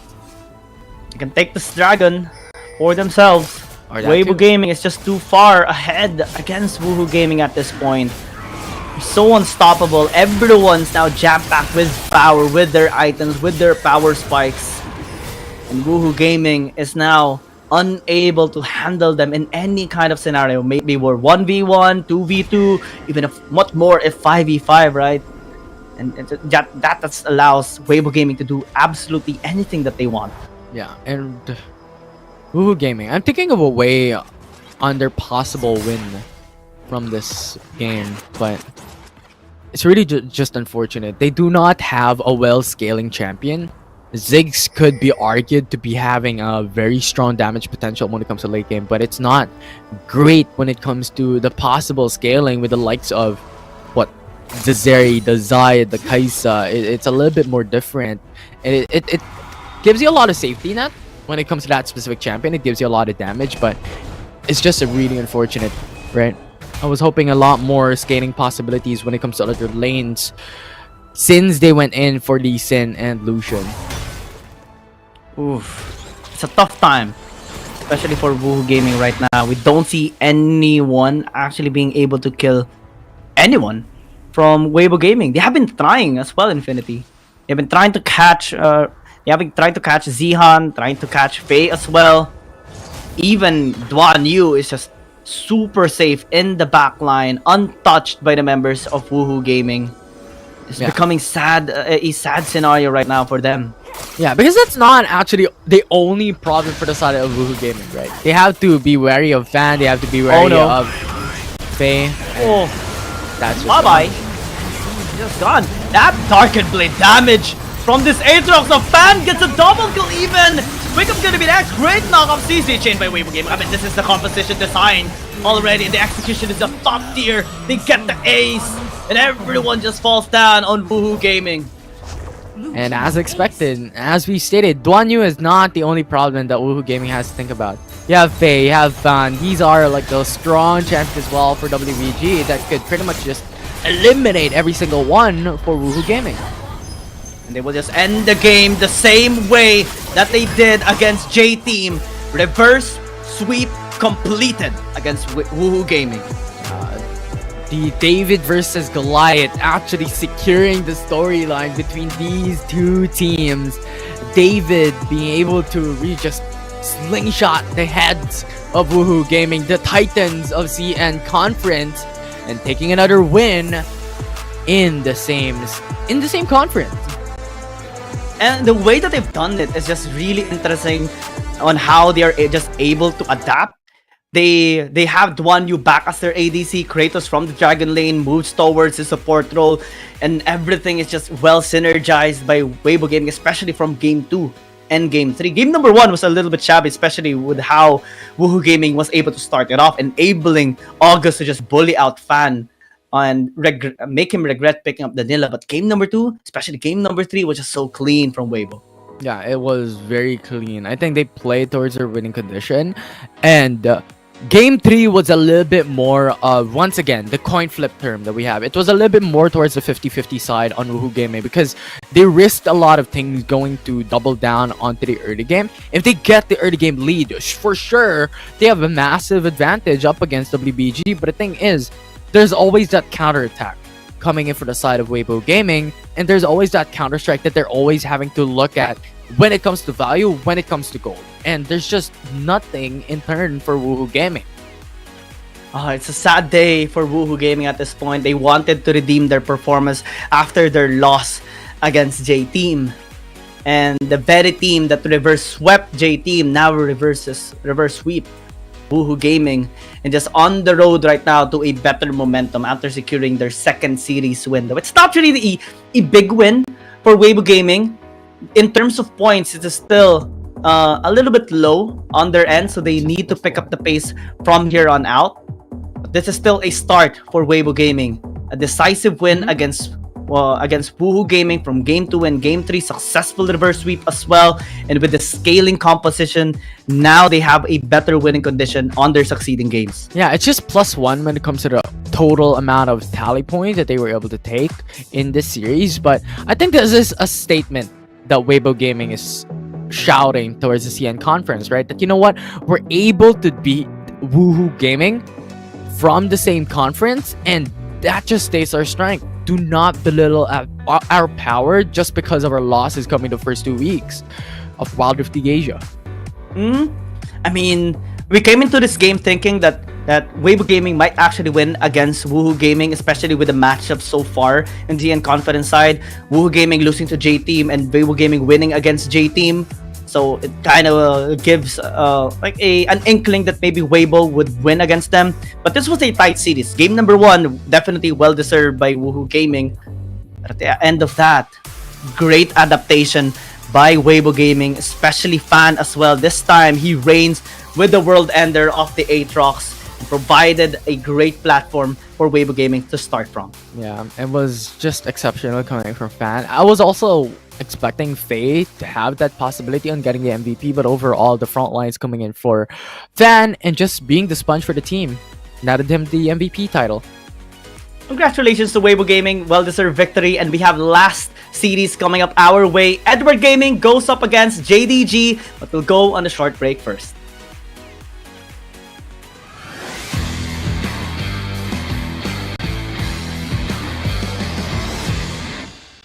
Week 3 definitely was a crazy week as we've seen so many great moments from the teams and the players. Hi, my name is Giang. Let's take a look at the top 5 highlight of week number 3. Starting with number 5. CF17 continues to prove to be a great jungler for J-Team after replacing 0711 in Season 2.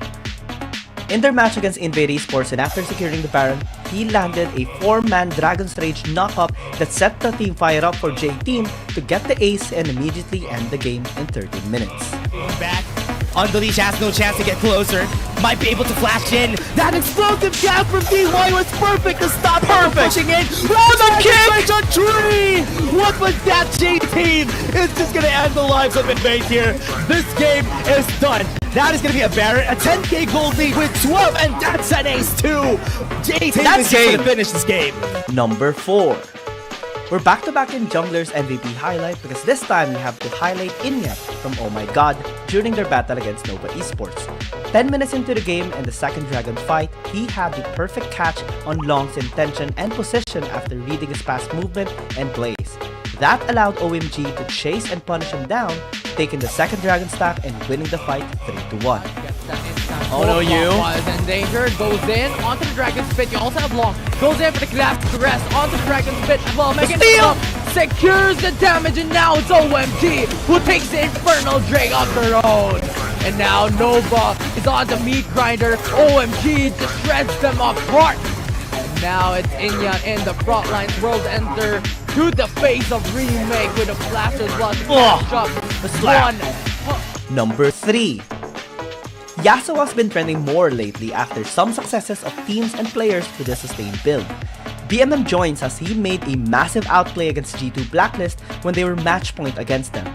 7 minutes into the game, G2 Blacklist tried to gank BMM in the top lane with 3 members tower diving, but they were all unsuccessful as the BMM stalled out hard, buying enough time for his teammates to respond, even getting a kill to Aaron and getting them a 2-0. The snowballing stop with the utmost aggressive that they're dealing right now, but they will try to be aggressive here onto BMM. Great knock-up, great CC chain. The damage should be there, but it's taking too much time. The last minute's gonna be there. The counter engage and BMM lives. Number 2. It's extremely hard to play as an ADC when you're going up against so many engaged champions, but that didn't seem to be the case for FPX's Dragon Laner Kong, with his impeccable performance against Keepest Gaming. 11 minutes into Game 3, FPX was positioning for a tower dive in the top lane when KG, Datan, and Anran attempted to burst him down. He managed to deny the engage, be backed up by FPX, and go wild against Keepest Gaming, securing a quadra kill in the process. This not only allowed them to win the fight, but also gained enough momentum to end the series, winning against Keepest Gaming and giving them their second reverse sweep loss.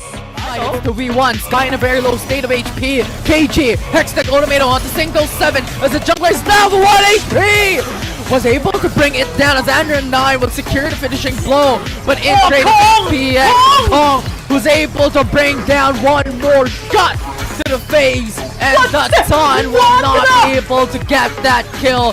The Quadra is secured by FPX, and this is their moment to shine. FPX is slaughtering KBG right now! Yuya's gonna be next! Give the Penta! 2-game taunt on FPX, and it's Don 1-8 who will able to take that kill. The ace is secured. And number 1. It was such a tough battle between JDG and Weibo Gaming as both teams really adapted against each other every succeeding game, and everything was on the line in game number 3 on the Elder Dragon fight. But in this highlight, we see JDG shine perfectly as they had the best engage, with Lemon getting Kratos and Feibai getting a perfect flank to maximize his Vladimir damage to all the members of Weibo Gaming, deleting all of their health bars and even securing the first pentakill in Season 2 of Wild Rift League Asia, as they successfully complete their reverse sweep against Weibo Gaming. Into the back line, Kratos gonna be in trouble. Feibai as well joins! Gets a Xayah right now! Has the damage, has the burst! Gets a double kill, triple kill for Weibai! And now Weibo Gaming is gonna be in trouble. Zihan tries to capitalize on this, gets a counter-strike done, but not able to get the CC chain from Fei, and they get the pentakill! The first pentakill in Season 2 is Feibai from Jingdong Gaming! And Feibai popping off here. 欢迎来到赛后采访，我是麦麦。让我们再次恭喜微博 Gaming 今天让1追2拿下了比赛的胜利。我们也是邀请到了樊选手，那先请樊跟大家打个招呼吧。大家好，我是微博打野樊。非常欢迎你啊！第一个问题想要问到的就是，可能你们前一段时间整体来说状态没有那么的理想，但是今天可以看出来你们的手感是有所回升的。这之中做出了哪些调整呢？我们人员上改动了吧，然后打法上面也做了更多的调整。那训练赛有什么改进吗？可能最近训练赛赢得比较多吧，哭猛，对不对？然后自信就提升了一点。Okay, so the first question is, you played not that well before, but today your status maybe find something back. And what adjustment do you made? And his answer is, I think there is some roster change, and I think our maybe confident come back, and we play really well in the synergy, in the scrims. 那么第二个问题想问到的就是，第二把我觉得你的龙女发挥的特别的出色，第三把的剑魔也是，但是还是想问一下，第二把为什么会掏出来希瓦娜呢？我们队算是比较习惯龙女体系的，然后我也比较喜欢玩这个英雄。自信的吗？对这个英雄还是比较自信的。掏出来就能赢。基本胜率比较高吧，现在的英雄。Okay, so the second question is, in game 2, your Shyvana is really brilliant, so why do you choose it? And his answer is, I think I'm really confident in this champion, and we are really played well in Shyvana system. 那么最后一个问题想问到的就是，你觉得今天赢了之后，那在之后的比赛有没有什么还需要调整的地方呢？可能我们沟通上面还是比较欠缺的，然后执行力可能也没有那么强，就还是有很多要调整的地方的。确实，这个游戏团队沟通特别重要，对不对？我们现在沟通就乱成一锅粥，感觉是乱成一锅粥，但是今天打的还是很好。只能说今天可能幸运女神眷顾了我们。幸运女神当然还有实力的加持啊。So the last question is, what adjustment you will made in the future? And his answer is, I think we should maybe practice more in our cooperation, and I think communication is really important. 那么今天的赛后采访就到这里全部结束了，也是感谢我们的樊选手接受采访，谢谢。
There's something about games. What you doing there gives you real chills. There is one thing that can't be stopped. Feelings. And if you can feel it, it must be real, right? And that's real magic.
那感觉够真，开启畅爽。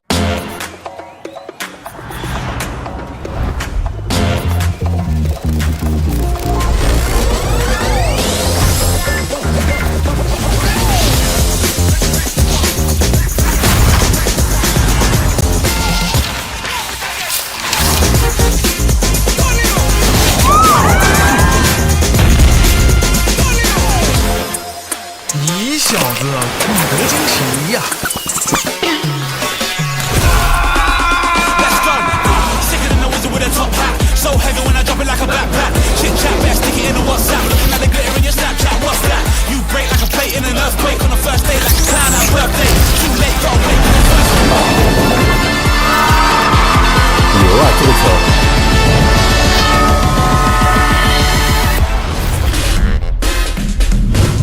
菜呢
？Week 3 definitely was a crazy week as we've seen so many great moments from the teams and the players.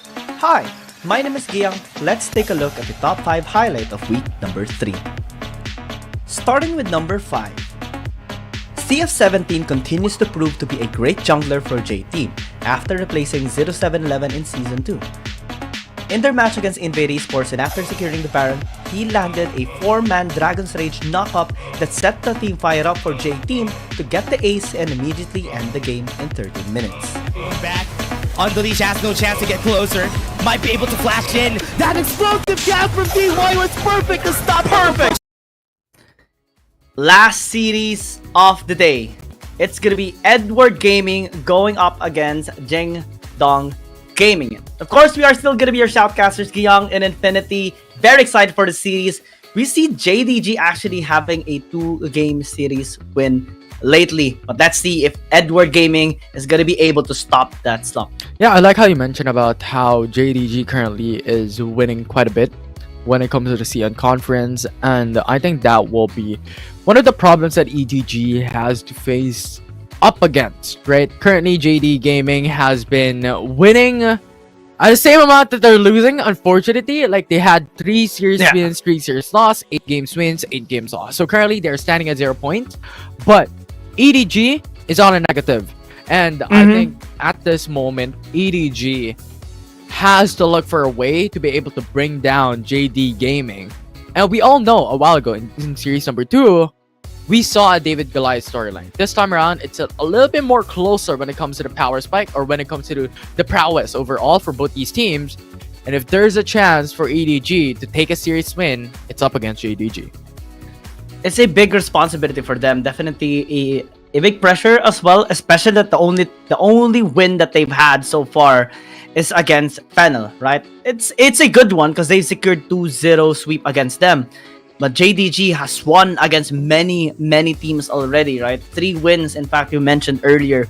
Weibo Gaming, a reverse sweep, or at least a great denial of a win there against Weibo Gaming. They've won against Cateroser Y as well, and won a deciding victory, a deciding reverse sweep against J-Team, and even Feibai picked up the Twisted Fate in that particular game. So that really is a lot of creativity on the side of JDG, in which Edward Gaming, they really need to find the ways to corner them out. Yeah. Twisted Fate, really interesting, but once again, we're looking at the jungle role. We all know how CN Conference plays, right? They're all about aggression. They're all about looking for kills. They're all about looking in for those gaps, looking in for those potential plays to happen in the Rift. And the jungle role plays an exceptional role into making that happen. And 0711 and 1 will be the player that we have to look at later on. Absolutely. 0711, ones as well. Both carry champions will be picked up for sure by both of these players. We see 0711 picking up Evelyn and Shyvana.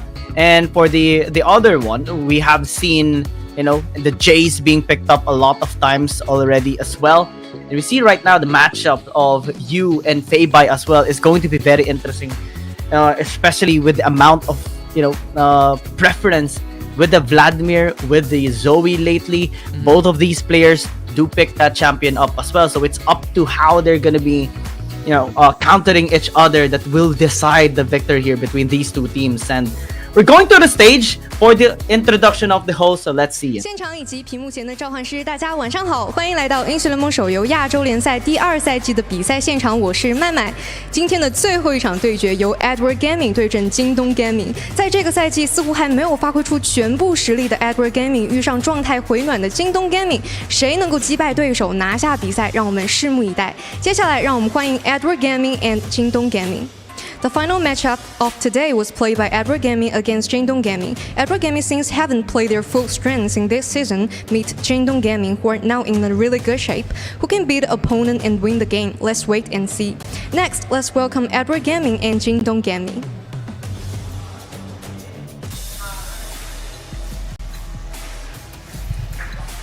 我们特意准备了阿玛辅助的战术，结果他赛前生病了，是不是压力太大了？等会儿你们其他人要顶住压力啊！打京东的话，我们的秘密武器二麻还可以藏一藏。Looks like we're gonna be seeing Langui again here on the side of Edward Gaming, because the last time when they played against Fennel, it was actually Irma that was the support, and what's interesting, it paved the way for them to win. I think Langui has some great surprise this time on their matchup against JDG. Yeah, and basically there's just a lot at stakes on the line for both these teams, more so for the side of EDG to be able to really just ramp up when it comes to pacing. For the side of JDG, if they take this win up against EDG, they take their very first point in CN Conference. That's super important for them. I mean, back in 首先有 season 请 one, 双 right, 方单 we 人 saw 路选手登场。 EDG just In being the solo lane, notorious for their Edward Gaming 小 aggression 张、京 and 东 also Gaming even going Lemon。 on a win streak. Right now, they're in a slump still, only able to win one game so far against Panel, and they want to bring back the golden days. 接下来让我们有请双方打野选手登场。In the jungle, Edward Gaming 0711, 京东 Gaming once. Such a strong team. They had Team A, Team B as well. They had imported players from all over Southeast Asia. They 有请 even 双方中路选手 imported 登场。In the and mid lane, Edward contracted Gaming 由 some 京东 Filipino Gaming teams 飞白。 way back in first, second year of Wild Rift Esports, such as JDG, to name a few. And I think that's like one of the strong parts wherein JDG was able to capitalize that aggression. 有请 Right? 双 And right 方 now, 射手登场。 they're In the still duo looking lane, their Edward footing Gaming alone, into the京 season 东 Gaming conference. They're still Barry。 looking at their footing here in season 2 of Wild Rift League Asia. Trying to get the proper group, trying to get the proper entry towards this tournament this season 2. They have had quite a few games 最后 already. 有请 This 双 is 方辅助 already 登 their 场。In the fifth game, support, so Edward Gaming 浪鬼，京东 it Gaming is next。 getting a little bit closer towards the end as well.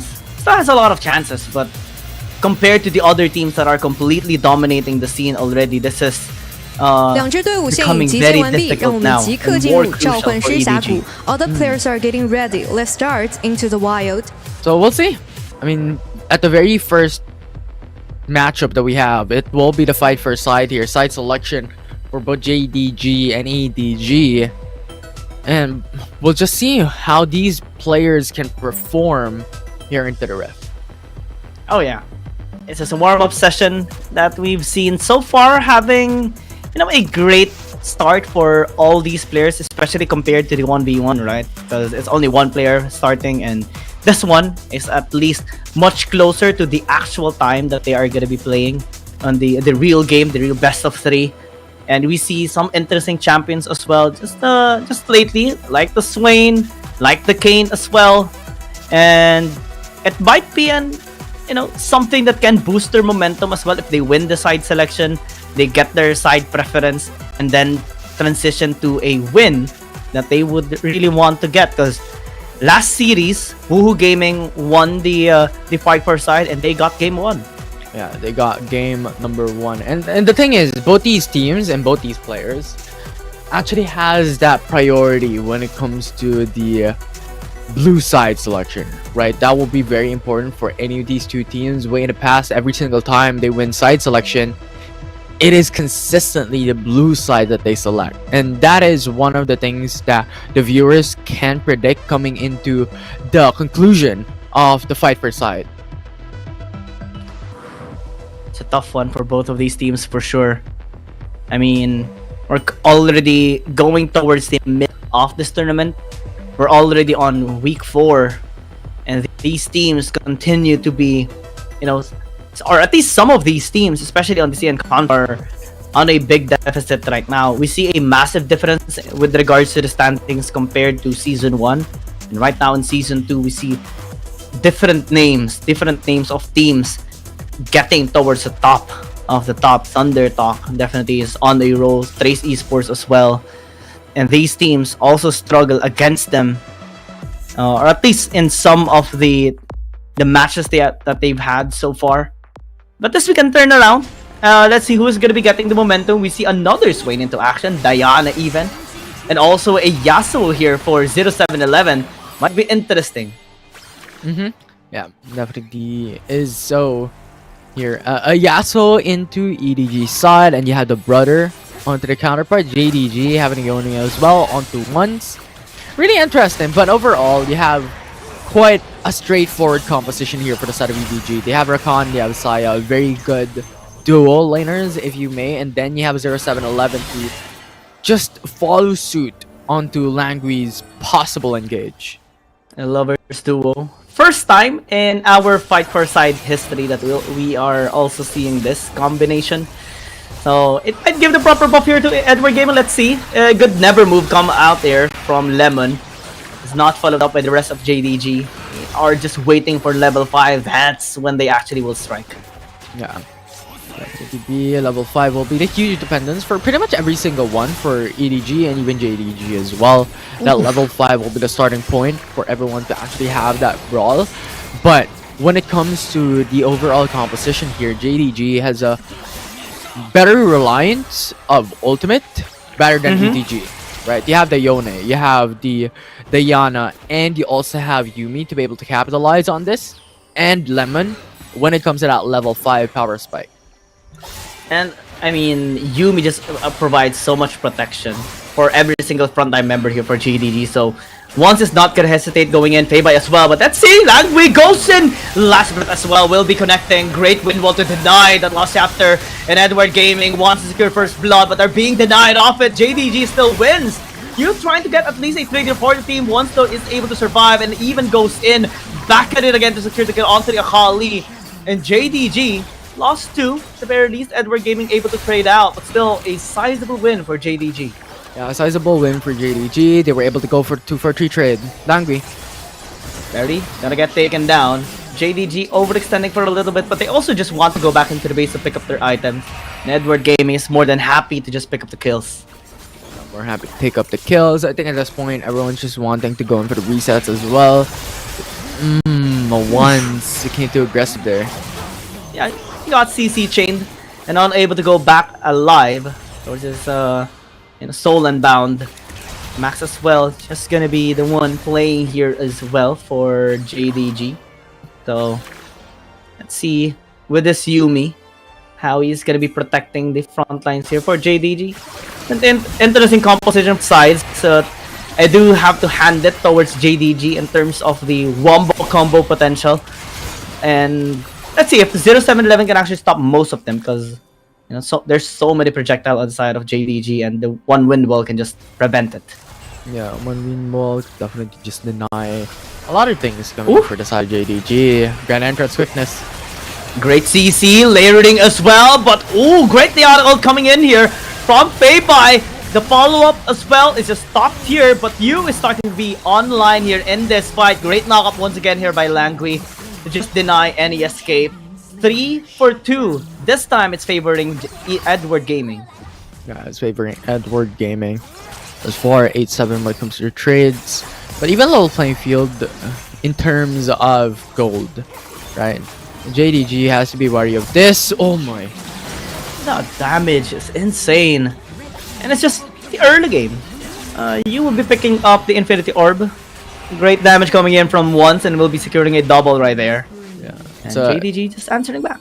Yeah, it's a good obliteration coming from Ones going into the backside along with the snowball. So that's the good part of having a Yone into the Howling Abyss, right? You have the snowball as well to extend basically the distance that the Soul Unbound could reach. This follow-up from JDG will be enough every single time. You just need to watch out for Langui as well, because he has been setting up pretty effectively in the fight. It's so hard to dodge the engage here of Langui just because of how narrow this pathway is on the Howling Abyss. And JDG is fully aware of that as well. They have been committing on counter engages lately, but this time Langui actually commits great knock-up as well. And that's the beauty of this composition of Edward Gaming. Great retaliation as well with the wind wall to just prevent any sort of damage coming in from Barry. Yeah. JDG instantaneously lost 3. Yeah, it denies the culling from Barry. That was just a huge chunk because it was able to go in for the triple man knockup for the Fate Sealed. And the culling should have assassinated a lot of these champions for the side of EDG, but Windwall once again, really good. That's so helpful this time. Windfall gets committed, and they should be able to pick up a couple of kills here along the way. Edward Gaming also just wants to go back into the base. They have secured the second tower already, and just is an exposed nexus at this point for JDG. JDG answered back, got 4 kills to their name. They still need to get a tier 1 turret to be able to get that map control to pushing a toe-to-toe even footing. Resets comes in for Max. Luden Seko being bought as well, so a lot of items are already secured, especially for the side of EDG, especially considering that Xjang along with the rest of the crew was able to go and reset. Langui doesn't hesitate at all. Just goes in. Once getting an outplay there, but Feibai unable to follow up is kind of sad on his side. Great damage coming from 0711, especially for Xiao Jiang. Getting the vitals taken out. That's a triple kill for this Fiora. Might be able to end this game since it is still 3 seconds for this Wayne. You don't have that much wave clear, but since the minion has been taken away, great job for the Nexus. Yeah, definitely a great job. You also had the Meteor Enchant to be able to clear down the wave much quicker. But EDG at the moment have been playing impressively into the fight for side or the side selection priority of a matchup. And I believe if this goes and continues, they definitely have the chance to get the priority into the side selection. I mean, that's the goal. Edward Gaming, so far, their wins have been, 50-50 on blue side and the red side. Most of their games have been, a little bit sad since they're on they suffered so far a 3-series lose streak before they secure their win against Fennel. And they just want to at least get back on the momentum here in the CN Conference. Finally secure a win against a CN team. Alone, actually going alone, but this time it's going to be followed up here by Langui as well. Completely obliterated though, as the damage is absolutely insane coming in from JDG. Once, he got taken out there, but still is able to soul and bound back into his soul. And Edward Gaming will just disengage for now. Yeah, force out the flash as well for alone. Got some nurse spell burn, but at this point, JDG is on Brink's edge into batting it out up against EDG. They're on the losing end, as you may, especially considering that you have a lot of scaling possibilities for the side of EDG. Right, you have Akali, you have Zaya, and you have Yasuo, especially considering you also have Langui to set up the plays. No Fate Seal just yet, for once. He's just pressuring Edward Gaming at this point. Bye-bye as well, becoming a bit of a tank here for JDG. Langui this time is being avoided hard, only landing the knock-up onto Swain. But it's enough to at least secure a kill. He got a second one onto Payboy as well after catching him off guard. And one's gonna be next, everything thrown out of him will not get taken away. Max, the heal was fortunate to at least stay alive. But then Edward Gaming, they are knocking onto the Nexus. They want to secure this game. Calling gonna be used by Barry to try and dissuade them. Fate sealed onto everyone, but it gets denied of a kill. Barry at least is able to get 2. Can he defend the Nexus? Looks like it's gonna be the case since the minions has been taken away. Q wants to go in. He hesitates for a bit. Wasn't able to burst him out. 1 HP. I was so close for comfort there. Barry was almost eliminated with only 1 HP left standing for them. As far, JDG still holds on. Barry just dashes in and completely gets deleted. Xiao Jiang is looking to go on the Vitals once more, but Payboy has a different champion in mind and completely blows up alone. Now Xiao Jiang is in trouble. Actually has ones right there to just punish his overextension. Lemon as well, just trying to land the damage and will suck the damage out of him as well with this DPS of Lemon. Yeah, it's the Ignite that took him down. Lemon has so much sustainability as well built into the ultimate that Lemon has. So that's really, really good. As far, JDG is doing a great job holding on and buying time. But it's a difficult time for them moving forward. Especially if they let Langui loose into those engages, because consistently that was their biggest problems, right? You have the quickness and the grand entrance having so much charms, and they just have to keep on doing this. The pokes onto Langui, remove that champion, because if they do, it's a 5v4. They win up against the remaining of this team because no one will set up for 0-7-11. No, Langui will be hesitating going in. He has to get onto the healing pond. Will be able to do so. Now goes in with the quickness and grand entrance as well. Great stasis there by Lemon. Fate Seal onto the back line, but Bax actually is left out after once he got obliterated. Great moonfall there by Faye, but unable to get the damage pull from Lemon. Absolutely insane, but you're still able to pick up the kill. And now that only leaves Barry, the only one last remaining member. And Max will be left out. A lone kitty. Finally, Edward Gaming will be getting a momentum boost, just waiting for the minions to reach towards the Nexus. Long death timers already. I think this is more than enough for them to get the fight for side. Yeah, it's really unfortunate, and now the Nexus is open. EDG will get the side selection priority, and looking back at their history, looking back at their prior series that they had coming into WBG Season 2, it's always blue side selection. So expectations are set. They could prioritize blue side here coming into game number 1. Possibly. They had more wins on red side, but most of the deciding ones actually are, a little bit balanced. I think Edward Gaming is going to be much more comfortable on blue side, since most of the CN teams actually do prefer the blue side as well, since you have the first pick prio. If the Evelyn gets open, maybe 0711 can get his hands on it, and he has been really experimenting on a couple of champions lately. Has paved the way for EDG to win using an Evelyn as well, and might be interested too on the Shyvana. Yeah, could definitely be, but Shyvana's interesting, right? We saw it a while ago as well, being played in the prior series that pretty much won them a game. That was one of the factors as well for the turnaround, right? The reverse sweep that happened in Series 2. So that could still definitely come into play here into the jungle role, along with the memorable others, right? You have the Kazakhs, you have the Evelyn still that could show up into the jungle. There's always a huge respect coming to the red side selection that Evelyn is removed.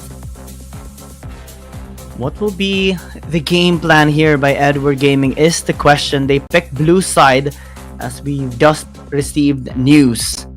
So this is so far in line with our predictions.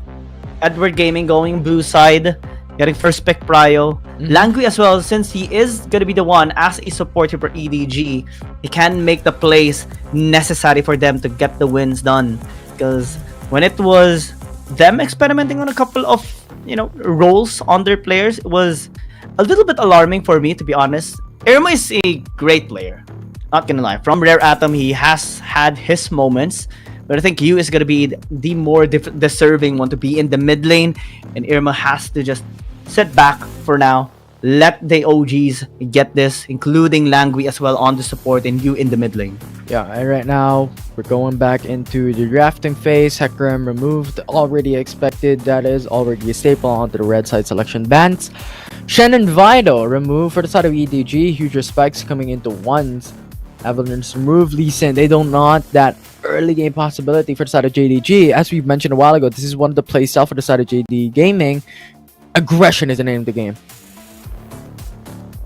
Camille gonna get taken away as well. That leaves possible Ornn here for Edward Gaming. Early hover on the Kazakhs actually here by 0711. But if he does want to really apply pressure and doesn't want to give this away to JDG, might as well just take this without hesitation. Yeah, this is not usually the trend that we do see on the first pick, right?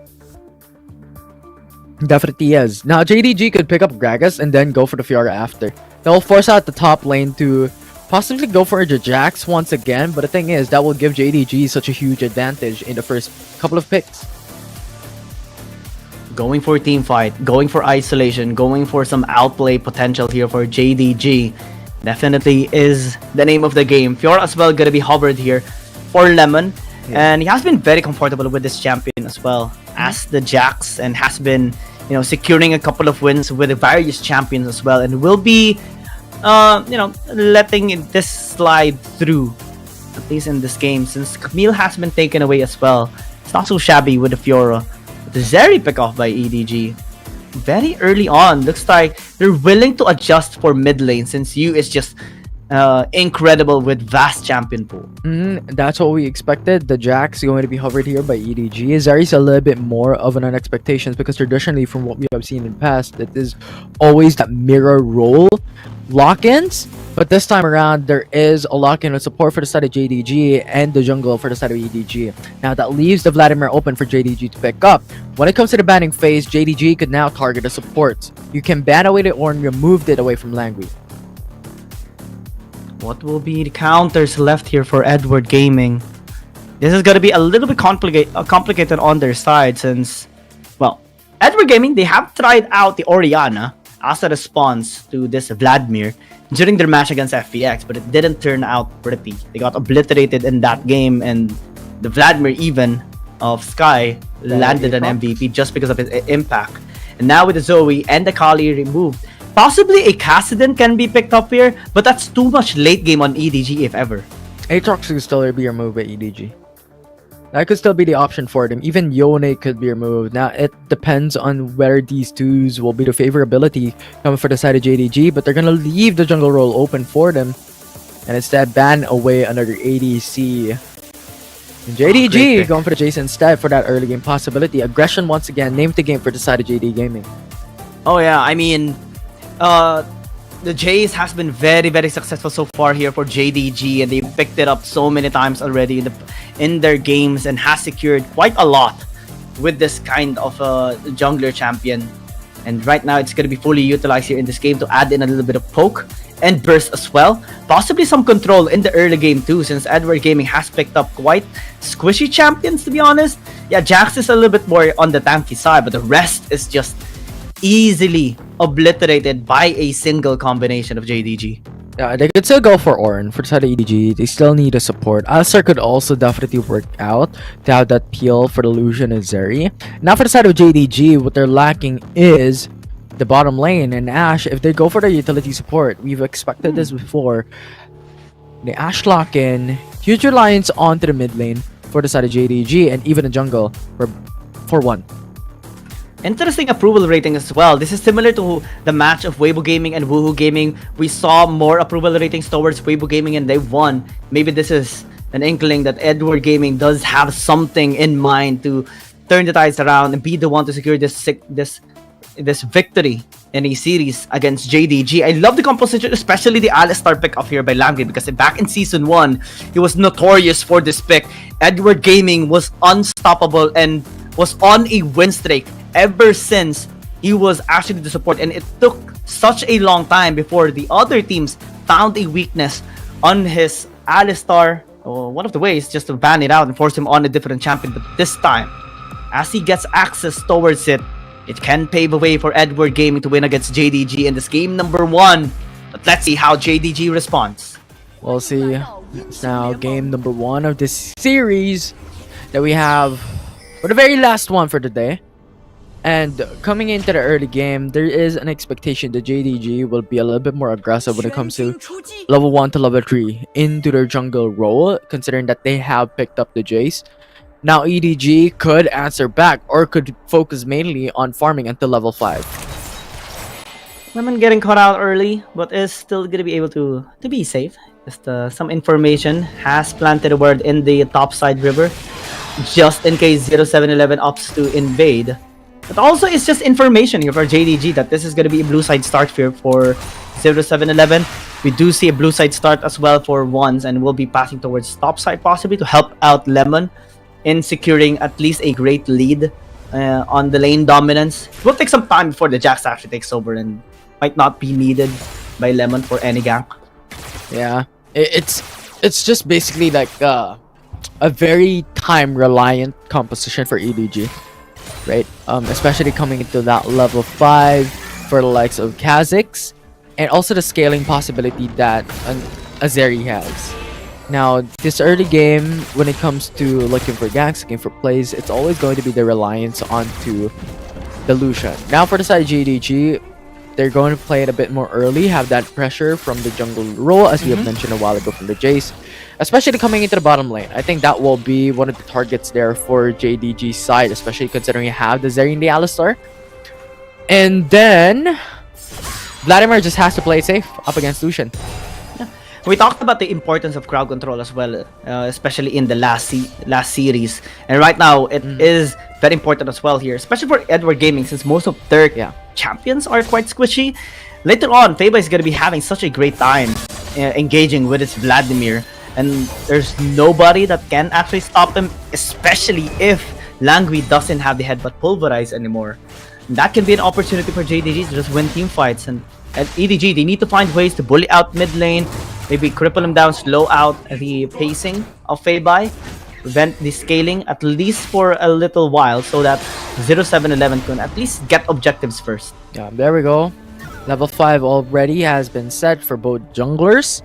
There's no engage thus far for these roles. A little bit unexpected for the side of JDG, but considering the fact that Vladimir is really a scaling champion, not as much strength in the early game, and you have the Lucian as a very mobile champion into the mid lane. No visits coming in, no ganks coming through. And even the bottom lane, you still have the Alistar to think about. But at this point in time, we're just waiting for first objective. I think that will be the breaking point, and that will be the catalyst for both these teams to be able to engage. Normally, actually, we do see both of these teams actually wanting to just engage early on before even objectives spawn up. We see quite a bit of flashy plays before 3 minutes, but this time it's a different approach by Edward Gaming and JDG. They really are respecting each other and focusing on the scaling, focusing on getting the CS done before the objectives does spawn up. Maybe through the arrow. Ooh. The flash there by Langui just for a respect. But it's also level 5, so that's a weird move, I would say. Yeah, Summoner spell burned under the turret as well to use up the flash. That was really unfortunate for the side of Langui. But Alone coming in. Since they have no vision on the Jace, but this time Alone is just chipping down their HP. But since this is just early game, Zeri doesn't really deal any damage as yet. Yeah. But the thing is, when it comes to that trade, I think it was JDG who had a better end. Because they burned the Summoner spell of Flash from Langui. But before then, 2v2. And Langui just continuously applying pressure here onto JDG, especially for Max. The only problem is the Zeri doesn't have any damages yet. Might need 0711 to help out here. At once, visiting top side will not land the Shock Blast. Just we'll be clearing out this wave before the objectives spawn up. Be force out a recall here for Xiaojiang or get a couple of plays. No, it's a plain visit. Yeah, but the thing about the visit coming from Jace there on top side is to be able to allow Lemon some breathing room and to be able to go in for the reset. Considering we're already 4 minutes and 30 seconds into the matchup of game number 1, objectives are coming out at 30 seconds after, so they need that clear wave immediately for the wave to be able to reset. That gives leeway for the swap as well. We see Feibai going towards the top side, Jace going mid lane, Fjord going bot lane, as the preparation goes for the objectives. But I kind of have to hand it over towards JDG. They have this setups just like this, forcing out these Unbreakable Will from Langui. Still is taking so much damage, and Alone can actually do anything just yet because it doesn't deal any damage just yet. Will be exhausted as well. Still continues on the poke, at least chipping down the HP here of JDG. Yeah, it was really unfortunate that JDG prioritized onto Langui as an initial target. The thing is, that is an Alistar that we're talking about, right? And it's just not gonna be melted out easily. Feibai will be casting out the ult. Does have the Sanguine Pull to be safe at least after the counter-attack has been casted out. But Edward Gaming, they will secure this RH. Uncharacteristic of JDG, they didn't turn, they didn't commit, they didn't trade at all. Yeah. It was uncharacteristic, as you mentioned. It was a little bit new that JDG did that. Because traditionally, they always go in, they always go aggressive. And I feel like it's just a matter of, the thing is that they lost a lot of ultimates already. Dragon. Only gonna be used. The steal will not be possible this time around for Edward Game with commit onto the Jace. It will be taken out as well. Lemon gonna be in trouble. 0711 has the isolate. He was able to flash away. But that is in right back towards Mac. And has full trust that Blank is gonna be able to protect him. Very unable to land the arrows here onto you. Now with Shelly, will be able to take this tower down in the mid lane. A massive goal lead now for Edward Gaming. Yeah. Edward Gaming getting 2 charges of Shelly. You have 1.7k gold lead as well. That's massive for the side of Edward Gaming. Now looking back, it was still JDG who got the dragon, who got the smite because of the CCs coming through from the Gragas, because of the body slam. But regardless, it is JDG as well who lost a lot of members. They lost their very own jungler. Lemon was being chased out on top side, and they just had the worst time compared to EDG because of their mid lane losing a couple of turrets, losing a lot of HP. I mean, if you want to win against JDG, you really have to take control of this early game. And EDG, so far they are doing it. Getting a little bit of gold lead against them as they start to inject a couple of them towards you, inject it towards Alone as well. Later on, this is going to be very problematic for EDG, especially with the Fiora, especially with the Vladimir, and the isolation with Max on this Gragas.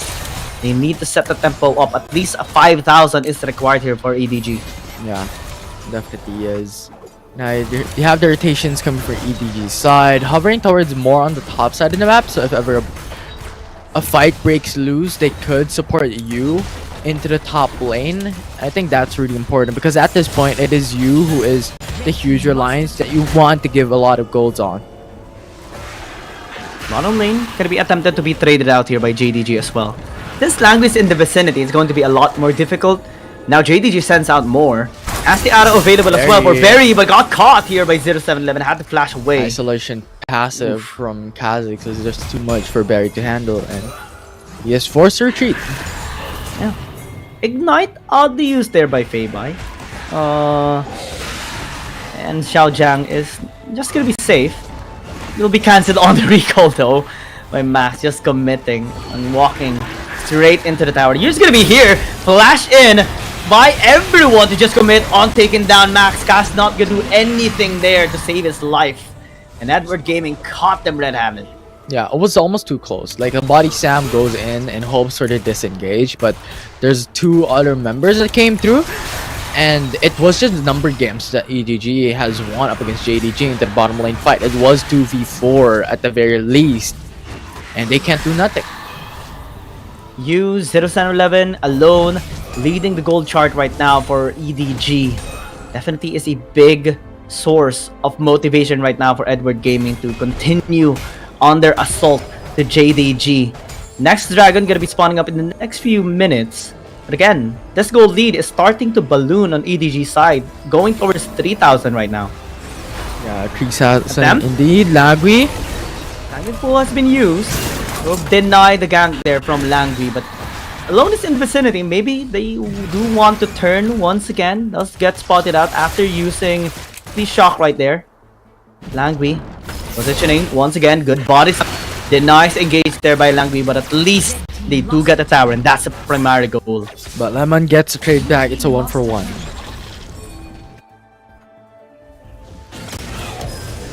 And at this point, XJang will be able to get information. JDG is on to their objective. 10 minutes though. Ocean Drake is coming out soon, and I think that will be the pivotal moment here. Everyone has to play it a little bit more safe coming in before the Ocean Drake, and everyone will play towards that specific objective as well. Yeah, JDG really needs to step up this time around. It has been a comfortable early game here for Edward Gaming, and they are just continuously looking for picks. Max might actually be in trouble, but this is a tanky Gragas. He's gonna be able to sustain himself and be durable. And now the Dragon's gonna be the primary target here for JDG. Edward Gaming needs to deny soul point here from JDG. They need to shove the wave first in the mid lane, bot lane as well. That's their key, but Langui actually engages. Max might actually be in trouble. Langui popping out the Unbreakable Will. It's gonna be a lot more durable, but now they turn onto the Dragon. Will force JDG to commit. Lemon gonna be caught out as well. Counter Strike gonna be used, not able to get the parry done. It will be flashing away to at least buy some time for the rest of JDG to cover it out. Great shot blast though. XJang to the back. Not yet caught just yet. The reset comes through. Edward Gaming, they want to commit onto this Dragon. JDG wants to get this great knockup once again here, but doesn't have the Unbreakable Will to sustain himself this time around. Langui getting obliterated. Xiao Jiang onto the back line is being kited here by JDG, but alone actually having great access here. The Dragon's gonna get taken here by JDG. They're happy with that. They will be able to escape unscathed. Yeah, there's just no more objectives left for them to take. There's no more value getting away into overstaying into the Dragon's Pit. So good call coming from JDG. Get the Ocean Drake, retreat right after. Out as well, gonna be taken down here into the mid lane. JDG just recovered the 2,700 gold deficit that they've experienced against Edward Gaming, and they also get 2 Dragon stacks. Man, it's now starting to be a nightmare for EDG. It definitely is. So far, it's an even level playing field, but the thing is, JDG already got 2 dragons in their favor. If this keeps up, they are 1 dragon away to get that soul. There's Ocean Soul as well, so a lot more sustainability for the likes of Berry, for the likes of Jace. coming into the late game stages if ever it comes down into them securing the third dragon. Oof. This is tough for Edward Gaming. Langui has been really trying hard to engage to setups here for the team.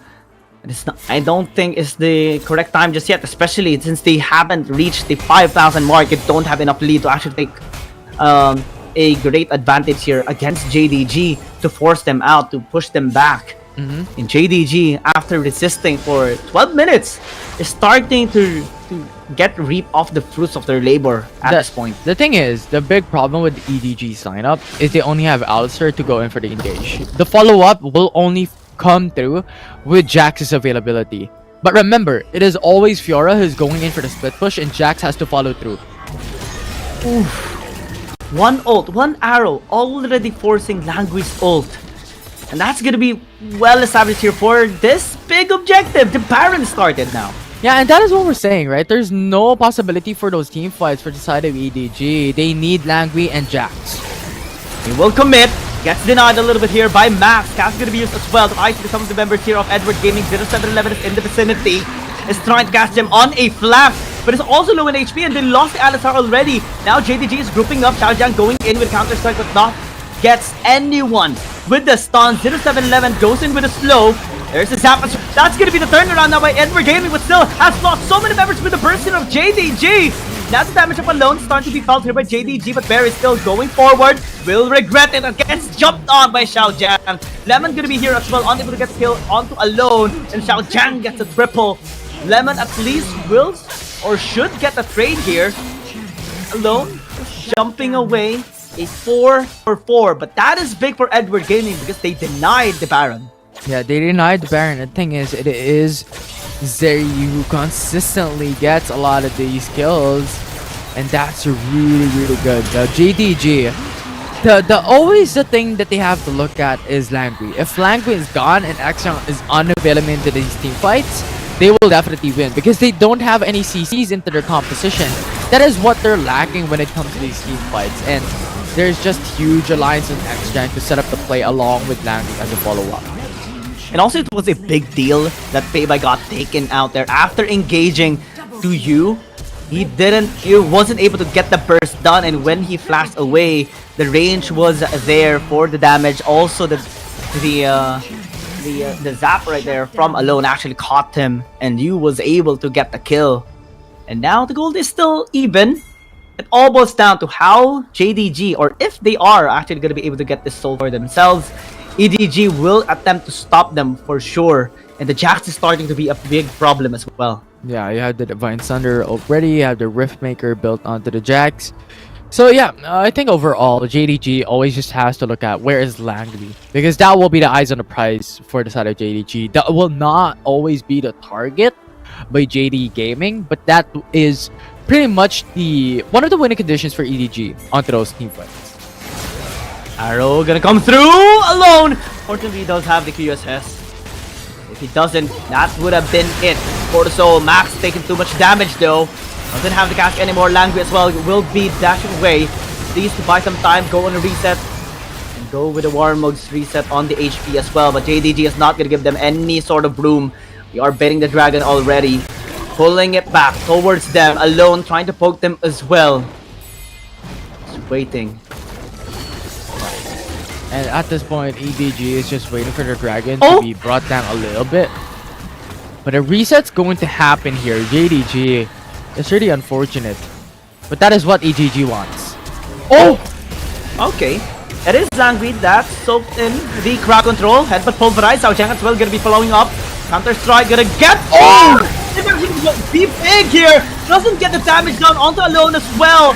And now it's gonna be time here for Edward Game to maybe go in. The Peibai landing the damage. Great body time as well coming in from Max, but the dragon is still gonna get taken here by JDG. 0711 now needs to run away, but actually JDG needs to run away because alone is landing the damage, starting to get the damage done onto JDG. But still, the big prize is the dragon, the soul that JDG acquired. Yeah, it doesn't matter if JDG lost 3 of their members, only traded for 2.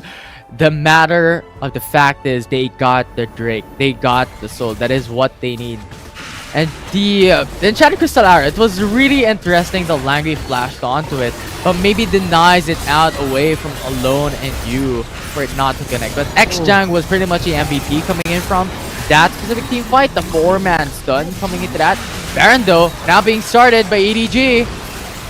They want this, and it's gonna be uncontested for now. JDG might have found the soul, but the Baron is for EDG. Yeah, and I still think EDG has that big potential if they're utilizing the Baron Dasher into their favor coming into those team fights after the fact of losing the possible of the soul for JDG. I think they really need this, especially coming into the Elder Drake. If they get the Elder Drake, they win the game. And they have the advantage, they have the buff up stats right now. JDG does have as well, but this is still going to be a very risky take. Elder Dragon, the waves are even as well. A little bit of pushback in top lane here for JDG. Great poke coming in from Alone. He has been consistent with the poke here against JDG. Yeah, and the thing is, Enchanted Crystal Arrow comes in. No ult as a response. Langley is patient. And Edge of Night denied from 0711 here. It's a bit of a play of tag your edge. JDG could still clear out the wave coming into the mid lane. This is really good coming from JDG because the thing is EDG is on a timer. They have the Baron buff. And as long as this is prolonged, EDG is on the losing end. Yeah, Edward Gaming realizes this as well. That's why they're starting the Elder Dragon right now. But JDG is doing a really good job stalling out as well. Lemon gonna be spotted out. Langley goes in. You trying to capitalize as well. Cutling gonna be used. They are coming onto the Elder Dragon. 0711 gets spotted out, but is still able to jump away the cast. It has been huge! And he got the kill already on one member of Edward Gaming. Jump there by Xiao Jiang. But it's followed up here by the Vladimir. And the low will just get absolutely deleted here in this fight. 0711 Langley gonna be running away to at least buy some time to go on the reset. But the Elder Dragon is gonna be denied from Edward Gaming. JDG wants to end the game. Yeah, and the thing is, if Langley is not in those team fights, if Langley doesn't have any more knock-up, it's JDG's time to go in for the engage. That is always the key here for the side of EDG. They have the disadvantage when it comes to their composition. Now JDG is looking to end. He will get the end here in this game. Langley getting caught by the arrow, and it's gonna be game.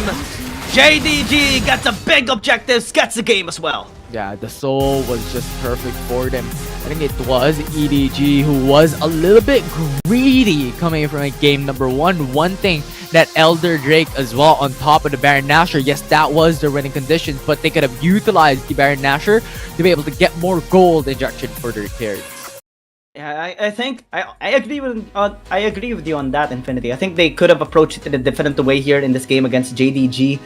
But I also think they got really pressured into that Elder Dragon, that they know that JDG can just take it really swiftly, so they committed onto it.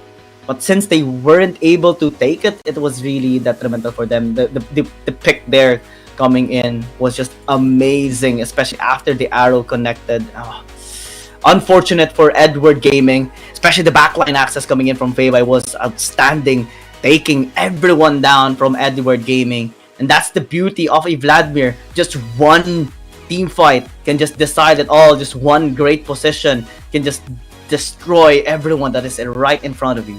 Yeah, and it was always coming down into Langley, right? Because when we're looking back at the composition of the side of EDG, it was Alistar, Jax, Kha'Zix, and then you had two carries from the back distance, right? But the thing is, if Langley goes for an engage, who follows up? Xjang with a Jax. If Xjang is missing, who follows up? No one. Absolutely no one.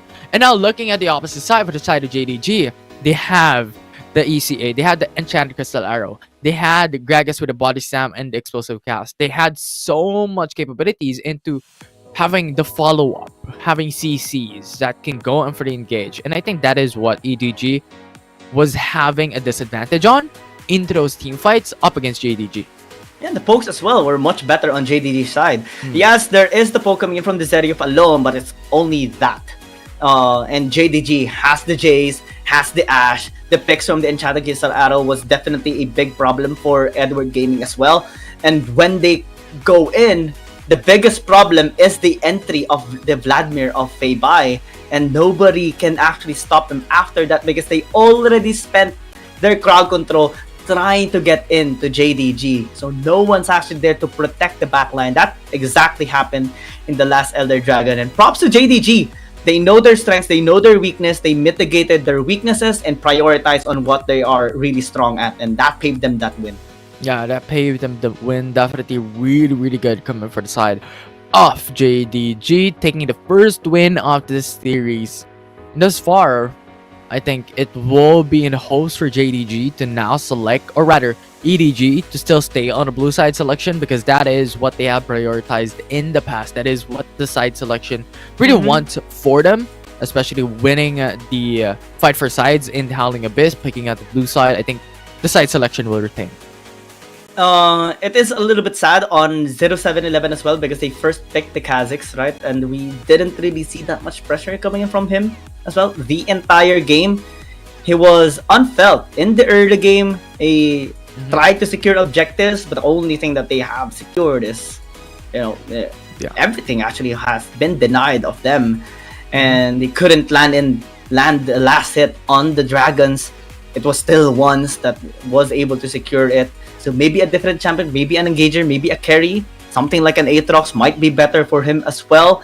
As the Evelyn, maybe even a Nilla could come into play here for Edward Game if they want scaling, because the early game definitely did not pan out for them. Or look out into the other roles as well. Like maybe go in for the Zoe. If they're going to retain a similar type of composition, go in for the Alistair once again, and go in for a little bit more on towards the damage side of things onto the other roles, other champions. They could go in for the Zoe mid lane and have an extra CP triple bubble to go in for the CCs as a follow-up, where an Alistair could go after as an engage, or they could even go for the likes of Zaya.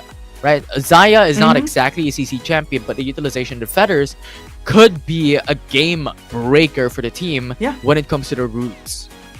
Especially, Zaya is a little bit more independent compared to the Zeri, right? You have the Featherstorm to just deny an entry, possibly some damage coming in from JDG in that case. And it wouldn't be that much pressure felt anymore here for Langui to be the one to engage and also protect the backline, because Zaya can do it by herself as well. Blade Caller adds in more CC as well after the Featherstorm, and maybe you're right, just slight adjustments here coming in from Edward Gaming would suffice and maybe allow them to push this to a game number 3. But again, momentum for JDG definitely is well deserved here. Yeah, definitely is.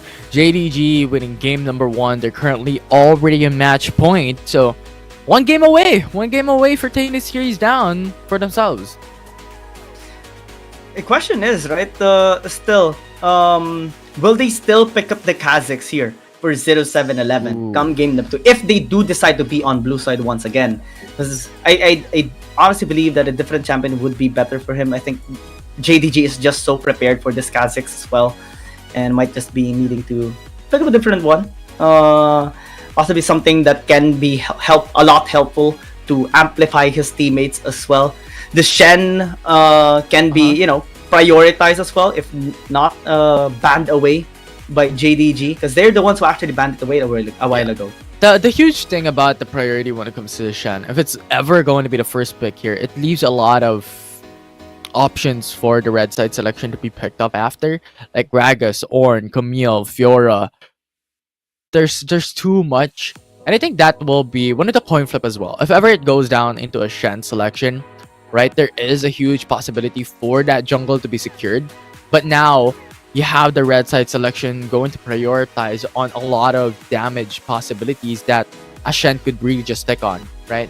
You have the possible carries for the top side. It could be the Aatrox. They really want to go for that route. They could go in for the likes of the Vladimir once again. This is what we've seen in the past coming in from the prior game.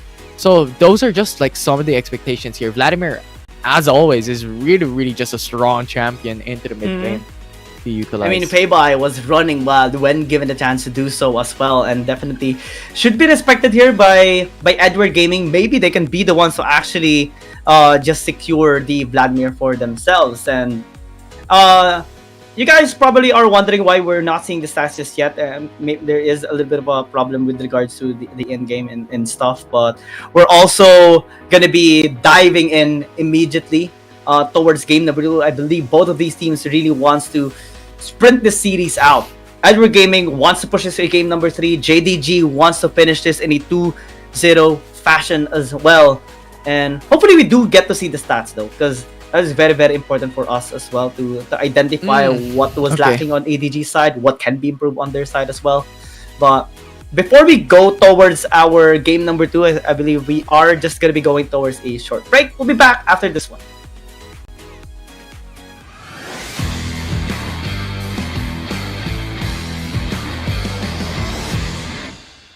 Week 3 definitely was a crazy week as we've seen so many great moments from the teams and the players. Hi, my name is Giang. Let's take a look at the top 5 highlight of week number 3. Starting with number 5. CF17 continues to prove to be a great jungler for J-Team after replacing 0711 in Season 2. In their match against Invade Esports and after securing the Baron, he landed a 4-man Dragon's Rage knock-up that set the team fire up for J-Team to get the ace and immediately end the game in 13 minutes. Back. Unleash has no chance to get closer. Might be able to flash in. That explosive jab from DY was perfect to stop her pushing in. Oh, the kick! On tree! What was that, J-Team? It's just gonna end the lives of Invade here. This game is done. That is gonna be a Baron, a 10k gold lead with 12, and that's an ace too. J-Team is gonna finish this game. Number 4. We're back-to-back in Jungler's MVP highlight because this time we have to highlight Inya from Oh My God during their battle against Nova Esports. 10 minutes into the game and the second Dragon fight, he had the perfect catch on Long's intention and position after reading his past movement and plays.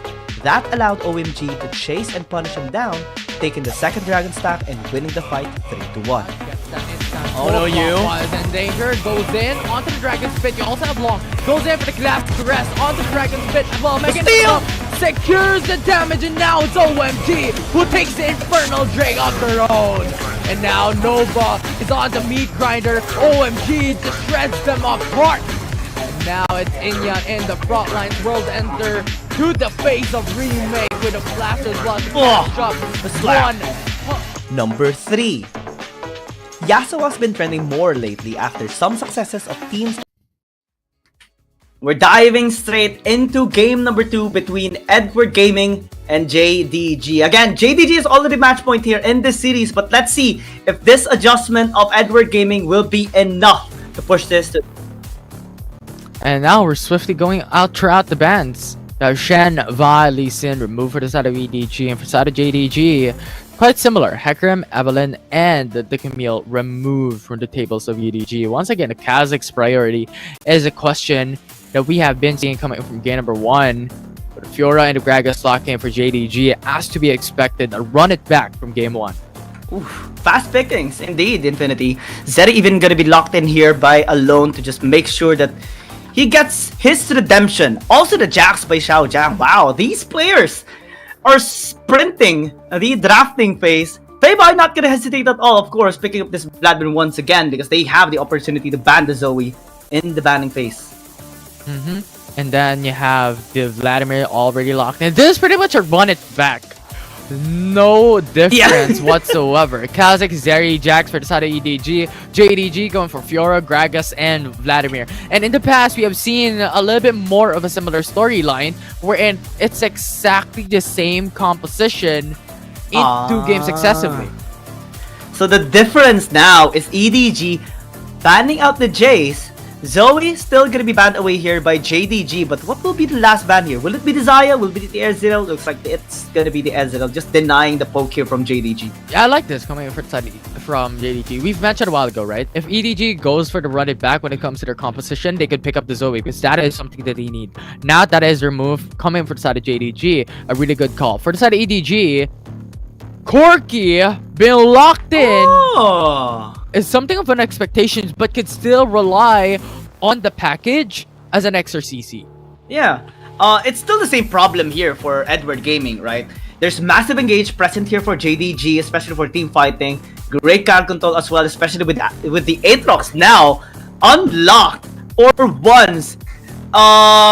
This is gonna be really scary, Infinity. The only crowd control that EDG has is still the same, Jax and the Alistar. So if they if they make even the slightest mistake or not be able to land in the wombo combo against JDG, they're just gonna be swept away. Yeah, and we'll see how this would turn out once again, because it's a little bit more of a similar draft here. In the difference here that Jace is no longer for side of JDG, and you have a Corki addition for EDG. Oh man, we have seen so many great Aatrox plays, especially today. 4 MVP counts, or 3 rather, MVP counts on Aatrox. 3 or 4 appearance of Aatrox for just today. And we have seen 100% win rate so far on Aatrox today as well. Will this be a 5th, or will this be, again, a return of the forgotten here of Edward Gaming? Corki being picked up can be pivotal as well, since this champion has been recently buffed up a little bit, but can provide massive poke here for Edward Gaming, especially that Alone actually was really good on the Zeri a while ago, has landed the pokes against JDG and was actually giving them a bit of a hard time to engage, but Corki adding that can be big as well. Just a little bit of the engage coming from side of EDG, but overall not anything explosive here in this early game, because this is already to be expected, right? The junglers for both sides will not have an early game power spike, so level 3 engage, level 3 gank's not gonna happen. Oh yeah, for sure. It's just gonna be a safe start here by both of these teams, and not really anything too shabby. 0711 though still has the same pressure of ganking some of the lanes, especially top side, since Jax, I believe, can provide a great setup there for Xiaojiang, and 0711 to follow through with the damage. Bot side, we have seen a lot of fights actually happening there as well. Maybe Langui can set up with Headbutt Pulverize later on onto Berry. Since Lucian is very squishy, there's chance as well. Yeah, and this is already to be expected. One of the things that we have to take note of when it comes to a Jax Fiora matchup is that the ones who utilize or uses the riposte or the counter strike first will be on the losing end, because it counters one side or the other. Oh yeah. Very problematic, especially that we have seen in the previous game, right? We have seen some great engages from Xiaojiang, but we have seen him being punished heavily afterwards when he doesn't have the counter strike anymore. This time, especially with everything on the line, he really needs to be a lot more careful. Yeah, 100%. Right? So the counter strike is there when the riposte was used. It's pretty much just basic considerations, no. And now EDG, Zhang. Oh! Really unfortunate. He anticipated Lemon using the flash, but Lemon was just very, very patient. Yeah, and at this point, it is JDG on top side who will get the priority just because of the summoner spell flash that was burned on the top lane. So JDG will have a little bit more advantage when it comes to that part of the map. 0711 will there be a steal? Is it a successful steal? It is! Yeah, it was! What? Unfortunate for 0711. One hit on the scuttle, but still. One's definitely smiling for that. Yeah, that was really, really good coming from the side of JDG. That was a little bit unexpected, but yeah. Overall they were able to utilize that T with that smite and getting that wrist cutler. Yeah, it was almost coming for Lemon. Yeah, unfortunate for 0711. Basically, once just said thank you towards that jungler. Langui and Alone though taking a bit of damage here, especially after the slow of Max, but not really a whole lot of pressure here being felt by EDG. They have the Honey Fruit to heal Langui back up at least 1 bar. The JDG is starting to have more control in this lane compared to a while ago, because actually we saw Berry having a bit of a hard time getting engaged and pressured and having the waves crashed under their tower. Xiaojiang this time around will not be needing any sort of help, at least. Does have the Honey Fruit to heal himself back to at least a sizable amount of health. Since he doesn't have flash, might be needing to be a lot more careful, similar to the bottom lane. Max forcing out the flash. JDG will be fine at least for a while. Yeah, they will be fine for a while. You also have ones coming free as well. This is a level 7 Aatrox that we're talking about, so a lot more advantage when it comes to level wise. But we'll not go for an all-in. 4 minutes already into the matchup, so 30 seconds after, we're expecting a lot more resets to come through for any single one of these teams as well, and the rotations to happen across the board. Could potentially be the Vladimir coming on top side, and Fiora coming into the bot lane, the dual lane comes into mid. These are traditional rotations that we see from time to time. Let's see if 0711 this time around can have a better impact in terms of objectives, because once we'll be securing this Scuttle Vision here in the bottom side river, so potentially a Dragon priority here for JDG, especially that they have massive scaling towards the late game, especially with this Aatrox. Xiao Jiang not denying the counter strike just yet, but does have the grand challenge to just force out Xiao Jiang to back away. Great damage coming in from Lemon. Xiao Jiang getting a bit of a bump there, just with the Undying Grasp. Offside, they do engage. Max taking a bit of damage right there. Has the CC chain. Max will fall down. Once a little bit late onto the party, Lanku is still very tanky. So great pick by EDG. Yeah, EDG gets the first blood in their favor. Really unfortunate, and that will open up the Rift Herald for them to take, as JDG lost one of their members. No pullback. World Ender gonna be used. Once flashing in, gets a kill on the 0711. Lanky's just gonna be next. A proper pickoff! And EDG did not expect that damage from Once. Yeah, and the Once just changed the game, changed the tides of that. Now it's JDG who gets the Rift Herald, and the Infernal Drake is open for them to take. Oh man, that is so unfortunate for EDG. Double kill for Aatrox, double kill for Once. That is a nightmare. It definitely is. I mean, looking back at the replay, Once going in for the flash after the World Ender to go in for the double man knockup. Just opened up Barry to follow up. The damage was exceptional as well for the side of JDG. And this brings it up to an advantage for the side of JD Gaming. EDG committing onto this Dragon, but needs to be very, very careful. Max going with a body slam here onto Langui. Will be forced back. This time, EDG gets a scaling objective. At least this can help them out in the long run. Especially if JDG commits on the next Dragon. They will be denied of the soul this time around. Now Shelly spawned up in the mid lane. This is a lot of turret plates into their favor. Opened up the map as well. A 0-1 turret falls down. Knock up. No follow-up coming in from 0711. Line is going to be in a lot of trouble. No mana at all. You doing quite a bit of damage though. Great coming in. Langui might actually be in trouble. Fayby finally secures kill. And Max able to back away. Yu's gonna be the next target. Lemon as well. He's gonna be using this grand challenge towards Alone. Once landing the Darkened Blade onto 0711 once more, taking him down. Flash by Lemon finally gets used. And he will take down the Zeri. Yeah, and that's really good for the side of JDG once again, showing why they are one of the teams to look out for here in the CN conference. They're able to take tier 1 turret in the mid lane, then they go and force out the fight here with Max going for the counter engage onto Langui and Once following suit. Remember how these players once have been fed, already having a level advantage across the board to every single one, already at level 9, and Fayby as well. So these level advantage already stays massive advantage into those team fights alone, and add to that the amount of gold that Once and Fayby was able to accumulate, and getting already one item into their pockets means there's just so much more damage into that overall fight into the left quadrant jungle. Yeah, Edward Gibby is basically becoming reckless at this point. They're not respecting the amount of burst coming in from JDG, especially from Once. This is an Aatrox that is pretty much unstoppable when you don't have the burst damage against him. And EDG, they don't have it just yet. 0711 unable to delete this Aatrox at all, since most of the time he is with someone else as well. This time they are visiting top side.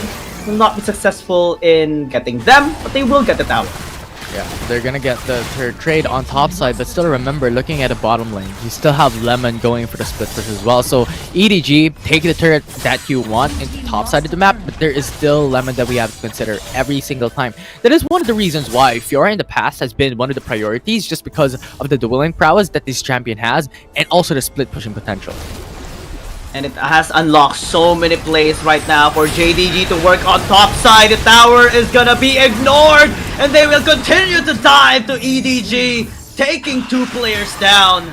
Oh, this is disgusting at this point.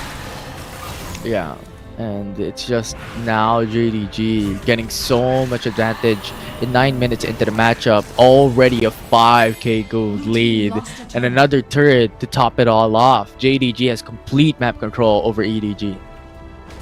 I mean, props to Edward Gaming. They were able to pick up 1 dragon for themselves, but everything else has been secured here by EDG, and it's now starting to be a small snowball of a victory here by JDG. 4,000 gold lead at 9 minutes and 40 seconds. Still not really a massive gold lead, but on a scaling composition, this is actually really pivotal towards their victory later on, to continue to take control of this game, to apply pressure, especially for objectives, maybe get 2 stacks of dragons as well. And EDG cannot do anything just yet. Yeah. And EDG at this point has to wait for Zeri to be able to scale, and also Corki to be able to scale, because these 2 champions are hard scaling champions. It's really good when it comes to mid game and late game. When you have 3 item power spikes, especially to the likes of Zeri, they need that opportunity for EDG to be able to get that into that phase, right? But JDG, what they have to do is all about aggression. Capitalize on the advantage they already have. You have 5k gold lead already.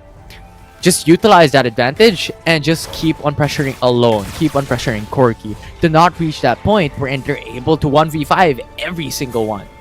I mean, Ones is gonna be able to do that for sure. 3,000 gold lead compared to 0711.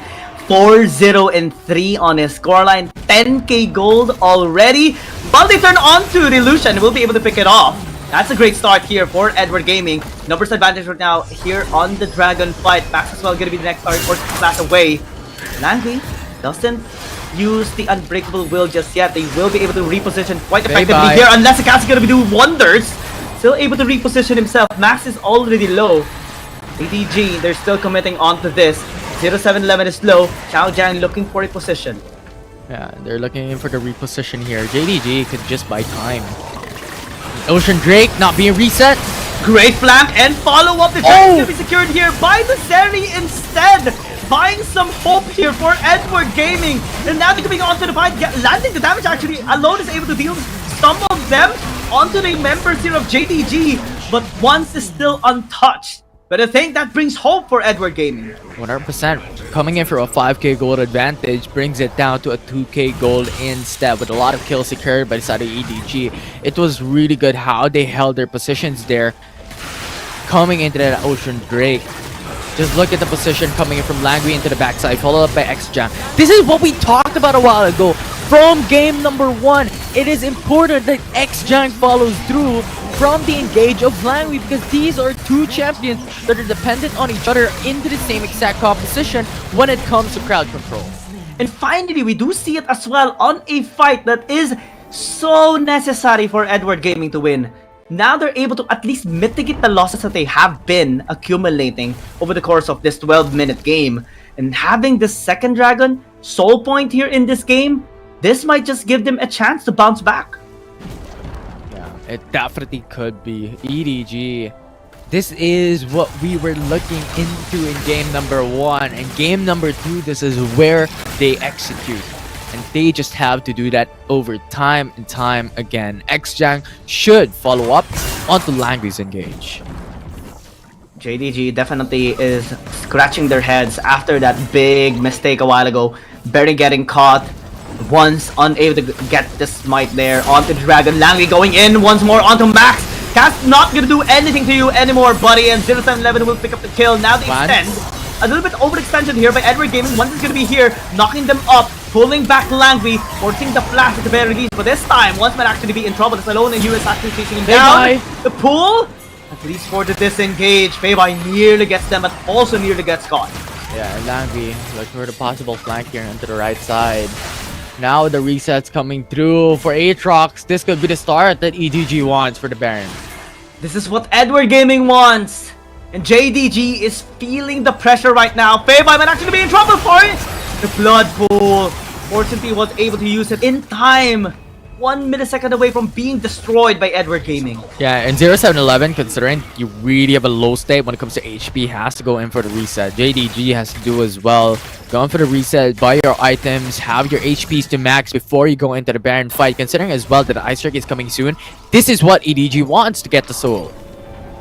And Wands as well is really feeling the pressure right now. He's the only one that is going to be able to smash them up here on Edward Gaming, but it's also feeling the damage, the power spikes here of both Alone and you. And right now, they're really becoming more comfortable, especially after that perfect engage by Langui and Xiaojiang. Yeah, definitely as Baron Nashor already being started, but JDG has information, fade by face checks. Xiaojiang chasing him out, forcing that Sanguine pull. JDG is happy just pushing them back away from this Baron. 100%. This far, EDG backs off. They do not want to engage onto this Baron. It's really important for them to survive the Ice Drake fight, but if they force the Baron Nashor, they will have a disadvantage up against JDG if JDG opts to contest. Lemon! It's gonna be very scary! Lemon still able to parry! Has to flash away. Langui forced to use that ult. Will be timed this time by JDG. Yeah. Now JDG and EDG could both reset to be ready onto the Ice Drake fight. This will be important. As we have mentioned, resets coming in already for EDG. Yeah, Edward Gaming really needs this. They have been really fighting back hard here against JDG. Almost a 5,000 gold lead a while ago by Jingdong Gaming at the 10-minute mark. It is now chipped down to only 1,000. And with the Dragon Stacks, this is already really good position for Edward Gaming to capitalize on. Langui, headbutt pulverizer onto Fei Bai, but we'll be fine here on the Vladimir. Just is wanting to get that punish. Will not be popping ult just yet, but Fiora actually is in the big trouble. Lemon might need to flash away. Doesn't have to. Will be lunging out. Jang is also really low. Both Baron laners needing to go back into the base. Package has been used by you already. EDG gets the dragon, but JDG is forcing Baron. Yeah, they can turn around. They can turn around. They will. Langui getting a great pulverize though. Xiaojiang as well with the 3-man stun. Gets a blown up onto the Vladimir, and now this is a perfect opportunity here for Edward Gaming to get slammed here by Wands. Unable to get the kill on the Xiaojiang. Gets a reset. And now the H-Jump is now dead. Edward Gaming gets the outplay. Yeah, and now it is going to be EDG who has the soul in their favor, has kills more away from JDG, brings it to an even level playing field. Every single gold advantage JDG was able to accumulate is now gone. We saw this so many times already. The comeback, the return of the favor, the redemption now being started by Edward Gaming after taking the soul, after taking a massive swing, after a shutdown by Wands, and now a Baron. Yeah, now the Baron Nashor as well. Much harder time for JDG to be able to match up against EDG. Now Jang is now having the utmost confidence to bash the skull of Lemon. He'll be taking him down as well. And now there's just no more opportunity for JDG to be able to match up against Edward Gaming. So much more possibilities for them. We just fight this off. They have to burn the Baron buff, but before then, towers will fall, turrets will be conquered by Edward Gaming. Langui is forcing out the Fei Bai Sanguine pull at this point. There's so much pressure being felt here by JDG. Towers definitely has been taken here by Edward Gaming. They're closing on to the inhibitor towers already. Max cannot do anything at this point. Yeah, it's just over. You have the Baron, you have the Dragon Soul. It is the formula for success here. And now you have 0711 as well, soloing the Elder Drake. No information for JDG. And even if they have information, they can't do anything. Because the pressure is just too much. Coming from Edward Gaming, all that damage from the missile barrages from you. Just out of this world. And the Elder Dragon, this is pretty much the Infinity Gauntlet acquired by Edward Gaming. Everything that they need to win this game is acquired. Yeah, and now you have to force out the culling to clear out the wave. Yeah, Langui sponging it up. Lemon already low, Fei Bai as well! Has to use the Sangbi pull just to stay alive. Max might be in a lot of trouble. Will be still body slamming away, but unable to escape. And Langui will be finishing him off. all the inhibitors taken down. Only one thing in mind for Edward Gaming, and just to clean everyone up from JDG, take the Nexus down, and take us to a game number 3. What a play coming from the side of Edward Gaming, was able to really push this up into game number 3. We've seen this happen in the prior series. The reverse sweep has occurred. Can JDG do the same thing? Or well, rather EDG do the same thing? I mean, so far it is starting, and it's being manifested right now as well by everyone that has supported them on the approval ratings a while ago. Verse sweep, the recipe is now being here. It's now being delivered slowly, but possibly surely as well here in this series. And JDG had them in the early game. They were dominating. Once was 4-0 and 4 a while ago. But still, through the Dragon Stacks, through 0-7-11, this time bouncing back is just key for EDG to have the momentum back in their favor. That is what we're saying, right? That was what Game 1 was looking into for the side of EDG. It was a combination of the Jax and also the Alistar. That is what happened in game number 2, and when that occurred, it was just perfect for EDG. Despite having 5k gold disadvantage, they were still able to conquer JDG's prowess into the mid game. 10 minutes! There was such a massive advantage for the side of JDG, and they lost it. Yeah, 5,000 until that one fight that Edward Gaming was able to get that massive combination of Xiaojiang and Langui into the backline, and the follow was just so perfect for them to allow 0-7-11 to secure the dragon for them, or the second dragon for them. Then afterwards, it was a big slump for JDG. Once can no longer apply the pressure that he was applying just few minutes earlier. And it's just a sad time for JDG. Definitely, momentum is on EDG's side, and JDG needs to bounce back. Yeah, they definitely need to bounce back here. Now, JDG, we've seen this, right? They have the priority as before when it comes to the blue side selection. And this could be the change that they could have coming into game number 3 to really just change the whole draft here. And now looking back, use damage, 43.6k. Coming into that game number 2 was insane. Oof. Man, this combination is starting to really just get into the minds here of JDG. Once, despite his scoreline, is not able to deal the damage that he wanted to deal onto EDG. 0-7-11 had the upper hand here in this game. You securing 43,000 damage. This is why we were just wanting to see a Corki ever since the buff. Because this champion does have really great potential. And this time, EDG has won. You has won a Corki against a Vladimir. Yeah, definitely is. I mean, it's just really unfortunate for the side of JDG. It's always a huge reliance when it comes to jungle, right? It's always that huge reliance. For once, to the side of JDG, this is going to be their make or break. And the ones coming into early mid game was really strong. But coming into the latter part of that matchup, it was Xjiang and it was Alistar always setting up the plays, and Nami deserves the MVP title. Absolutely.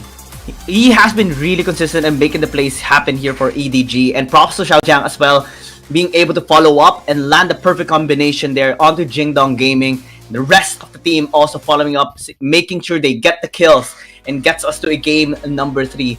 Now, we're at the last game. Let's see who is going to be smiling at the end of this series. We're just going on a short break, and we'll be back after this one.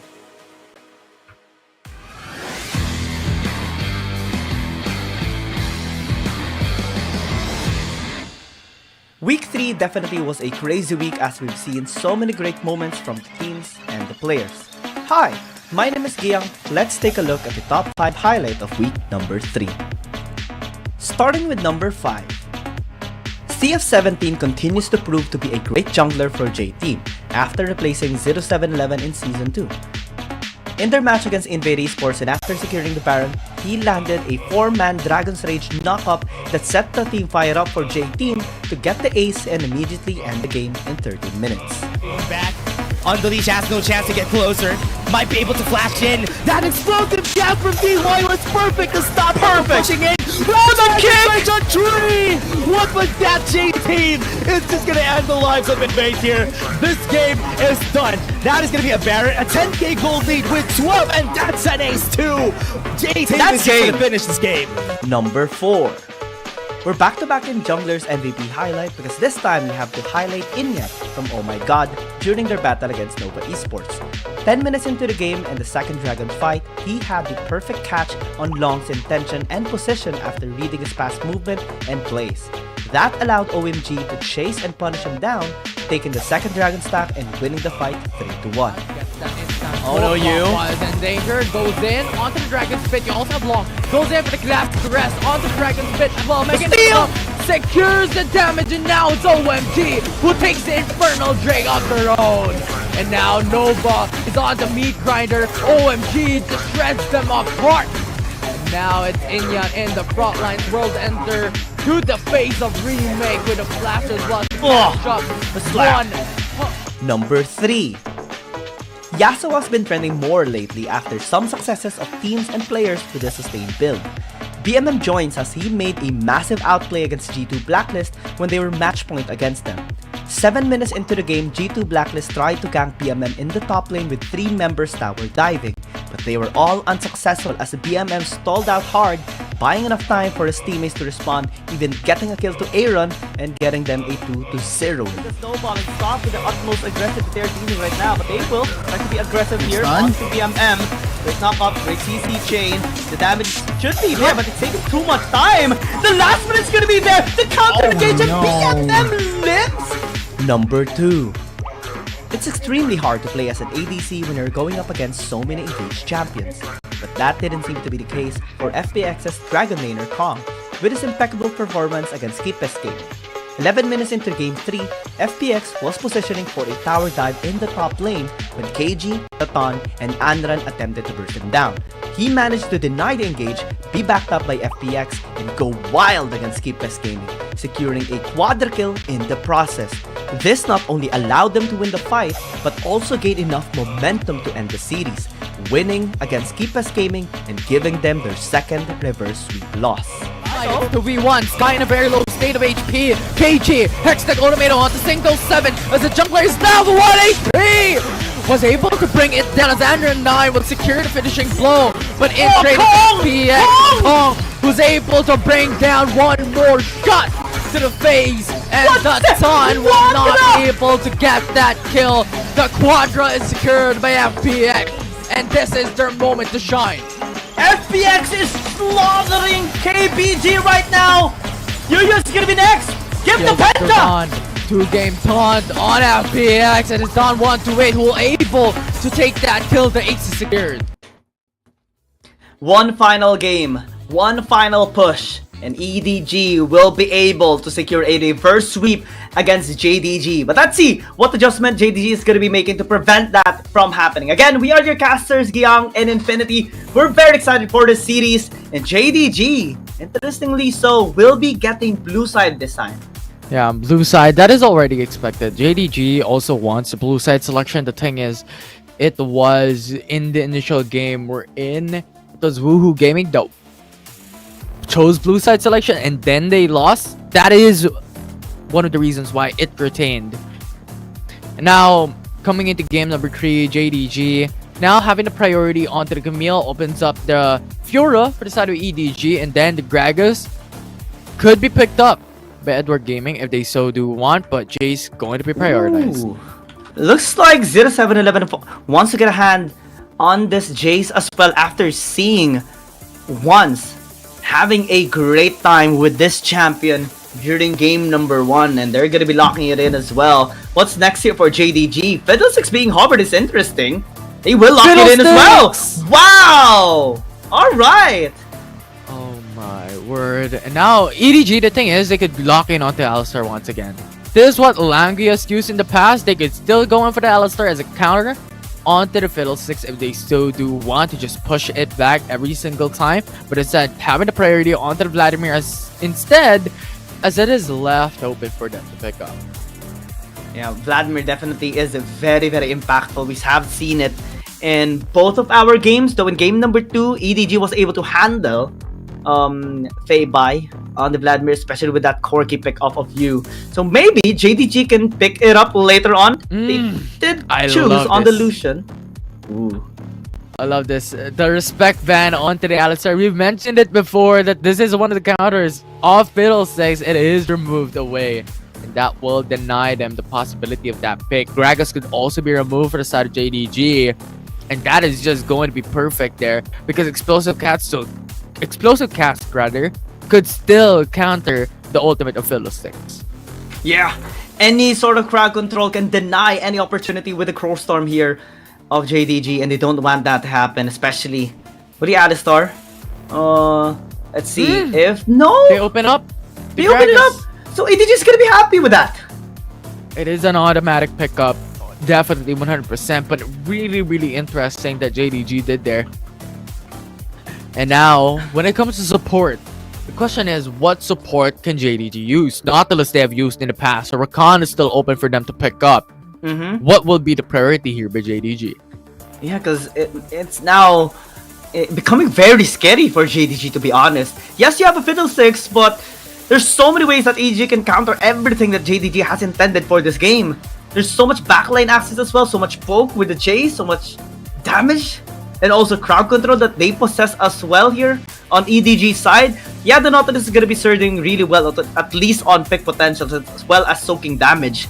But who will protect Fei-Bai and Barry? Absolutely no one, because the Nautilus is going to be struggling with that as well. Just one cast and one entry from you and 0711 and Xiao Jiang is going to be more than enough to take them down. 100%. And now for the side of EDG, they're still lacking that bottom lane, which could still be Saya, Kaisa, Ezra could still work as well if they really want that advantage up against the Lucian. Or well, not necessarily the advantage, but rather the safe distance coming from Lucian's early game power. Let's see who is going to be the one smiling, laughing this game. That is going to be a banger for sure. One last hurrah from both of these teams. I like the confidence of JDG pulling off a double AD composition against a Vladimir lineup. But the only problem I have here in this game is that, yes, Lucian can actually bully out the Vladimir a little bit. Zeri does provide some poking ability, but we have seen a similar setup in game number 1 a while ago. And that actually provided Fei-Bai the opportunity to have so much confidence, since the poke is kind of lacking on EDG during game 1, and this time it's similar to JDG in game number 3. In this game, with Lucian, Zeri, might have been better to pick up a Corki, but I don't know. They have more confidence to pick this champion up. EDG is happy with the composition that they have made as well. And this time is for one last game. It's a final game that determines it all. One game away to get the series win for both sides, JDG and EDG. Let us know in the comment section, of course, who are you rooting for? Who do you think is going to be winning here in this series? Let us know in the live stream in the comment section. Of course, we have seen the approval rating earlier a little bit on the side of EDG, and they are manifesting one step away from this reverse sweep. Definitely is. And now let's set up the storylines here coming into game number 3. Having the Jays coming aside for EDG would dictate how fast-paced EDG wants to play this game when it comes to the jungle. Level 3 could be expected to go into the mid lane or even the bot lane matchup. That will be the expectation here coming from the side of EDG. They have to utilize their jungler well when it comes to this early game power spike. For the side of EDG, they're getting just punished into the bottom lane. The really big thing coming into a Nautilus pickup is that early game advantage, right? Just because of the passive that you have. You also have the Drench line that could just keep up the distance when it comes to those engages. But for the side of JDG though, when it comes to the jungle, this will still need to go level 5. This will still need time to be able to go into those team fights. So expectations is JDG has to play a little bit more safe, and EDG could play a little bit more aggressive when it comes to the jungle pool. When it comes to the jungle role. Especially with whenever 0711 is going to be in the vicinity, that's a chance for Edward Gaming to be very aggressive. Xiaojiang this time around is actually being very comfortable against Lemon. It's much better than a Fiora versus Jax matchup. And man, he's just handling Lemon so well at this point. And another layer as well that JDG has to be worried coming into the top side is that there's a big wave pushing in. So Xjang having that priority into the top lane, if he forces the hands of Camille to retreat, that's going to be a huge priority. But as you mentioned a while ago, right, Ones will not be playing it aggressively coming into this early game. 0-7-11. Oh no, perfect jam! The flash in back is even. Feibai gonna be trying to return the favor. Actually, he's able to get the kill. The possibility to double. Force out the flash. Oh, so close. So close. Feibai, not the best dash as well. But the benefit here of EDG is they're able to crash 2 waves here in the top lane. Feibai, able to at least answer. Yeah, but Feibai will be able to take that wave. And the thing is, it was Feibai who was able to take that turret as well to the side of JDG. So that's the big problem that EDG has to conquer, right? You have the wave going to Feibai, the kill going to Feibai as well. The jungler is delayed.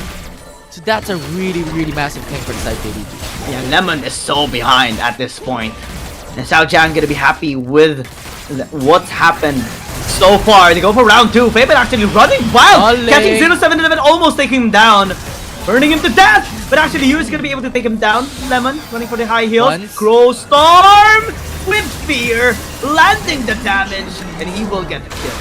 Yeah, that's really good. They were able to get that trade back, but unfortunately, it was Feibai who lost his life in the process, which is really unfortunate for the side of JDG, considering that it was a kill that they do not want to give to the side of Edward Gaming.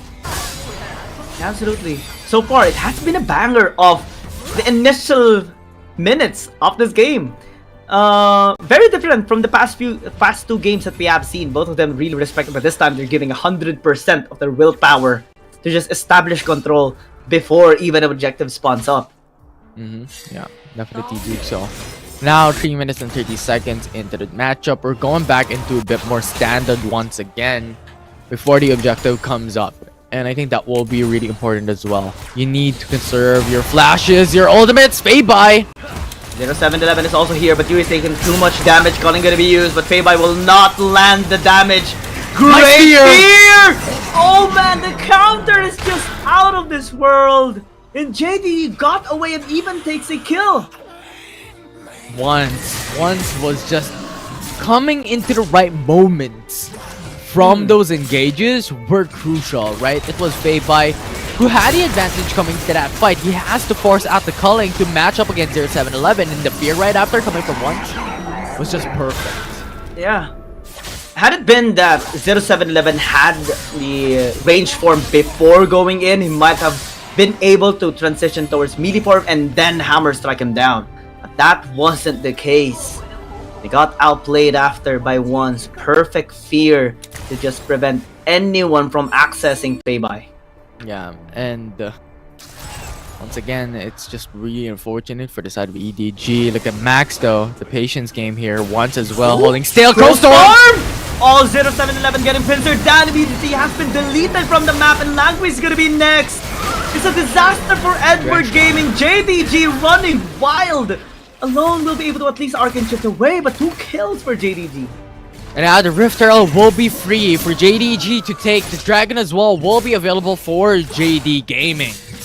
Oh man, it's everything being taken by JDG at this point. We were worried about the Fiddlesticks, but we were worried for nothing, as the execution is just top notch. Yeah, that's really unfortunate, right? Gragas is not exactly a direct counter to the likes of Fiddlesticks compared to an Alistar, given the fact that the only thing that could really just deny it away is the explosive cast, compared to the Alistar's knockback that will really push Fiddlesticks away. And I think that was really unfortunate, because when Langui comes into contact with the likes of Once, or when Once comes into those fights, Langui's unavailable. This time, Edward Game does have priority over this bottom side river. Langui Lemon. A bit of damage, but Xiaojiang chasing Lemon is in a big trouble right now. Hexic Ultimate will not do anything to save yourself, buddy. This is just too far behind. And now One's gonna be going in. No stoppage there, but Jay's still able to get the Dragon for EDG. Now they go for the counterplay. Max gonna be in a lot of trouble here. The shield will Barry! not save him as well. Fei going in, Barry as well. Unable to get any kills just yet. Alone going in, burning Fei to death. Tries to sustain, but one auto attack should do the trick. Edward Gaming gets the better kills and also the objective. EDG gets every single thing that they want. They get the dragon, and they also was able to get a lot of kills there. It was Jace had the perfect moment to really just secure the dragon into themselves. Once got the Crow Storm, Fei was a little bit late, and I think that was really unfortunate for the side of JDG. It was Barry who was just able to go in for the free hits. But once again, this is what we're talking about, having the Ezreal pickup for the side of EDG. It gives you a little bit more distance to come into contact and deal damage from far away. Yeah, and it's been able to just kite away the members of JDG, at least apply damage while maintaining safe distance away from them. And Edward Gaming, well, he will be losing this tower in the mid lane. It's long due, to be honest. But JDG gonna be happy at least with this one. In exchange for the dragon. Was unfortunate for once to not be able to secure the dragon despite that great Crow Storm angle. Was spotted out as well by Xiao Jiang a while ago, and now they're transitioning here in the bottom lane. Barry's gonna be here once as well with the Crow Storm. The damage is not gonna be felt at all here by EDG. Elangi is able to flash away. Now they turn. Yu's gonna be here with the Blood Bowl as well, and Alone will be slashing his way. Actually, it's Yu that gets the second kill as well. And Edward Gaming have the proper counterplay, just allows them to even secure this tower. That is really unfortunate. EDG just played that impeccably. Now looking at top side 1v1. Gonna be a disengage there by Lemon. He just cannot deal with Xiao Jiang just yet. And now we're looking back into that fight. Langui used the explosive cast but did not connect. But the moment that changed it all is you coming into the Proto Belt and went into the ultimate, connects onto 3 Tidal Bloods as well. Sango's full. It was pretty much just so much damage built into the Vladimir when he came in contact into 3 members connecting with that ultimate as well. Now EDG is slowly getting momentum. A while ago JDG was actually ahead by 2-point-something thousand gold. Now Edward Gaming is just turning everything around and applying again the pressure that they have been applying in game number 2. At the moment, EDG, even level playing field, actually having the advantage up against JD Gaming from here on forward. I think JDG just has to buy time for Barry to be able to scale. I think that will be their huge dependency here on forward from this fight. Having 3 items will be crucial for Barry to be able to deal damage up against EDG from later on. They have the bank on Barry. He is the big carry later on, especially with the consistent damage. And so far in this early game, or at least in this mid game, he has been unfelt just yet. Not turrets are completed, but not enough to actually land in the pressure towards Edward Gaming. And despite the plays of ones all throughout the map, all throughout the members of EDG, still it's not enough to make JDG the one taking control. Crow Storm again, but a fight in the mid lane as well has commenced and Max has been taken out. JDG will be happy with the exchange. Man, it has been full-on pressure by both of these teams. Ganked in the top lane, ganked in the mid lane. Tower taken out by EDG. They lost the Vladimir, but they got the upper hand still. Yeah, that's a big difference, right? They got the 1-for-1 kills from the mid lane to the top side for JDG and EDG, but EDG taking the tier 1 turret into the mid lane is basically a cherry on top. It was Max a little bit overextended here. Langui used up the Buddy Stamp along with the explosive cast, which is just a death sentence for Max. He went in to use up the ultimate to have the hopes to knock up these champions, but with no flash availability, there was just no escape from Max. That's the problem when you have a Nautilus. You're just an easy target as well by any member here of Edward Gaming.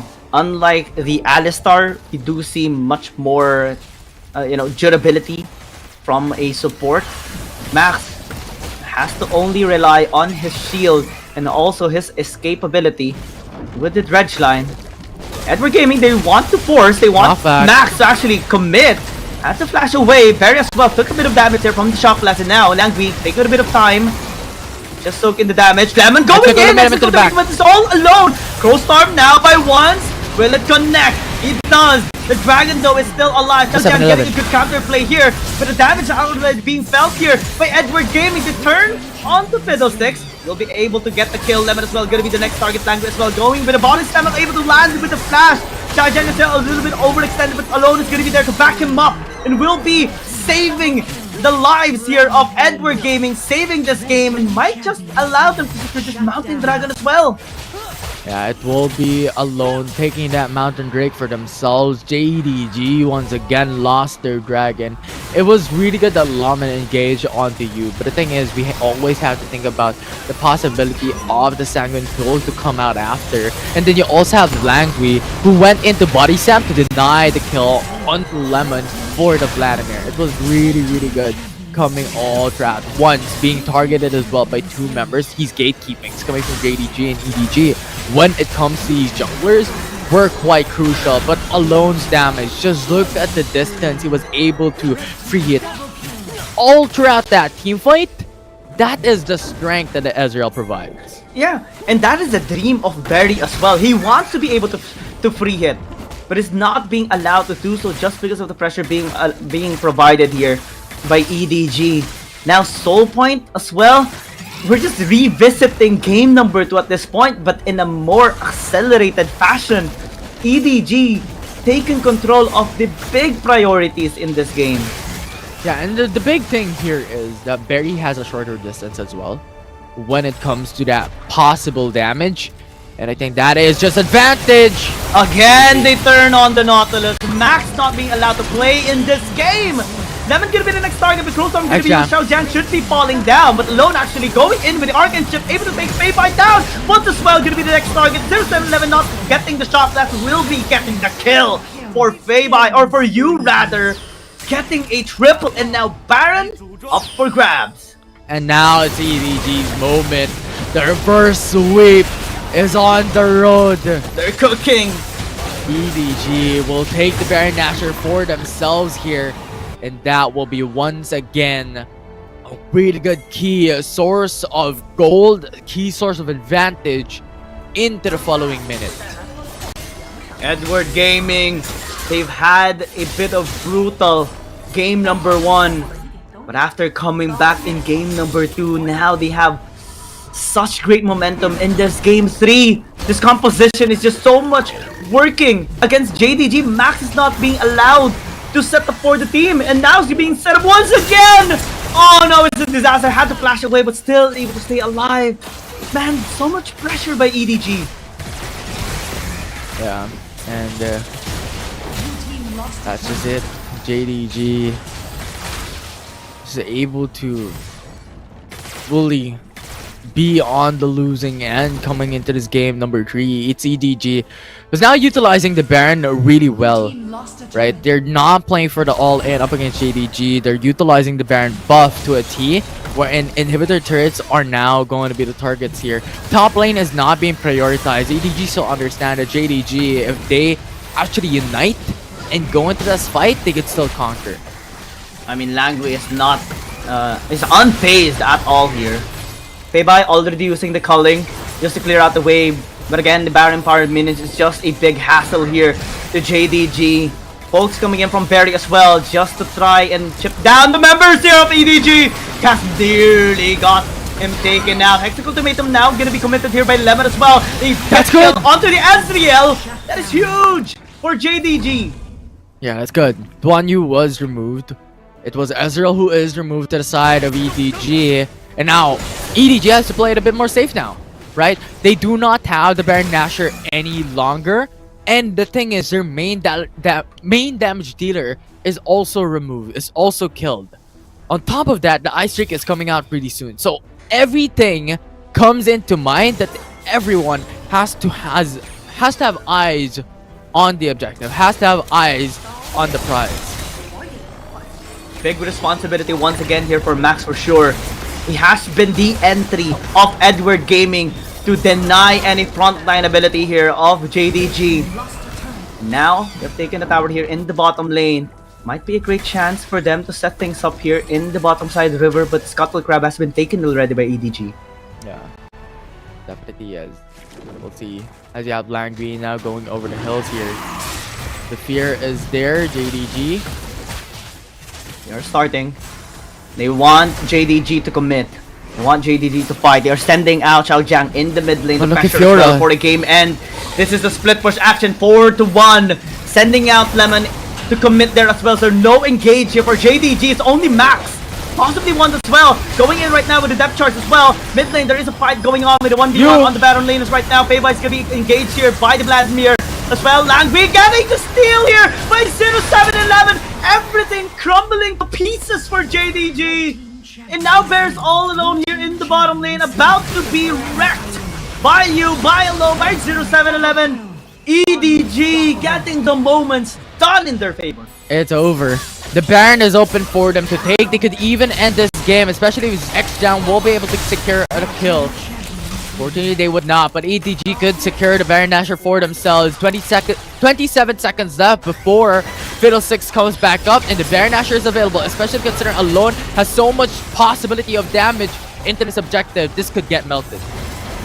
Desperation play gonna be coming here from Payby and Lemon. Let's see if they are gonna be able to make things happen. The dream is not gonna be alive this time around. Payby gonna be chased out here by Alone. And the Baron, 2 kills in exchange for just 1 member of EDG. Very much worth it for them.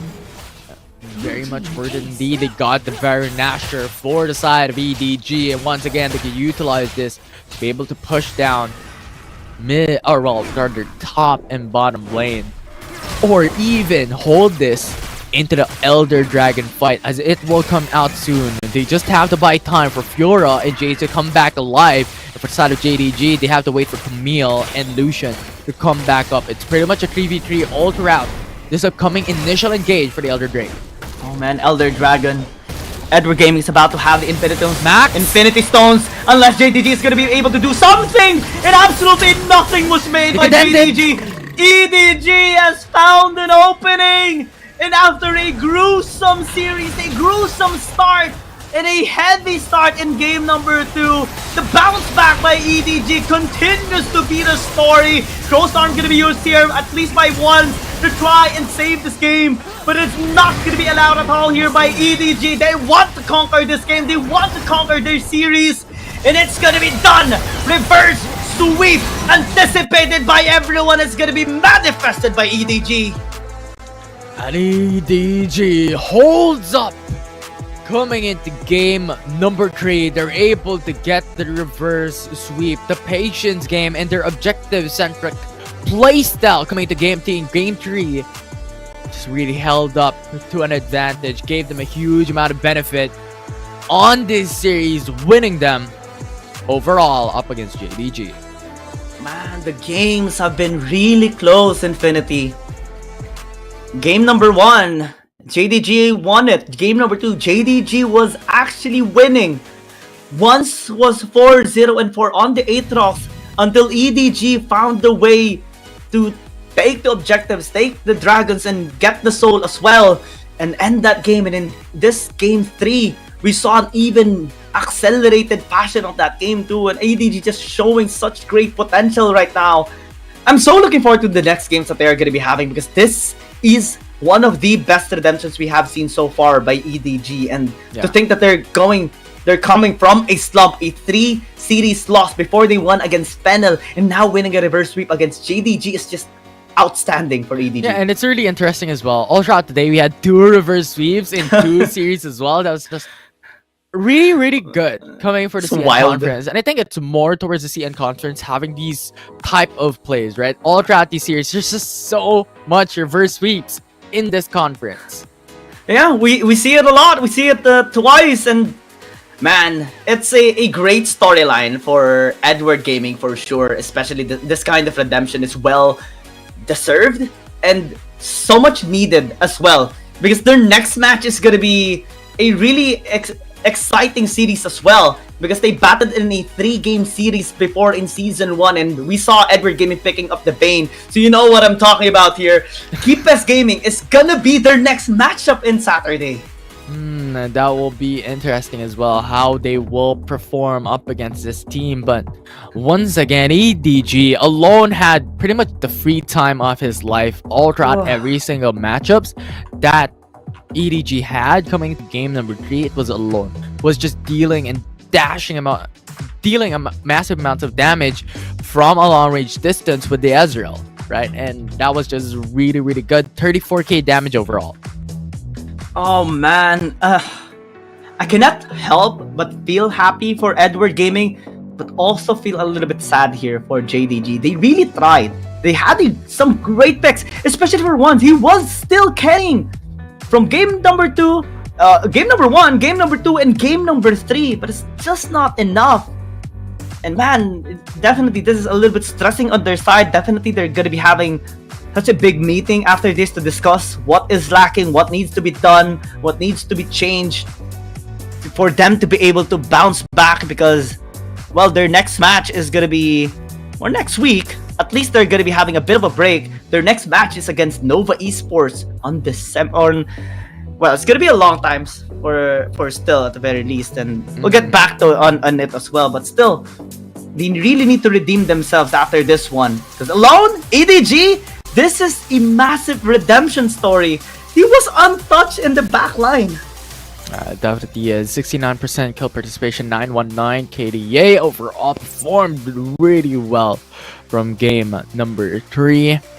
And it was just himself who dealt so much amount of damage for EDG side in game 3. Yeah. Alongside with you, alongside with 0711, the top lane diff by Xiao Jiang against Lemon was well established as well, especially with the influence of 0711.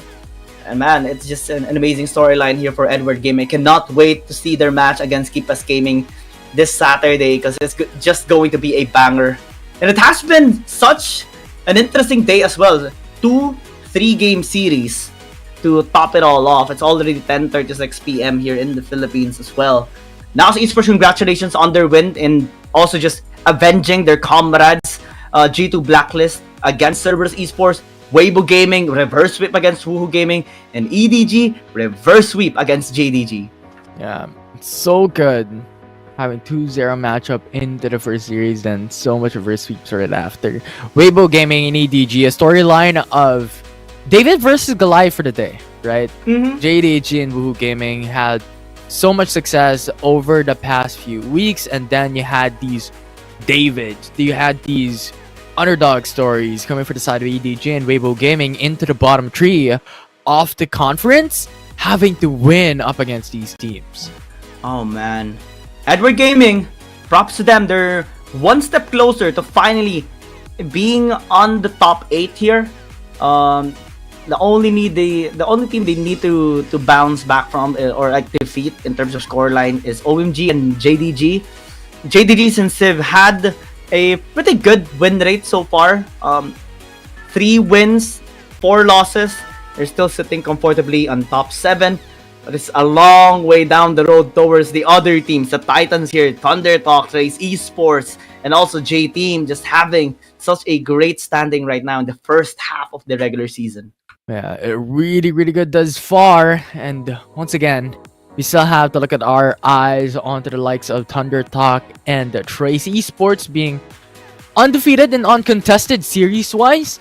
Now moving on towards the APAC conference, once again, NAOS Esports winning up against CES takes them the top 1 spot once again away from KB Rollster Y. Ooh, they continue to show dominance. They continue to show a better light on NAOS Esports, especially with their amazing performance against Cerberus Esports.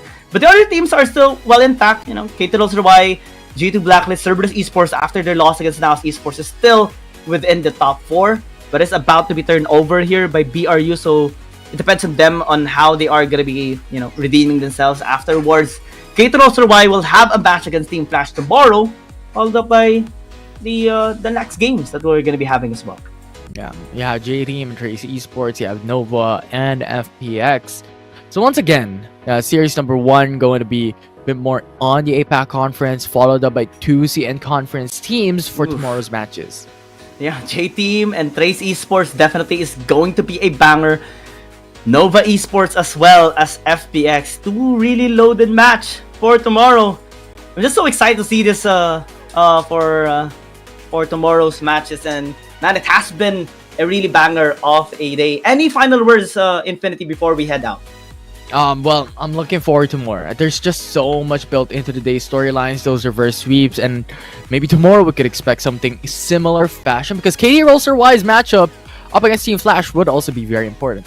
Absolutely, and there's so much, so many things to look forward to in this tournament. So many great storylines being established right now. It has been a pleasure shoutcasting alongside with you, Infinity, and look forward to seeing more of these players and these teams. But for now, we are going to be bidding goodbye. See you again tomorrow for another Wild Rift action.